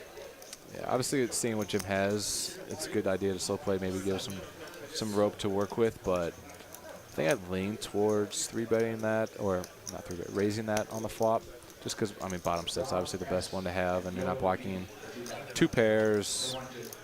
Still have, like, Jack 10, Ace 10, Ace Jack you could get value from, but obviously all his top pair, two pair holdings as well. Yeah, and it's really tough for you know, hands like Ace King, and obviously King Queen to fold that flop, even if they get raised, right? So yeah, they're gonna continue at a very high rate on the flop. Yeah, but seeing that he's continuing the double barrel, that's 700 into 800. I think just again with the call on that sizing. very polarizing himself. Yeah, and I think just check again to give him, again, rope to work with. Homie's got just over a pot-sized bet. Let's see if Jim ships it in. I'm sure, obviously, if he does, Homie's going to snap him off. He's eyeing the stack. Grabbing a stack of chips. Jim's feeling himself. So, I mean, he does have the jack of hearts. Wonder if he's going to go for a little heat check here. Pull up from the half court. Pulling up from the logo. Are these? I love it. Obviously, Homie's prepared to snap off all in shove here. Looks like he's actually just going to go for value on a 2K. I don't know if he's going to go for it all or not. If that's. I mean, it kind of any of the value hands like King Queen, Ace King, Aces maybe even. I mean, at this point, if you're going to bet, right, you just put them all in. Yeah, I would think so.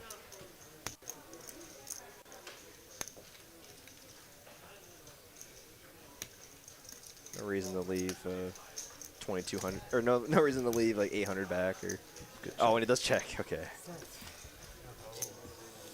Homie's disappointed, but no. So that's the heat check. That's the heat check. He did the good check when he's like, oh, I mean, can I get him off a king here? Now he has a stronger hand in the set of eights. That's funny. Homie's super mad at himself, thinking he missed out on value, but I was waiting to go. You got the max. You got the max, homie. For sure. He got the heat check of bricking it without even having to throw the shot up. That was a coach called a timeout. And No, he was about to go for the 3-point shot and then timeout. Yeah, timeout. That was a foul call, and he's. That's the analogy. There you go. Homie found out. I mean, he's really considering it there for a minute.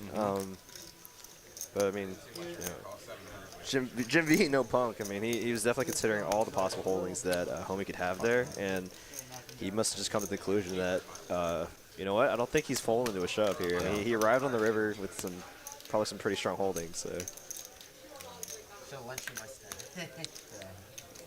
I think if the run out had come out a little different, say like if Jack 10 had gotten there somehow, he might have considered doing that with having the Jack as a blocker. That's a good point. Yeah, I'd agree. Or maybe an ace on, obviously ace giving the Jack 10 too. So yeah, it's just nothing really got there but backdoor hearts. But you know, you're not going to fold a set or top 2 pair to backdoor. It's not often too you see Jim line it up and then wave the white flag. He was definitely ready for it. I think probably just waited his opponent if he's going to call 2 streets. The thing that would suck is if he just turns over Jack 10. Oh, yeah. And Jack 10 high. Jack 10 high would. Oh, wow. But again, you block it with the Jack, where you don't have to really be too worried about it. Homie. And I think at that point you're splitting ends. I mean, that's like one other hand. Like, there's so many other hands that are beating you in that spot. So.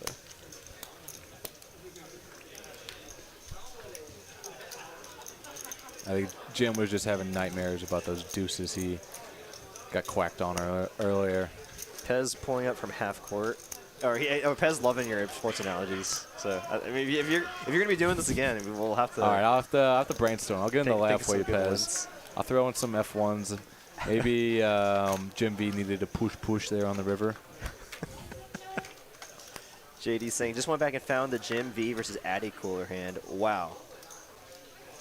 Yeah, so it does suck that the graphics did break, JD, but yeah, that's a sick hand. I mean, we saw a little flash. I mean, it was good that we got to see at least one of the hands, right? And we're just kind of we were left guessing. And like mid hand too. Yeah, it was like, oh, he's got the nuts. Wow. Yeah. And we're like, well, at this point, what does Zaddy have? Yeah. It was like pocket 4s, 6-4. 6-4 would have been disgusting because then Addy just knew he had the nuts the whole, at least from the flop.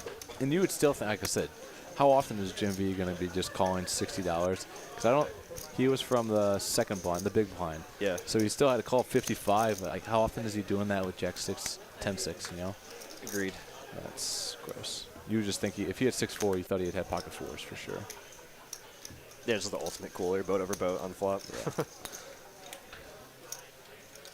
Actually, I played a session last week where I flopped the boat against quads. Oh.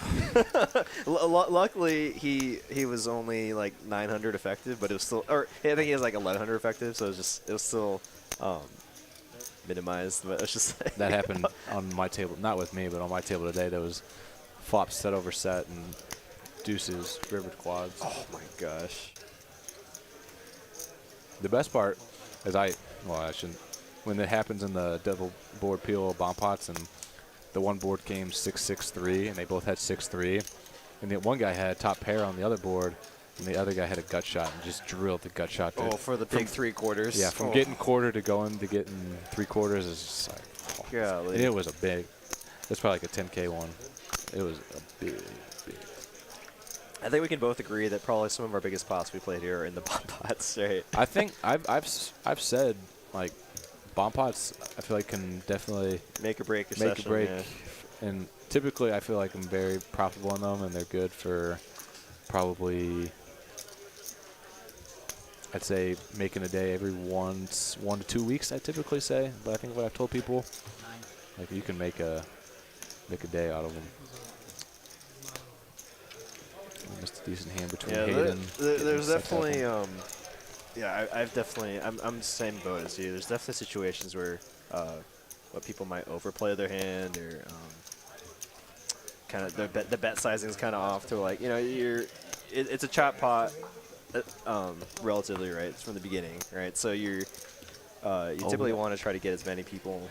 We got Addy in the chat. He goes, still puking, wanted to fold the flop after the 3-bet. Kind of what we were talking about. Oh man, yeah, we were actually wondering what your like thinking about like what your thought process might have been. JD says, I mean, I thought Jim had 4-4s or like ace-6. I assume both the jack and the 10 were bricks. Nope. I mean, we definitely thought the 10 was a brick, at least from Addy's point of view. We were like, oh, he has pocket 4s or 6-4. We put him on 6-4 pocket 4s, yeah, right? Yeah. Yeah, still feeling for you, Eddie.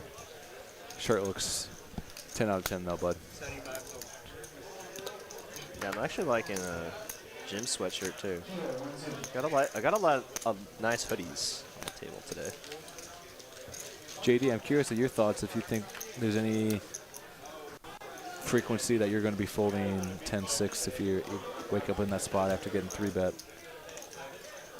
If anyone in the chat. I mean, but they were like 15K deep though, right? It's like I think they started the hand, yeah, like 13 to 14K effective. Hard to say with the graphics went out, but yeah, I'm gonna go back tomorrow and look at that right before that and see exactly what they were.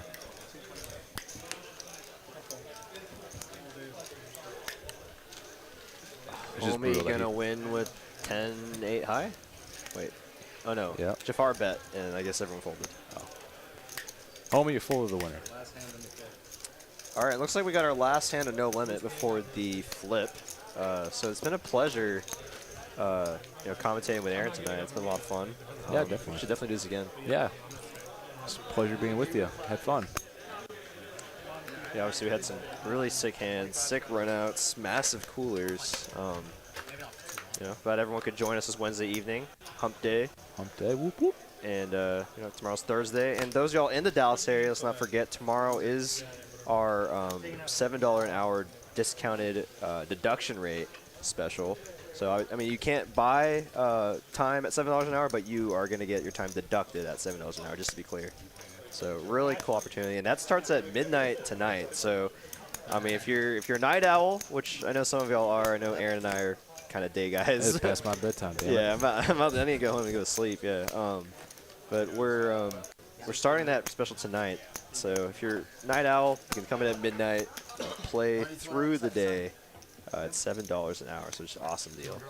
JD said that if he was in that hand, the board would have ran out 10-10.